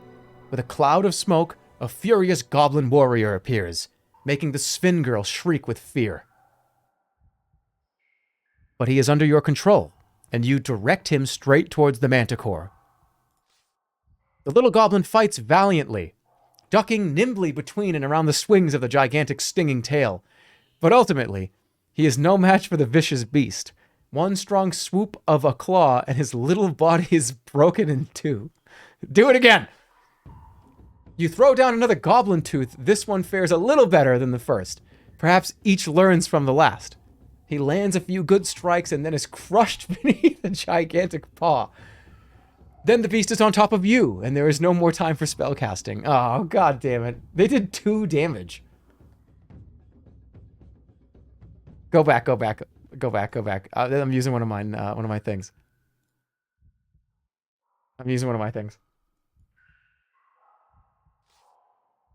Okay, it was Dop. But should I save the giant tooth? I only have 1.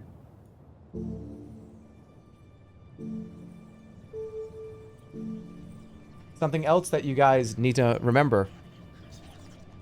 These are my items, and I carry them on through the rest of the game.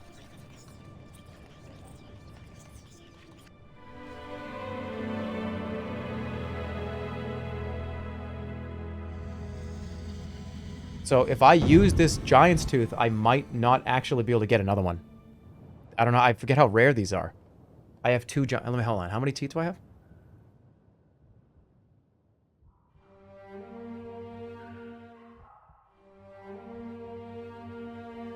Two beeswax. I have a ton of goblin teeth. They're just so useless, though. They're funny.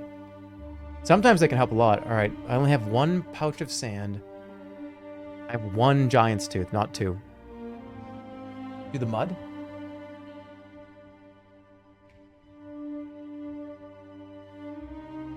You're never going to be able to beat the manticore in a fight one-on-one. Actually, it's going to be really hard.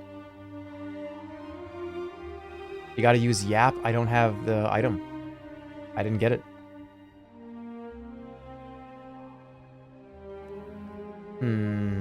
Let's try mud. I'm going to try mud. I mean, I stole it. Might as well try it. Or... that's too expensive.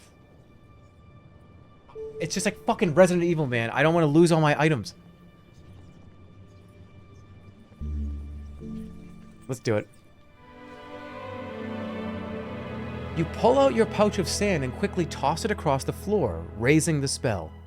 The floor begins to bubble and bend, and then suddenly where there had been solid stone, there is now a sucking, grasping pool of quicksand right beneath the manticore's feet. Before it can react, its front paws are being dragged below ground. The creature beats its wings in a furious panic, and its sting lashes and bashes at the wall as it struggles and tries wildly to free itself. The sting is lancing towards you. Oh, fuck. Dodge left or dodge right? Left gang or right gang? Which one? This is where the different gangs really need to shine here. Which way?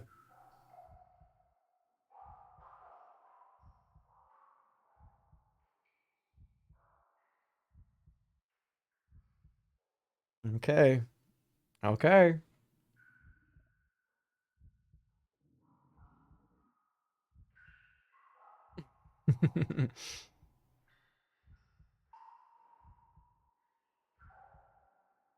Okay.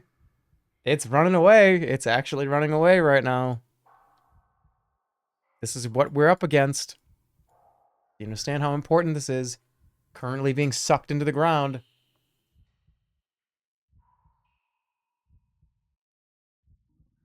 The Manticore has about twice as much stamina as me, so fighting it head on actually really sucks.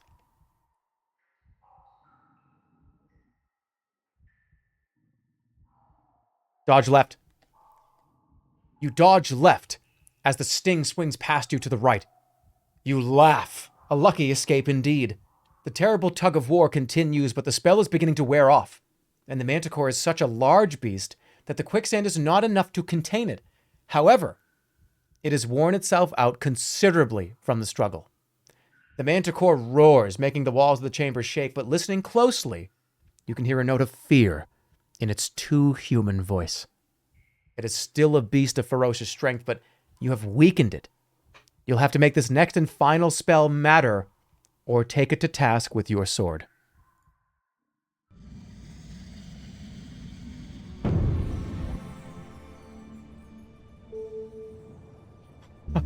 Wait, I can do 6.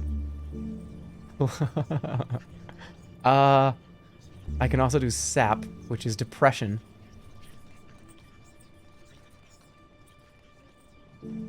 Law, no way. Will this work?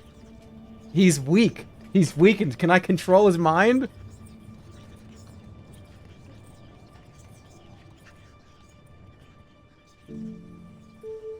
Pop? I could throw a grenade if I had one. Zap, zip, teleport. I could probably teleport out.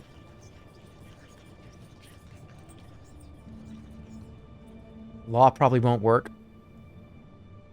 Are manticores intelligent creatures? Try law. I got one more rewind, guys. I have like no health either.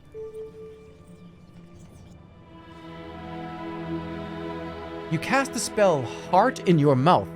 This enchantment only works on unintelligent creatures. But is the manticore intelligent? Or is it a foul beast of base urges and rage? You step back, sword drawn, ready in case the spell should fail. For a moment, the manticore stops quite still. Its sting lowers to the floor. Its expression becomes one of dark confusion. The great wings flutter and flap. Shit! Oh no! Then a moment later, it seems to wake once more. The great sting rises and the creature bellows a howling roar of rage and defiance. Those old man's eyes glower at you with the hatred of all the ages. Your spell has failed. You're out of time. You must fight the creature. Oh!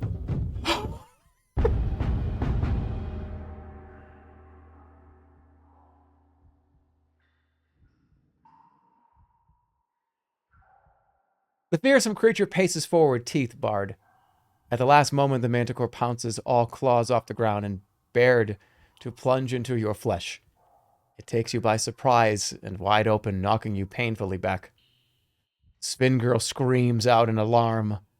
The Spin Girl screams. Only then do you see the giant sting plunging down towards your forehead. In your weakened state, you are too slow to roll out of the way. The sting lands with the force of a hammer blow, piercing your skull. The last thing you feel is the pumping of burning poison as it enters your brain. What's my fate? You've been killed in combat. Your adventure is at an end. Rip. Where the fucking ape when I needed him? That's the first death. It's fine. All right, we're going. Lair of the Manticore. We're going. Let's go. It's all right. Okay, this time.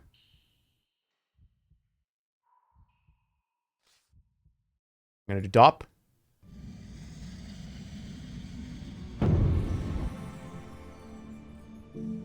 Dop lets us continue the rest. Although Doze might do it too. Does anything cost no stamina? Dop is a good start, always, yeah. Okay, now let's pull it back up. Time for the giant. I wish I had.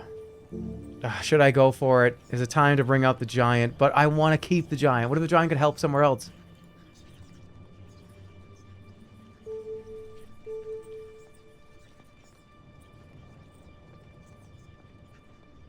Mud was... I think mud was good.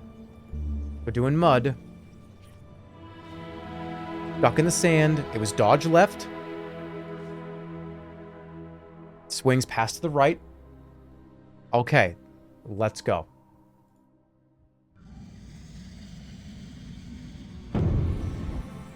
This is the last chance. Should we just... I mean, should I zap? I could do 6 too. I could confuse... Yeah. Or sap. Depression. Can a manticore become depressed? It's already afraid. Pull out the 6. All right, we're going to do clones. Let's do it. This is whatever happens, happens. You cast a spell, and as you lower your hand, the spin girl gasps. 3 identical figures have stepped out from behind you to the left and 2 more to the right, each making the same magical gesture. The manticore opens its spittle-flecked jaws and howls at all 6 of you. What? You can't even see. All 6 of us. Then it pauses and sniffs the air. Of course, your clones have no scent. However, you still have 6 times the attack power, and the monster will be forced to move slowly to ensure it hits its target. You draw your sword and close on the beast, eyes focused tightly on the terrible sting, but at least you have caused it some injury already.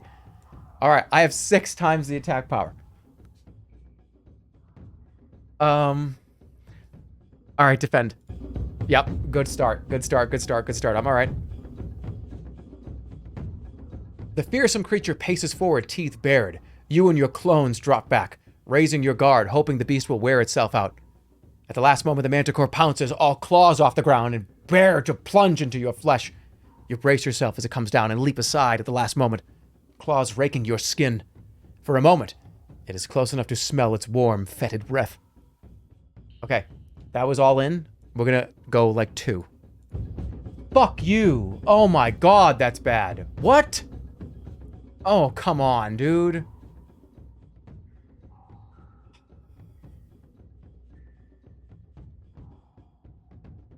Full blast. There it is, there it is. We have... Look at how much damage we're doing, and I have 6 times the attack power. Really? Okay. The creature snarls and snaps its jaws. You must finish this monster before it finishes you. With the rock wall at your back, you have no way to hide, but a perfect platform to spring forward. You and your clones race at the manticore, catching it a light blow. The beast growls at you. The walls shiver with its fury. The spin girl edges nearer, as if thinking of scratching the creature with her claws. It's scared, she whispers to you. You might not believe me, but you've scared it. Going again. Oh, got it. Beautiful. Standing firm, you along with your copies swing a mighty stroke against the monster, slipping a little strike past the manticore's outstretched claws.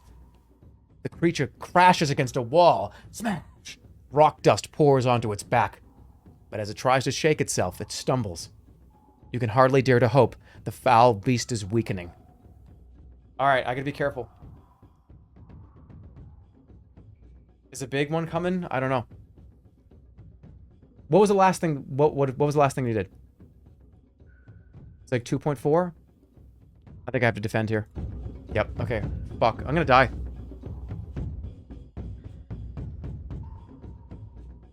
You can almost smell the creature growing enraged and drop quickly away. The manticore makes a nasty swipe with its fearsome claws, but you and your clones duck and escape real injury.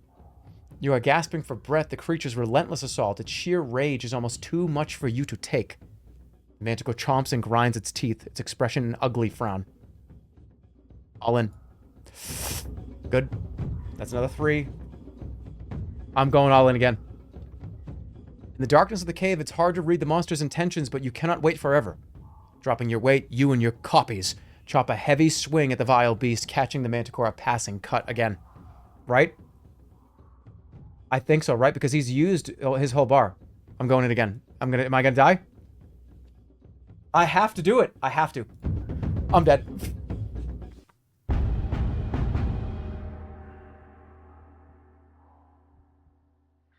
Go again, go again, go again, go again. Try again, try again, try again.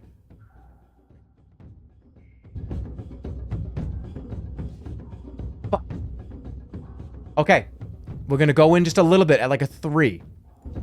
Fucking god damn it! Try again. Try again, try again, try again, try again.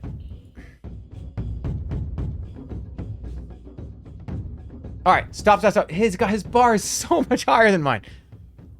All in again. Just die. Just die, whatever, fuck. Alright, I have to reset. Reset, reset, just kill me. Alright, start over, start over. I have... What did I spend all my health on? I was did too many spells throughout the whole game. Alright, hold on. I can't overpower this I have to take this first hit. Okay, now... I gotta go in at least at a 7. Wow, that was good. Okay. Okay, now I think I can do it again. This is 4.7. All in again.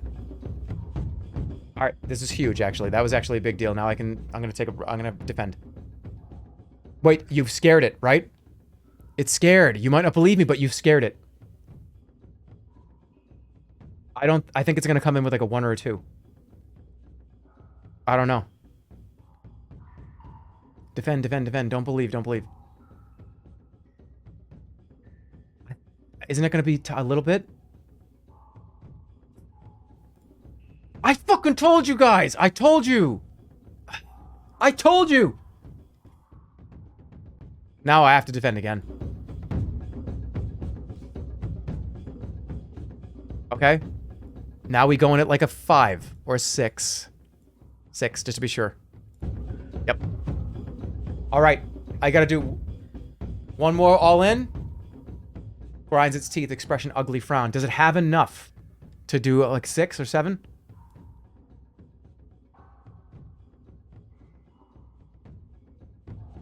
God fucking damn it. No! I'm so dead again. The monster rears up into its back legs. It fills the row. I'm dead. Oh! The manticore screams and howls in a voice that is almost human. It is dying. Slowly, furiously, but nonetheless, it weakens. I have to go in. It's... You fucked me up. You guys fucked me up. You guys fucked me up. You guys fucked me up. You guys fucked me up. Okay. When she says it's scared, I'm going in. Good. That's a 4. Again. Good. You've scared it. Again.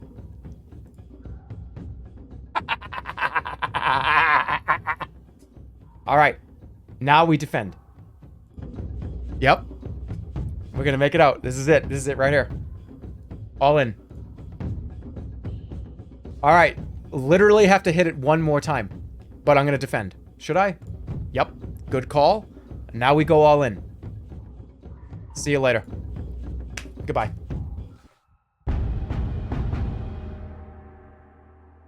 See you later. The Manticore laughs at you with a human expression of twisted joy. You risk an attack, racing across the stone, you and your 5 copies. They didn't do anything. Would I have done 1 damage? Your sword blade seems almost to be possessed.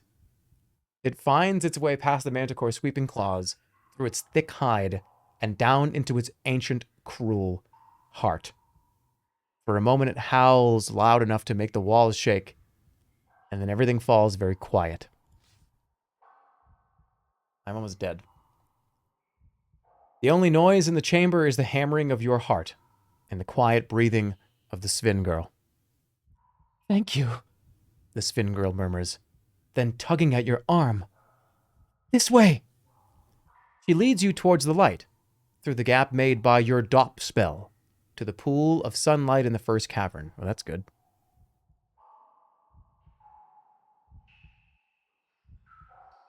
You wave the torch, hoping to attract attention. Tell the girl to call up. Girl, call to your father. The Sven child nods mutely, then bawls at the top of her lungs. Perseus, I'm here! Then something drops down, a rope with a basket on the end. The girl first! Calls a voice from above. Perseus. No, I come up first. No, I come up first. You call back, stepping into the basket. The rope doesn't move. The girl comes first.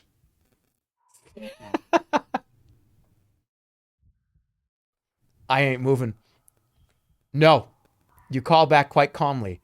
Once I'm up, there's nothing to stop you rescuing her. If we're both to be rescued, you'll have to rescue me first. A minute passes. Presumably the Svens are talking it through. The girl is looking at you, eyes wide with fear.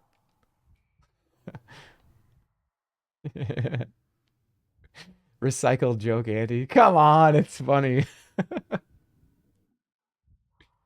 All right, swap places with the girl. Her filmed eyes reflect the ordeal she has been through, alone down here for so long. And your cold heart melts.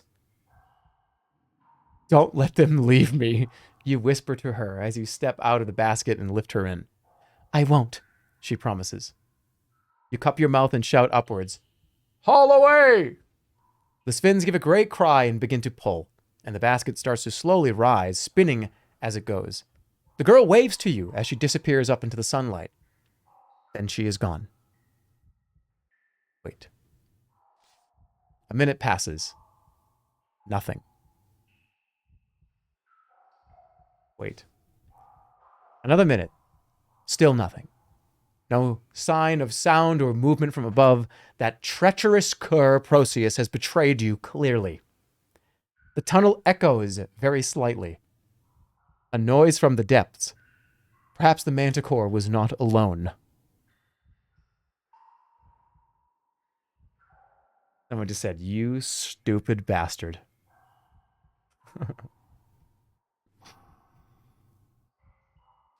You wait a little longer, settling down on your pack. You can imagine the celebration going on above ground.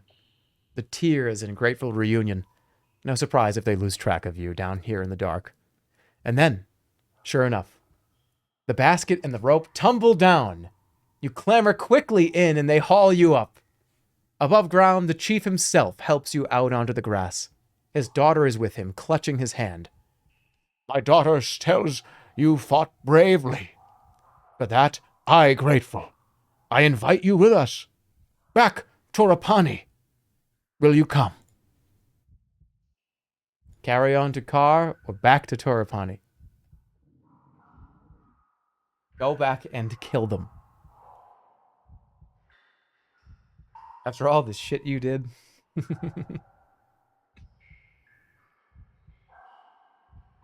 Back to town. Go back. All right, yeah. I'll go back.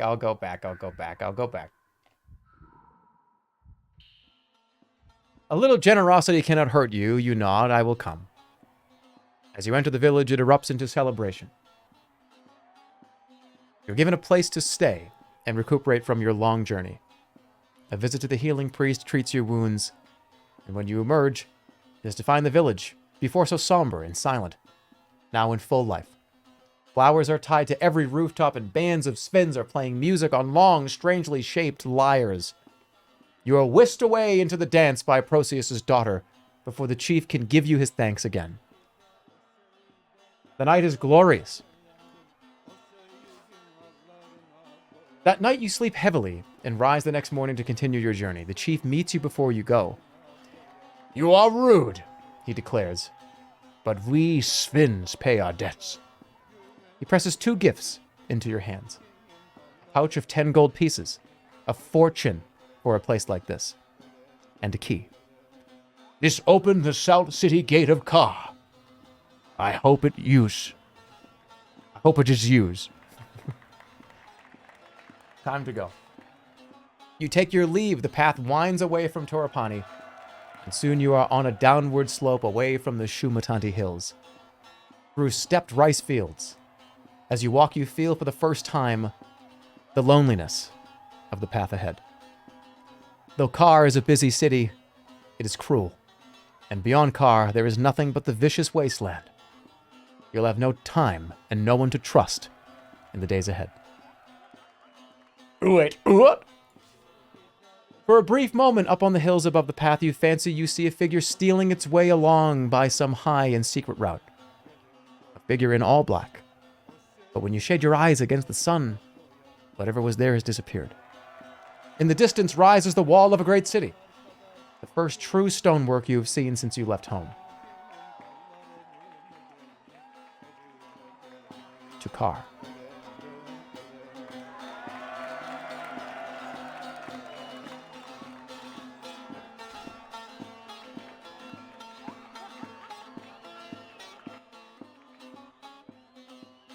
Your journey through the Shumantanti Hills is completed. Along the way, you have gained the friendship of Vic, an influential man in the city, and Flanker the assassin, and have been given the key to the gates of Kar. You've collected a fantastic number of magical artifacts. A large lump of beeswax, a cloth skullcap, 1 giant's tooth, 12 goblins' teeth, and a bamboo pipe. You are still armed only with your original sword, and have no rations and 17 pieces of gold. And a spell book. The adventure continues in Sorcery 2. Kar. City port of traps. Out now. It's Kar, eh?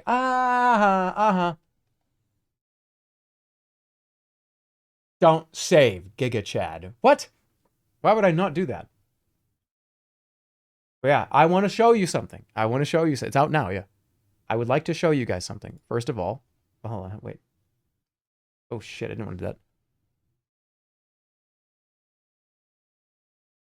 Okay, there we go. This is actually kind of interesting. Because this... Oh, whoops. I need to take a screenshot of this.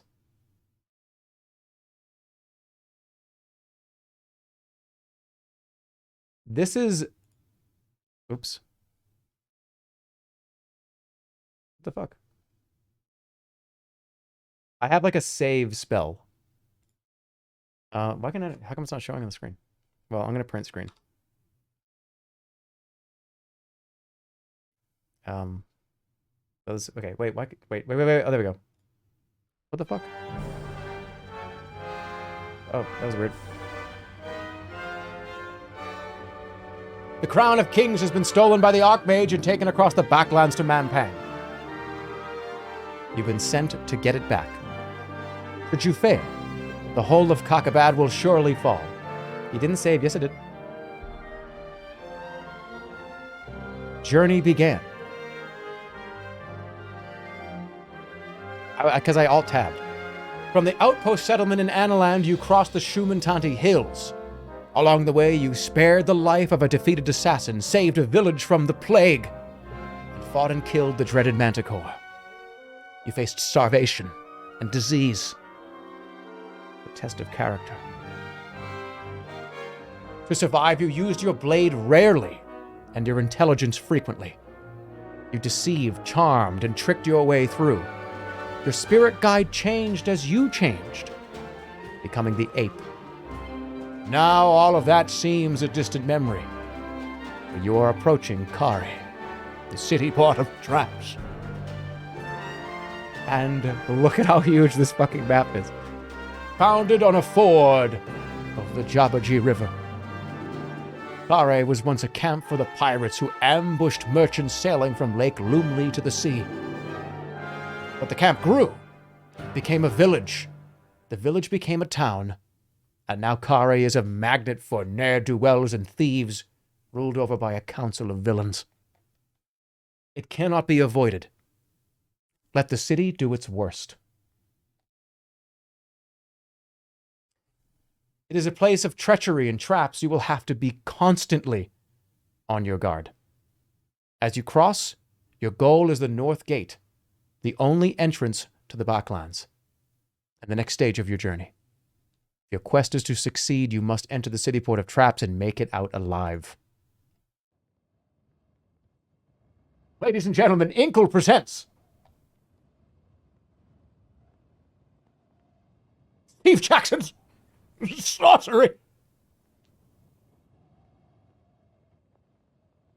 Part 2, Kare, the city port of traps.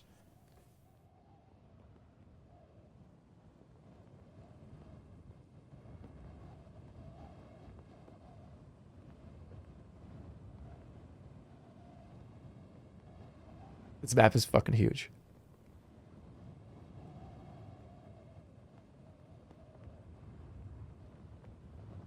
There's a ton to do in part 2. Kare also, I want to make this also clear, Kare is the best part of the 4 parts. By a long shot. So, ladies and gentlemen,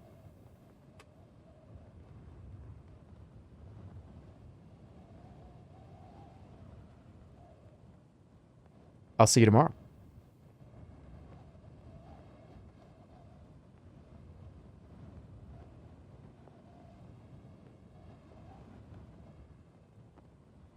That's a good place, I think, to stop.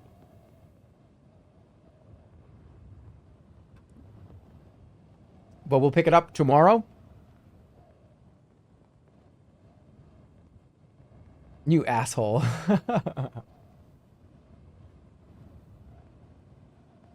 On a cliffhanger, yeah. So you should better show up tomorrow. Tomorrow will not be a 4.5-hour stream. Tomorrow will probably be about 6 to 7. Tomorrow, is that oh yeah.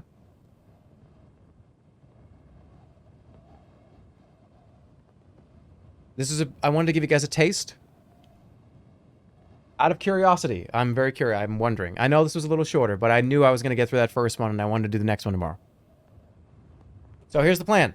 Tomorrow we're going to do Kare. I imagine we'll get probably maybe halfway through Kare tomorrow. And trust me when I say there's so much there's so many things to do here that it's going to take probably 2 or 3 streams. That's your introduction to Sorcery. Is the game worth getting 1,000,000%? Yeah, this is one of my favorite games of all time. You didn't save? Yes, I did. So, today, part 1. Tomorrow, we'll start part 2. The next day, Sunday, green screen movie night. We're going to have 3 streams in a row here. But yeah, I'm going to put you on a cliffhanger here because, yeah, let's see you tomorrow. We'll show up tomorrow. Plus, it gives me an opportunity to rest. Talking and doing voices and stuff for like 4 or 5 hours is, especially with being sick. I don't want to overdo it too much.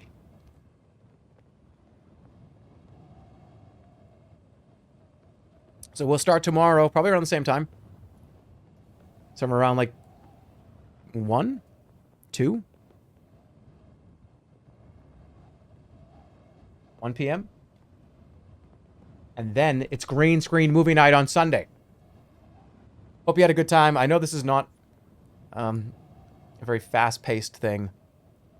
But I do genuinely find this to be, it's one of my favorite experiences ever in all media. It's just so whimsical and so interesting, especially here. That part 1 is literally a tutorial. So we'll see how people like tomorrow. Hopefully the internet is no, I can actually connect to the server and it's not going to be a pain in the ass tomorrow. But yeah, hope you guys liked it. I love this, so we'll see you tomorrow. 1 p.m. Pacific. Yeah, Swindlestones is literally coming up in the first, like, 40 minutes of the stream tomorrow.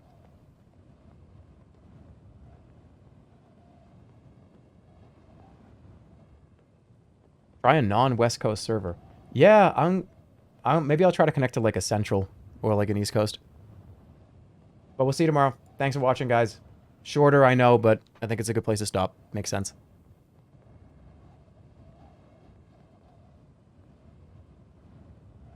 Take care of yourselves. Good night. Goodbye. See you tomorrow.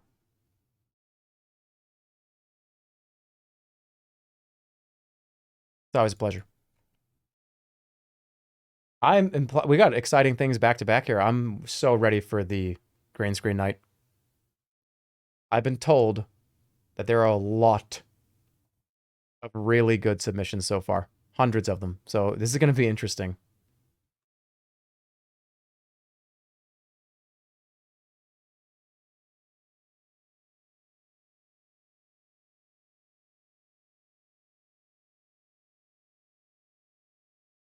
Is it actually going to be ready for Sunday? It should be. I'll check back in with everybody. Tomorrow I'll give you an answer, but it should be okay. I'll give you a time tomorrow. It'll probably be Sunday night. I feel like Sunday night's a good place for it. And look, if it's not ready, then we can move it a day or two. That's fine. Will there be an encore? Probably, likely, yes. Did I change my mic settings? It cuts out again when I get loud. I did. I did. I feel like even with it cutting out, I feel like it's better overall. But I need to find out why that's happening. Your mic is weird again? Yeah. It's better than it was 2 days ago, though. If I was going to be getting loud...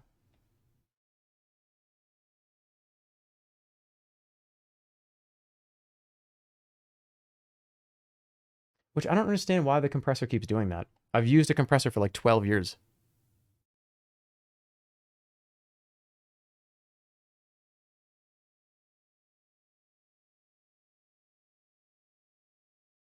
This guy is always loud.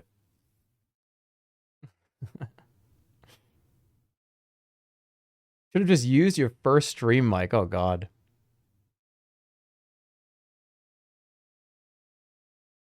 Quit stalling and leave. Come on, dude. I'm just hanging out. I might change to the other setup if I can't figure it out by tomorrow. Because I don't want my mic to be a piece of shit, you know what I mean? Oh, that's a cool poll. Was this your first time seeing Sorcery? Please, please, guys, if you have an iPad or whatever, wherever you can get comfortable, like really comfy and just relax and shit, man, getting into Kare for that first time is, you just get comfortable. Just sit there with like a cup of tea or something and just relax, take a shit. You know what I mean? Just take a shit and play for like an hour. It's amazing.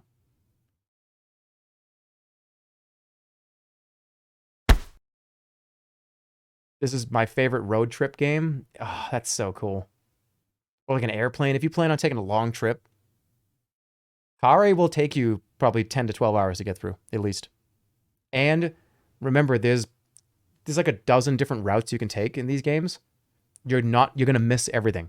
So you're gonna have to play through it like fucking 10 times.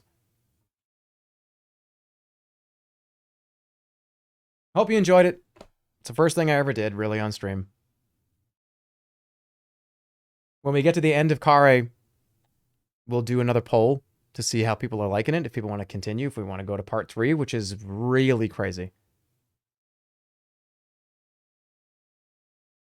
Part 3 dials up the... Well, I don't want to say anything. Part 3 is wild.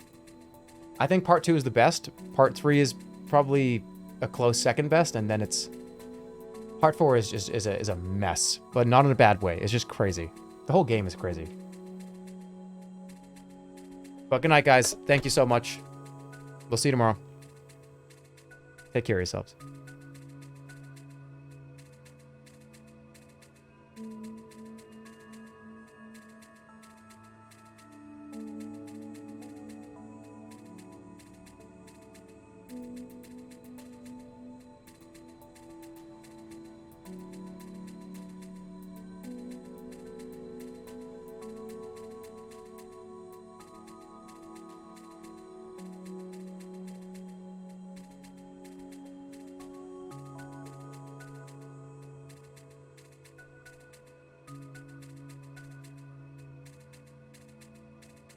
Mm-hmm.